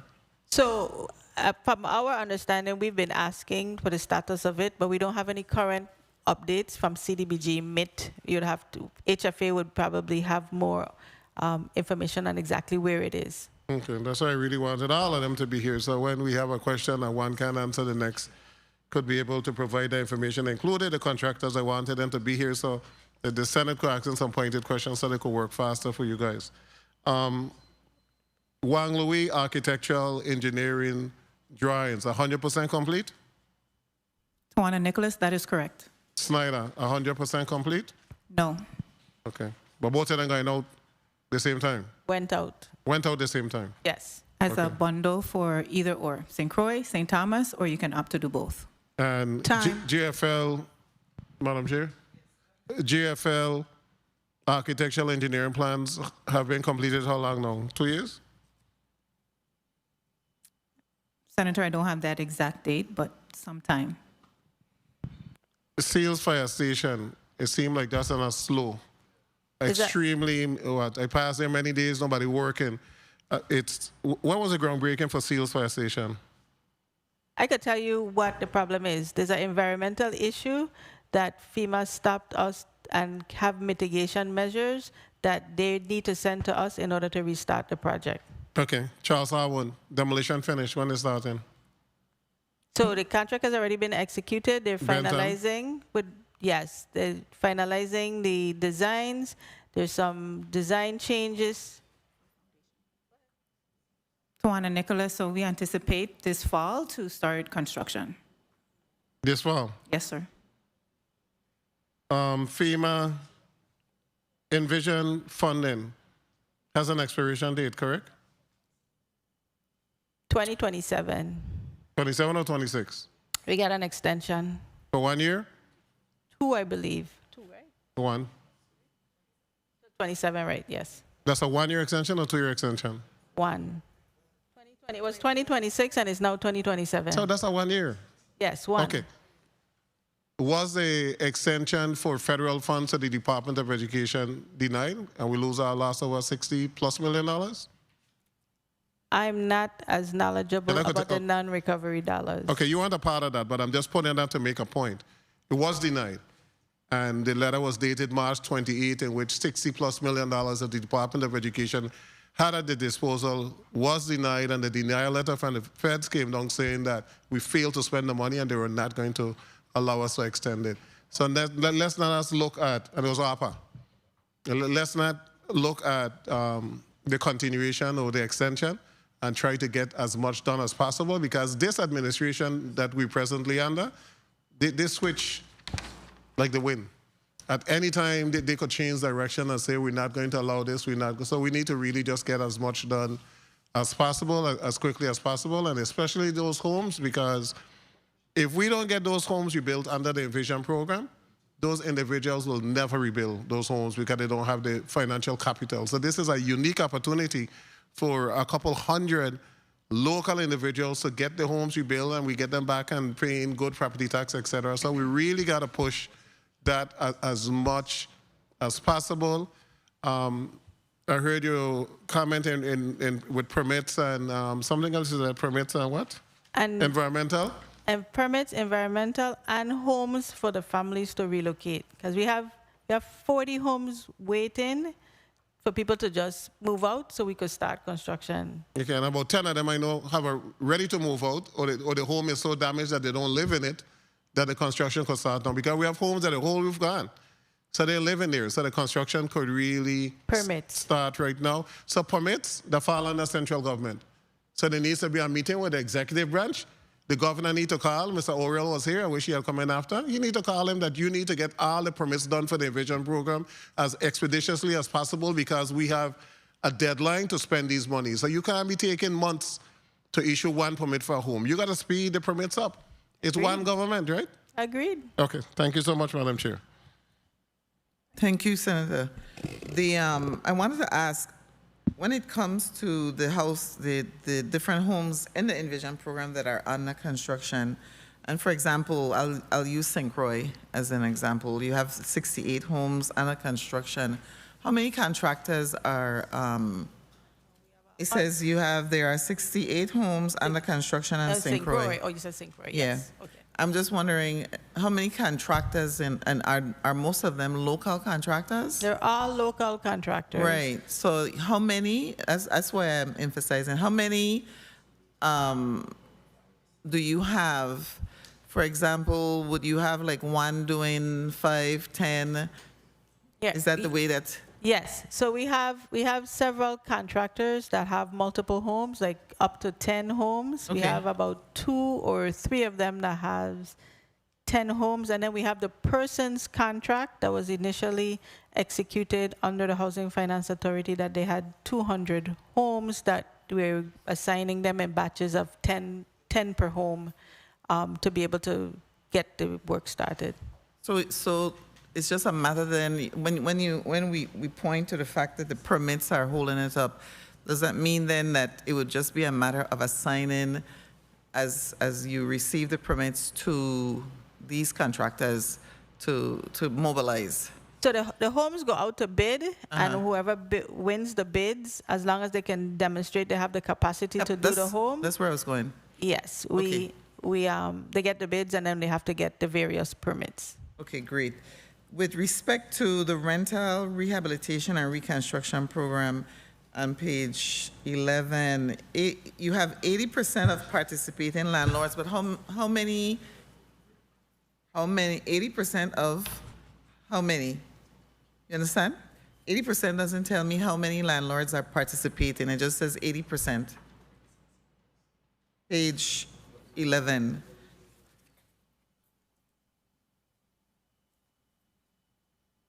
Page 11. Well, right underneath the envision, the paragraph, right, where it starts, the rental rehabilitation and reconstruction. It says 80%, but it doesn't tell me how many landlords you have that are participating. We have 108 homes in the rental program. I have to see what you're referring to. 108 homes in the 108. rental program. So yes, we've managed. So the goal with the rental program was to reach out. We had two information sessions with all of the landlords, because we figure if we finish the landlords' homes or the apartments, then we'll have more units to put the Available? homeowners in. So Okay. we've contacted them, and then so we got 80% of them, and the others we're still trying to reach to make sure if they're still interested in the program. Okay. Senator DeGraff, you're recognized for your 7 minutes. Thank you, Madam Chair. Good afternoon, colleagues. Good afternoon, testifiers, all viewing, listening, and present. You know, I want to go straight to the line of credit. You say you have 45 million that you haven't used? 45 that's available right now. We did 2 draws this month, so you know that's the point in time count. Or So how number. come we need it? So why would we need an extra 100 million if we aren't getting everything off that we want to get off? Well, because we're increasing, one, we're trying to make sure we pay the contractors on time. 2, because the FEMA approvals are 2 to 3 weeks out, and we have to go to the line to ensure that we pay contractors to keep projects moving, and that is coming at a clip. Like the first draw was 25 million, another we did 2 weeks later for 17 million, so we can reach the cap of that very quickly while we're trying to keep these projects going, and we've just gotten the beginning amount of these contracts on, and we expect to have like 8 more contracts going on throughout the year. So that is not enough bandwidth. Projects? Sorry about that. How many projects have been completed? 1,000. Totally complete. 1,113. And how many projects would this difference of this 45 million that we have sitting waiting for the line of credit, would we be able to accomplish out of those? So that is going to assist us with all the remaining projects, over 500 projects, anyone that we need to advance, that we would use the line to advance those projects. And it's not the number of projects, is the dollar amount that comes with the payments and the draws that really drive what's happening. For instance, a mobilization payment for one of these larger projects have been like $10 million, $12 million. And those, you know, multiple projects Having that type of payables is what we would need to be able to keep that line and having money to keep the payments going.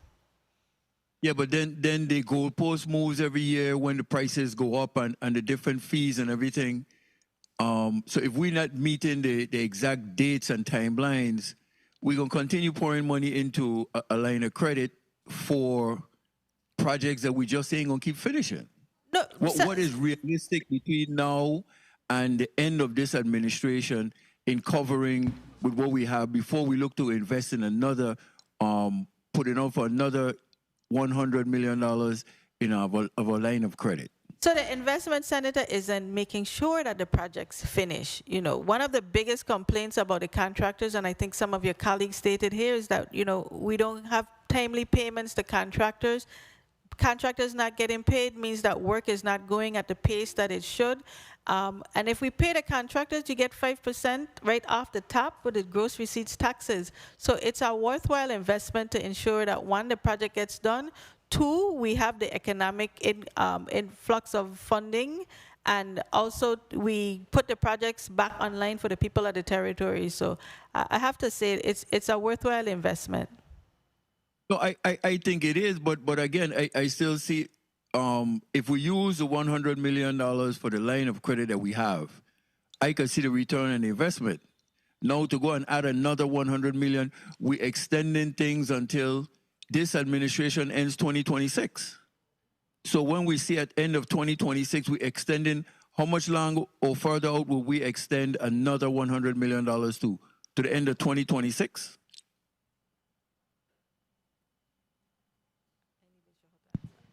So 3 minutes.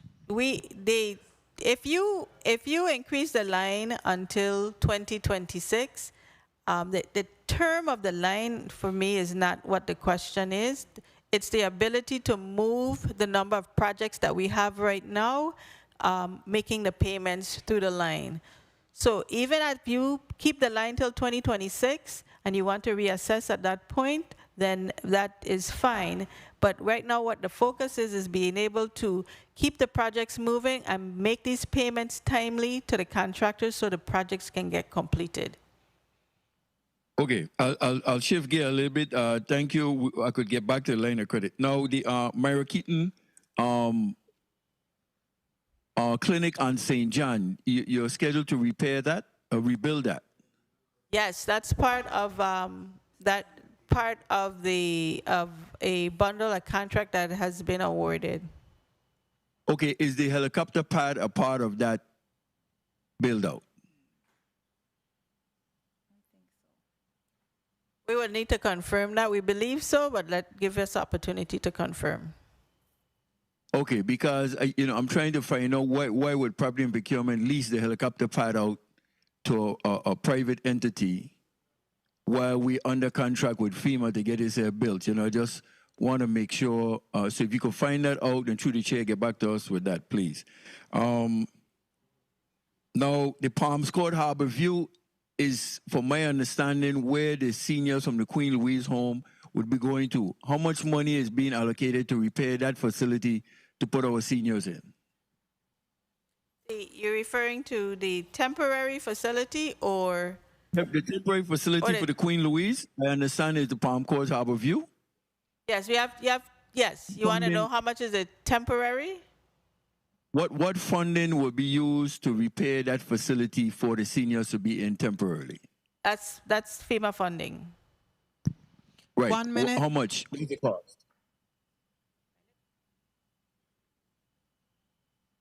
Okay, you could get it through the chair. Again, I'm just pressed for time. Now, how much is paid in terms of salaries versus consultants? I always see whenever we get money in the Virgin Islands, everybody has to come get their share.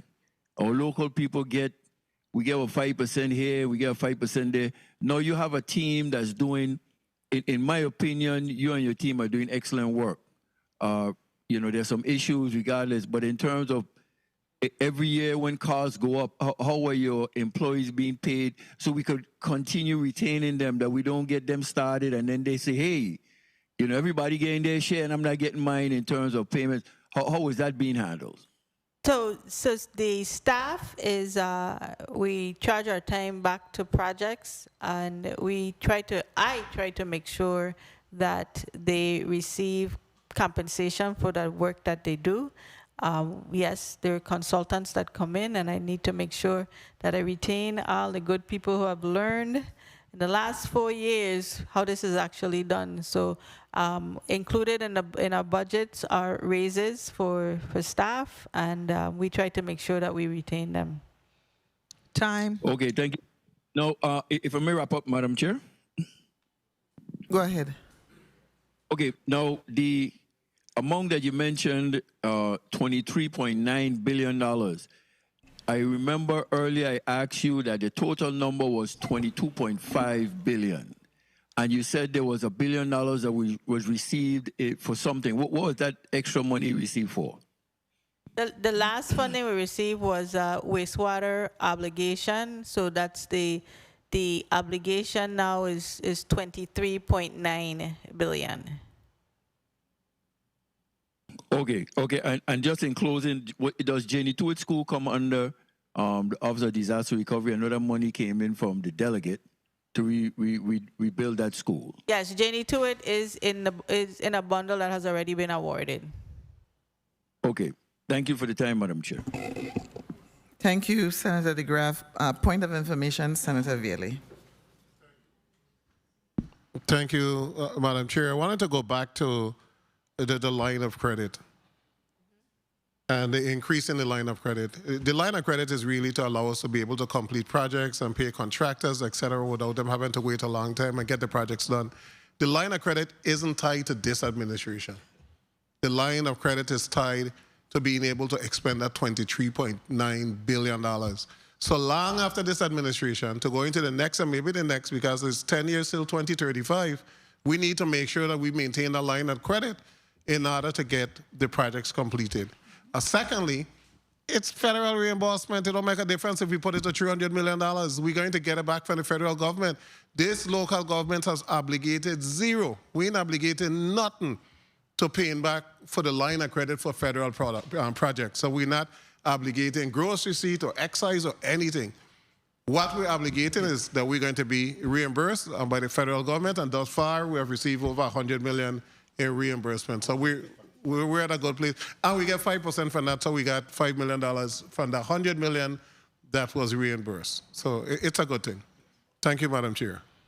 Thank you, Senator Madam Chair, DeGraff. can I just echo something? Thank you. Because typically, sorry. Go ahead. Well, Senator DeGraff, one minute. Okay. The director wants to reply.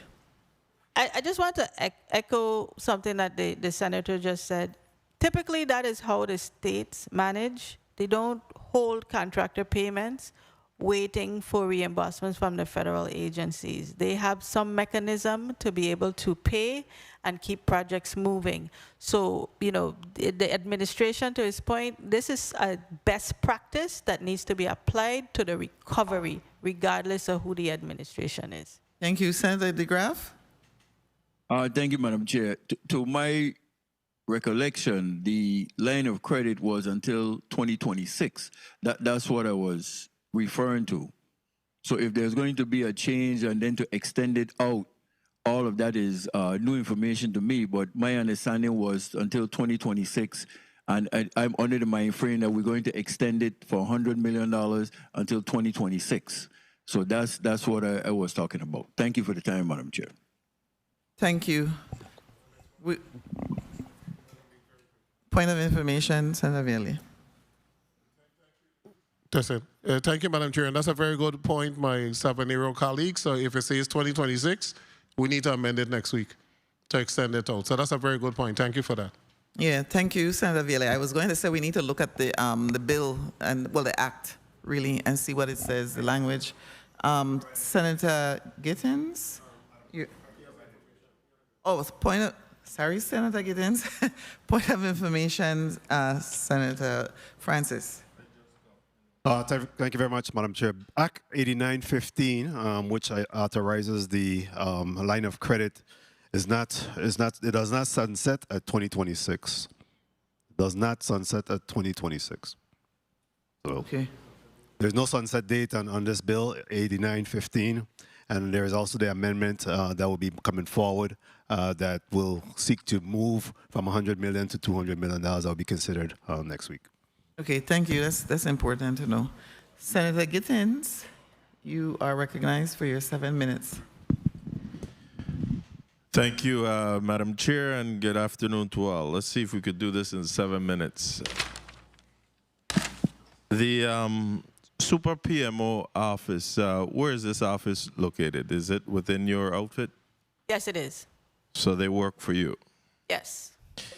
Work for the people of the Virgin Islands. And why does so many of our recovery projects appear to be stalled or simply slowly progressing?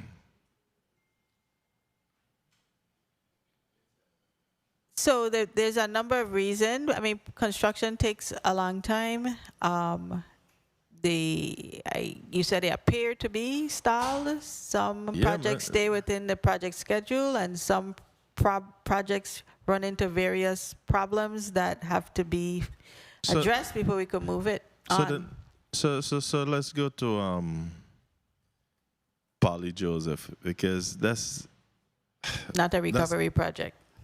Okay, it's not, but it's under your office? No. It's not. Okay.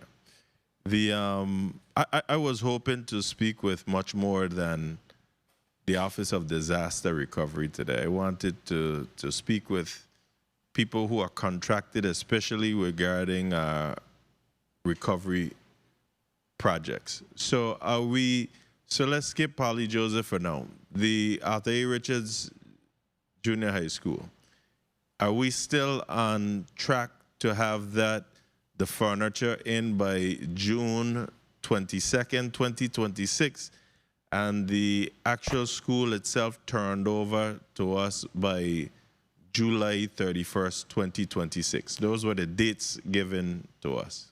So we are still on track for school opening for that school year, 2026 school year. So it'll be within the realm of those dates that I had written down. Yes. Now, I couldn't help but to notice that a lot of these, I guess you call them bundle contracts or whatever, coming out of the Super PMO office within the last month or two. April and May is what I'm consistently seeing here. April 23rd, April 28th, and May 2025. Now, I see here with the executed contract for something in St. Thomas with the education bundle, I see that there's designed as 20% completed and are expected to be completed in October 2026. Why more than a year out if it's already 20% completed? Tawana Nicholas, that 20% represents all 6 projects. So the October 2026 date is the last project, which is the Janie Tuitt Elementary School. So how many projects are we talking about in there then? 6. EBO, St. Thomas Admin Center. So would you have a breakdown as to those completion timelines for each project? Yes, we have a project schedule for each individual project. All right, can you supply that through the chair, please? No problem. The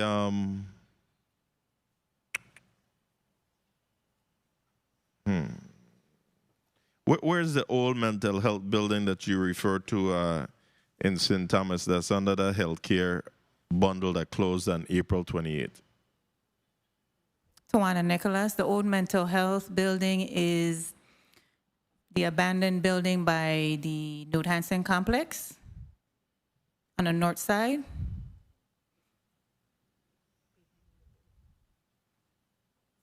And the demolition for the Charlotte Amalia High School, I see that you stated that a couple buildings have been taken down already, the first phase. demolition. However, for the remainder, when are these demolitions going to take place? We're looking per the project schedule the fall of this year. That is pending our EHP review from EHP approval from FEMA. So we're not doing none of these during the summer months when the students are not present and employees? I'm sorry, Senator, say that again. We're not doing any of these demolitions during the summer months when employees and students are not present? 2 minutes.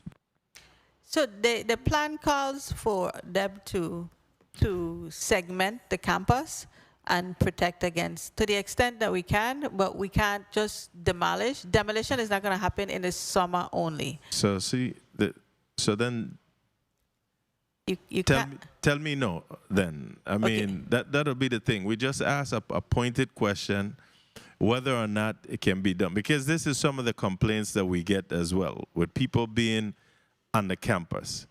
So even as we work with the contractors and all the iron out all the kinks and whatnot to get these contracts in place, we can't do anything around the summertime when persons are not present.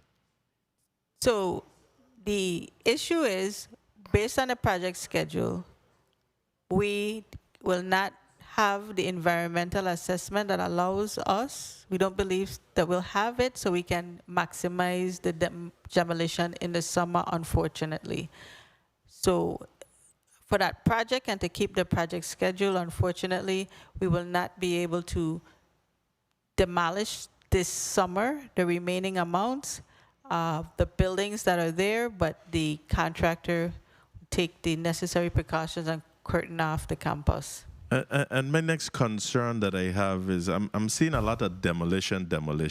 And my real concern is, as much as we say we're going to build to current standards and to withstand hurricane, this and that, I really don't see anything being rebuilt that been built as good as some of those old buildings. When I saw Harrigan Housing Community got knocked down, that thing just hit me in my stomach. That's not one of your projects, but I'm just saying that was a real sturdy building. A lot of these buildings have withstood hurricanes here, and we're just demolishing to rebuild, and I'm not seeing the true standards that we need them to be. Going back to even the Vincent Mason pool thing, where we have reduced the bathroom sizes or the locker room sizes from a 6 to 8 man shower style to 1. I mean, we can't be reducing like that, and we end up paying much more money. I say that on the record too, because I went down to Polly Joseph Stadium just today as well, and I'm looking at that facility and seeing that we possibly getting shortchanged. So at some point, I'm hopeful to be able to speak to those contractors. But in wrapping up, I'm not sure if the time was called. I wanted to ask about how are we prioritizing some of these projects. The one project that I see where you could tell us it will be completed by the end of the year is the project with the Zion Farm Great House. I'm not sure how important that is, but how are we prioritizing these projects? So the projects are prioritized by the need. If the user agencies has been doing what they need to do, there's period of performance for the funding that receive from FEMA. So, you know, we can't hold, projects are not held back because of less importance. They have timelines to expend the dollars. We have other projects that are moving, and the importance of those projects, we have a priority projects that we have, and I think all of the priority projects are moving. So then tell me about the Governor Wang F. Louis Hospital project then. I see here that it was only advertised March 27th of this year. Why only now? Senator, I've testified before this committee many times that we put that project out to bid 3 times. This is the first time it's going out to bid. It went out. This is we believe, and that this is the last time, and we will get a contractor. But it hasn't been sitting. It's been out to bid multiple times. So when we advertise outside the territory as well? Absolutely. Okay. Yes. So I spent some time sharing that we did a lot of homework to be able to get more interest, and we believe that this time that we would have at least more than 1 bid to make a decision. Well, my fingers crossed, toes crossed, eyes crossed, everything crossed. Me too. Because we need this hospital to be built. Thank you. Thank you, Madam Chair, for the leniency as well. Thank you for your responses. I know at times we come down on you, but we just need the answers. I always say that I believe in your staff and whatnot. Publicly, I've mentioned that at the ribbon cuttings we've been having and whatnot. But it's still for us to ask the probing questions to ensure that these projects just aren't being stalled without answers. Thank you again for all that you and your team does. Thank you, Madam Chair. Thank you, Senator. Thank you, Senator Gittins. So the hospitals are bundled?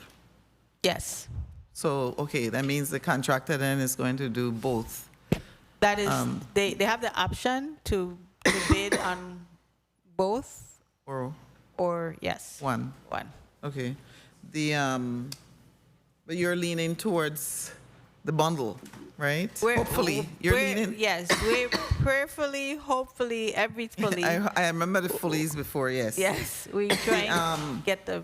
One of the things that I want to say, because you and I talked about the contractors and bringing them in, and I wasn't sure how I was supposed to do that. Really, I'm going to admit, because there's so many.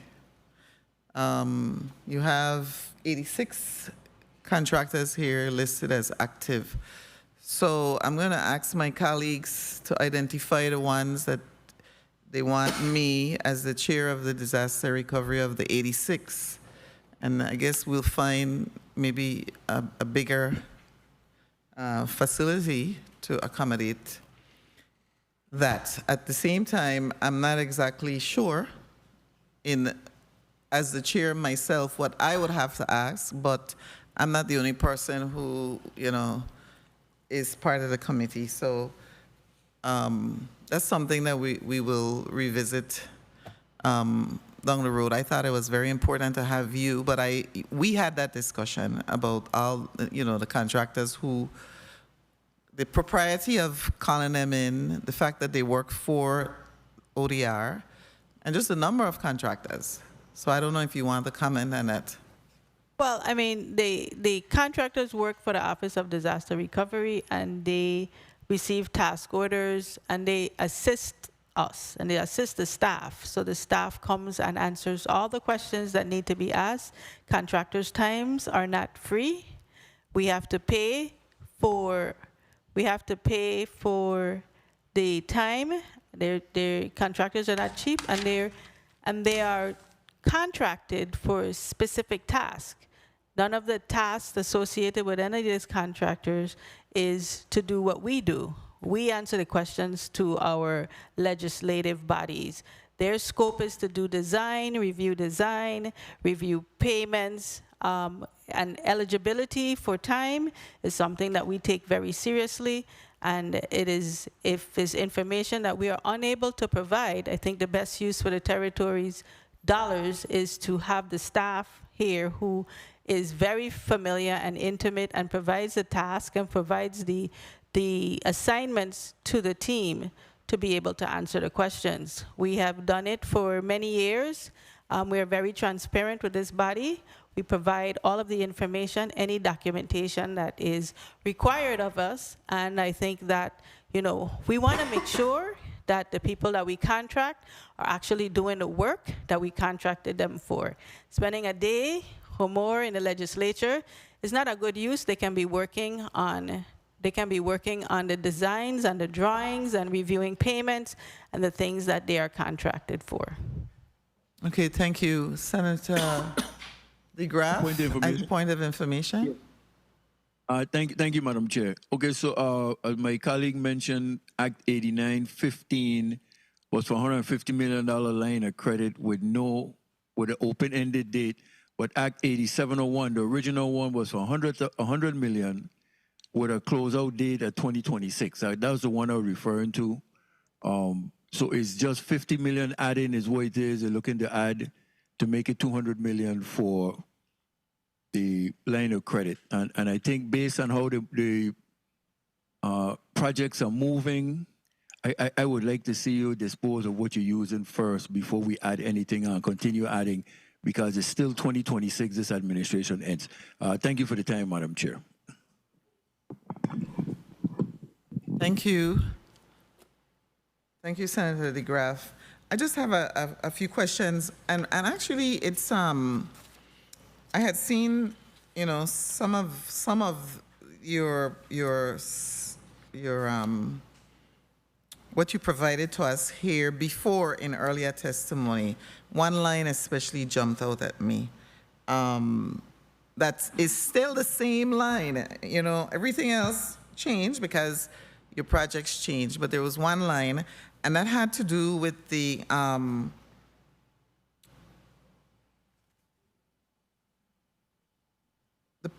read it. It must have to do with the Envision program, I think, where you say the program team also recognizes applicants' need for social support services such as financial, legal, and transportation assistance, essential home furnishing, and other needs outside the program's scope.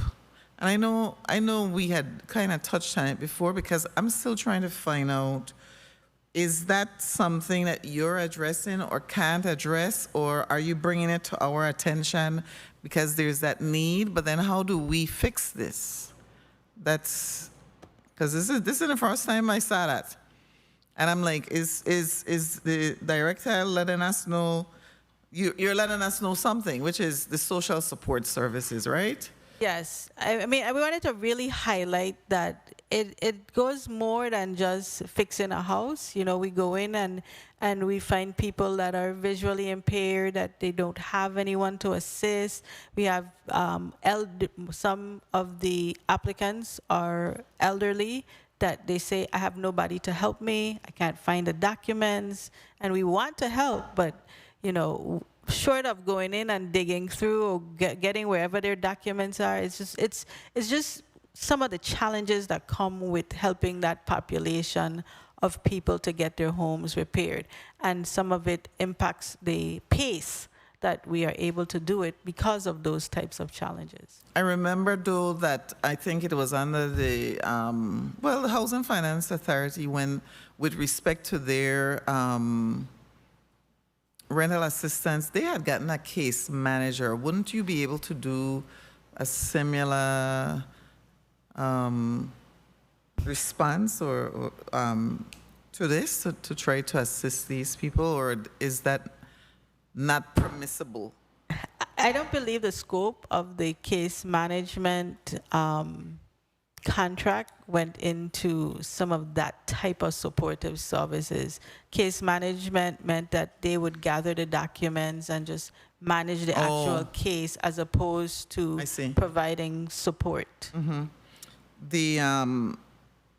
Well, I'm just trying to help find an answer to that. I was just thinking, maybe would a nonprofit be able to point of information?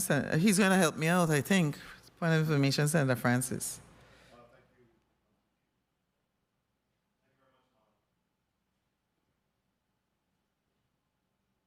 Mic check 1, 2. Thank you, Madam Chair. I think that's a very good subject matter that's being touched, and obviously the mention of it is one of grave concern for ODR as well, and perhaps I think that we should explore some solutions to that. My suggestion would be perhaps we could look at human services, and if a social worker or someone could be assigned to address this. I think it's important. This social aspect and the need to fulfill those needs for those seniors or individual that has disability. We could even consider nonprofit, like you say. We have legal services that may need to be engaged. We also have the Disability Council that need to be engaged. So we could have further discussion in respect to that and truly identify someone and perhaps fund the position to be able to support and assist them in that endeavor. I could imagine that is easier said than done, but it is a barrier. And some of these seniors perhaps are really faced with real life situation under these conditions. So we should make every effort to come up with a solution to address that. Thank you, Senator. Especially since this is like 2027, we need to finish all of this by, right? And they're part of that program with that 2027 deadline. Yeah. Okay. And I actually was into my. I didn't say it formally, but I was into my 7 minutes. I think I have 4 minutes left. Okay. Moving right along. Return it to me. Okay. Thank you. I like how Senator Francis helps me out here. Okay, the other question that I had to do with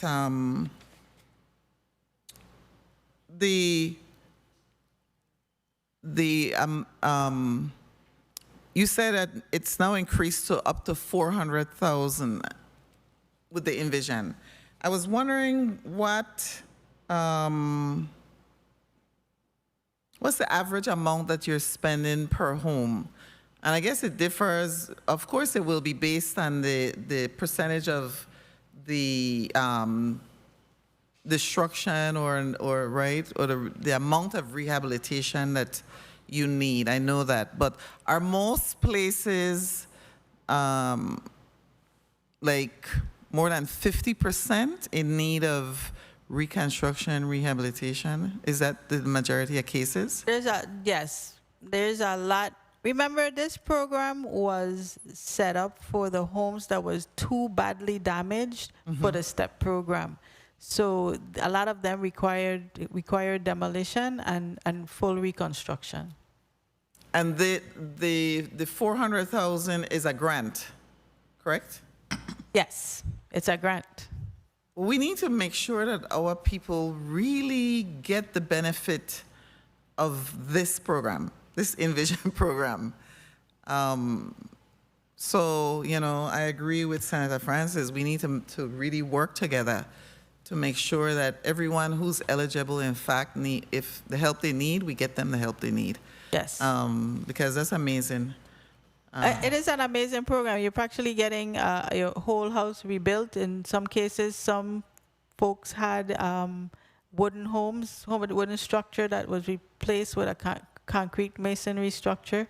You're getting a full rebuild of a home.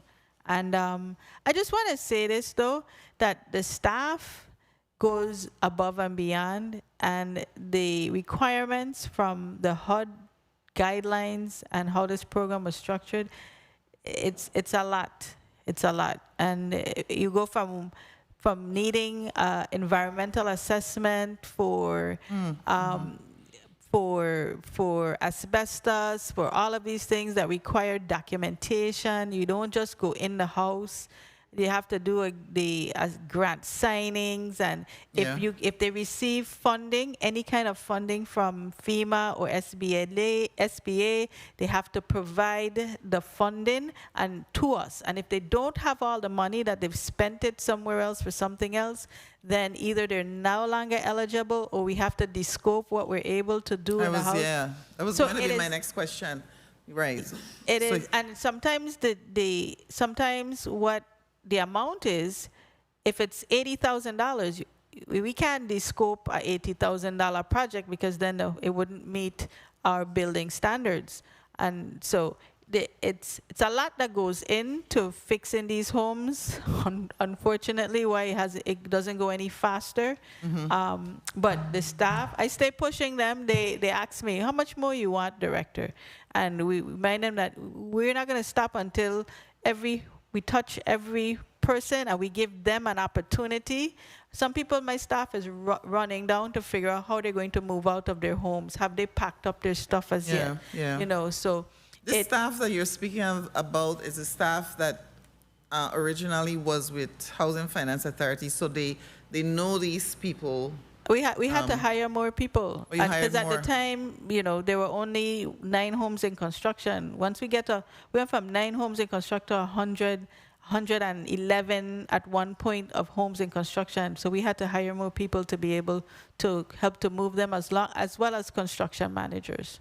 Well, I really want to say kudos to you, I mean, and your team for what you've done so far, especially with this program. I also saw you said the homeowner program has touched 225 families with just 270 eligible homes remaining. So that's the 270 is what the focus is on at this point. Yes. Okay. Yes. Okay. Anyone else have any other questions? You have an alibi, Senator Francis? Oh, Senator Bolkes, I'm going to come to you after. Go ahead, Senator Francis. Thank you, Madam Chair. I just wanted to ask the director whether or not you are aware of, I know that there was some pending litigation with Arman Management Company, the company that had previously set to handle some of the housing construction under Envision Tomorrow program. Are you aware of the outcome of that litigation, or if it's still pending, or what's the status? Oh, no, I'm not aware of the circumstances. Senator Bolkes? Thank you, Madam Chair.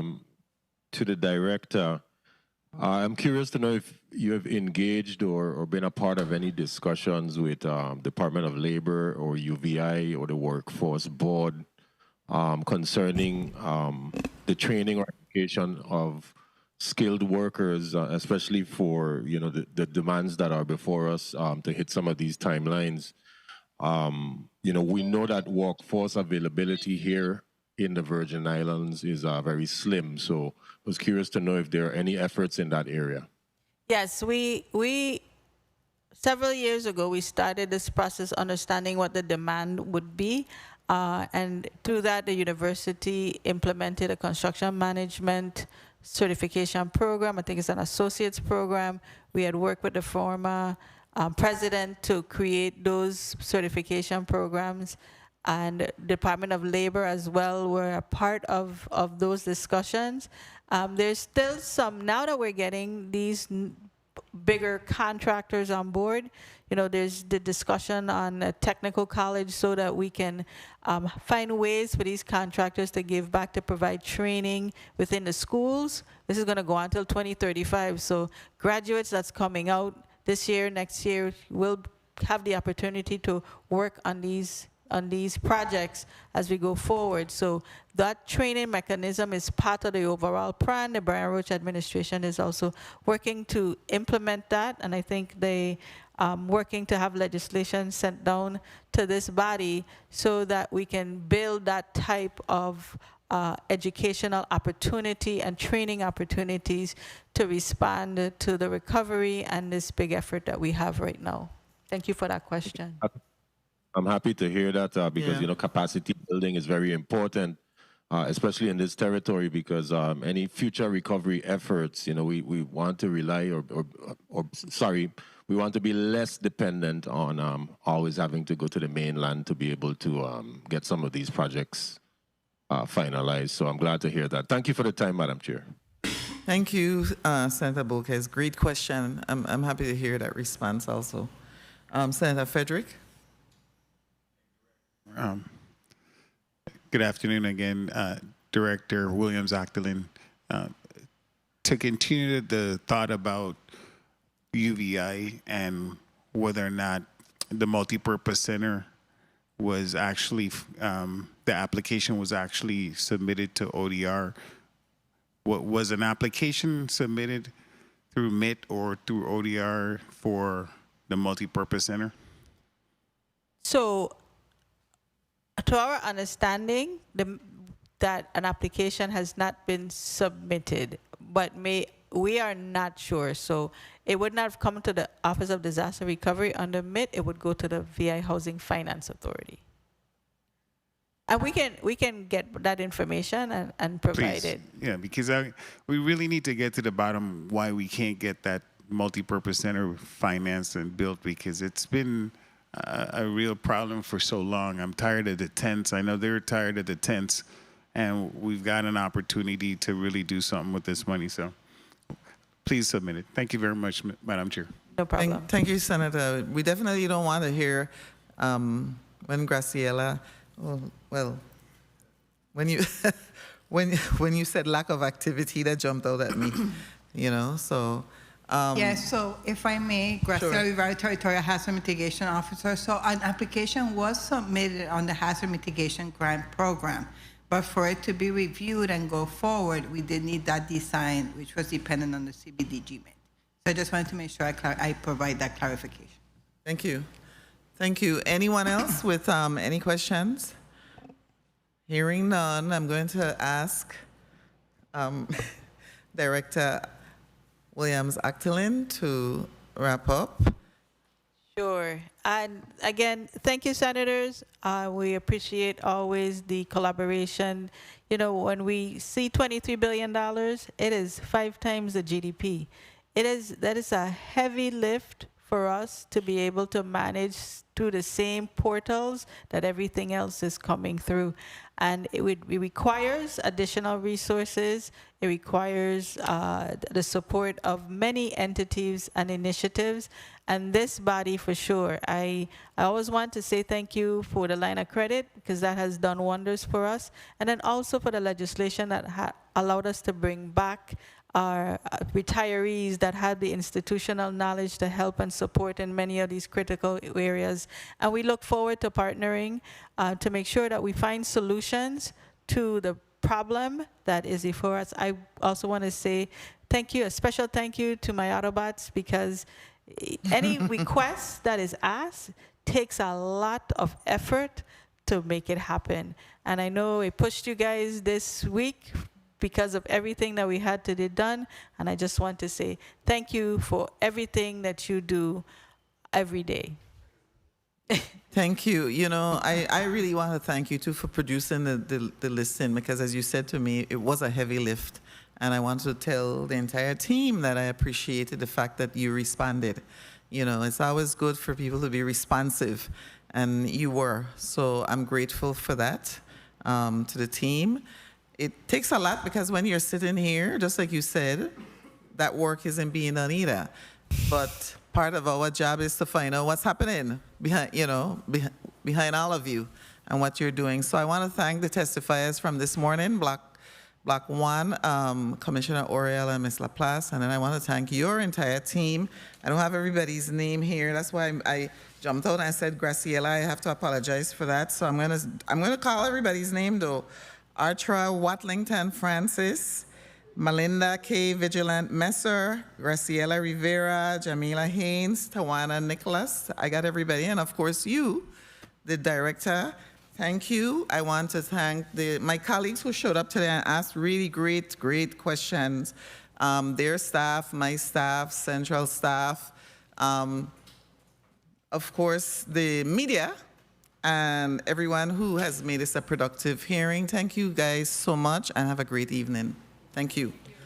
The Committee of Disaster Recovery, Planning and Infrastructure is hereby adjourned.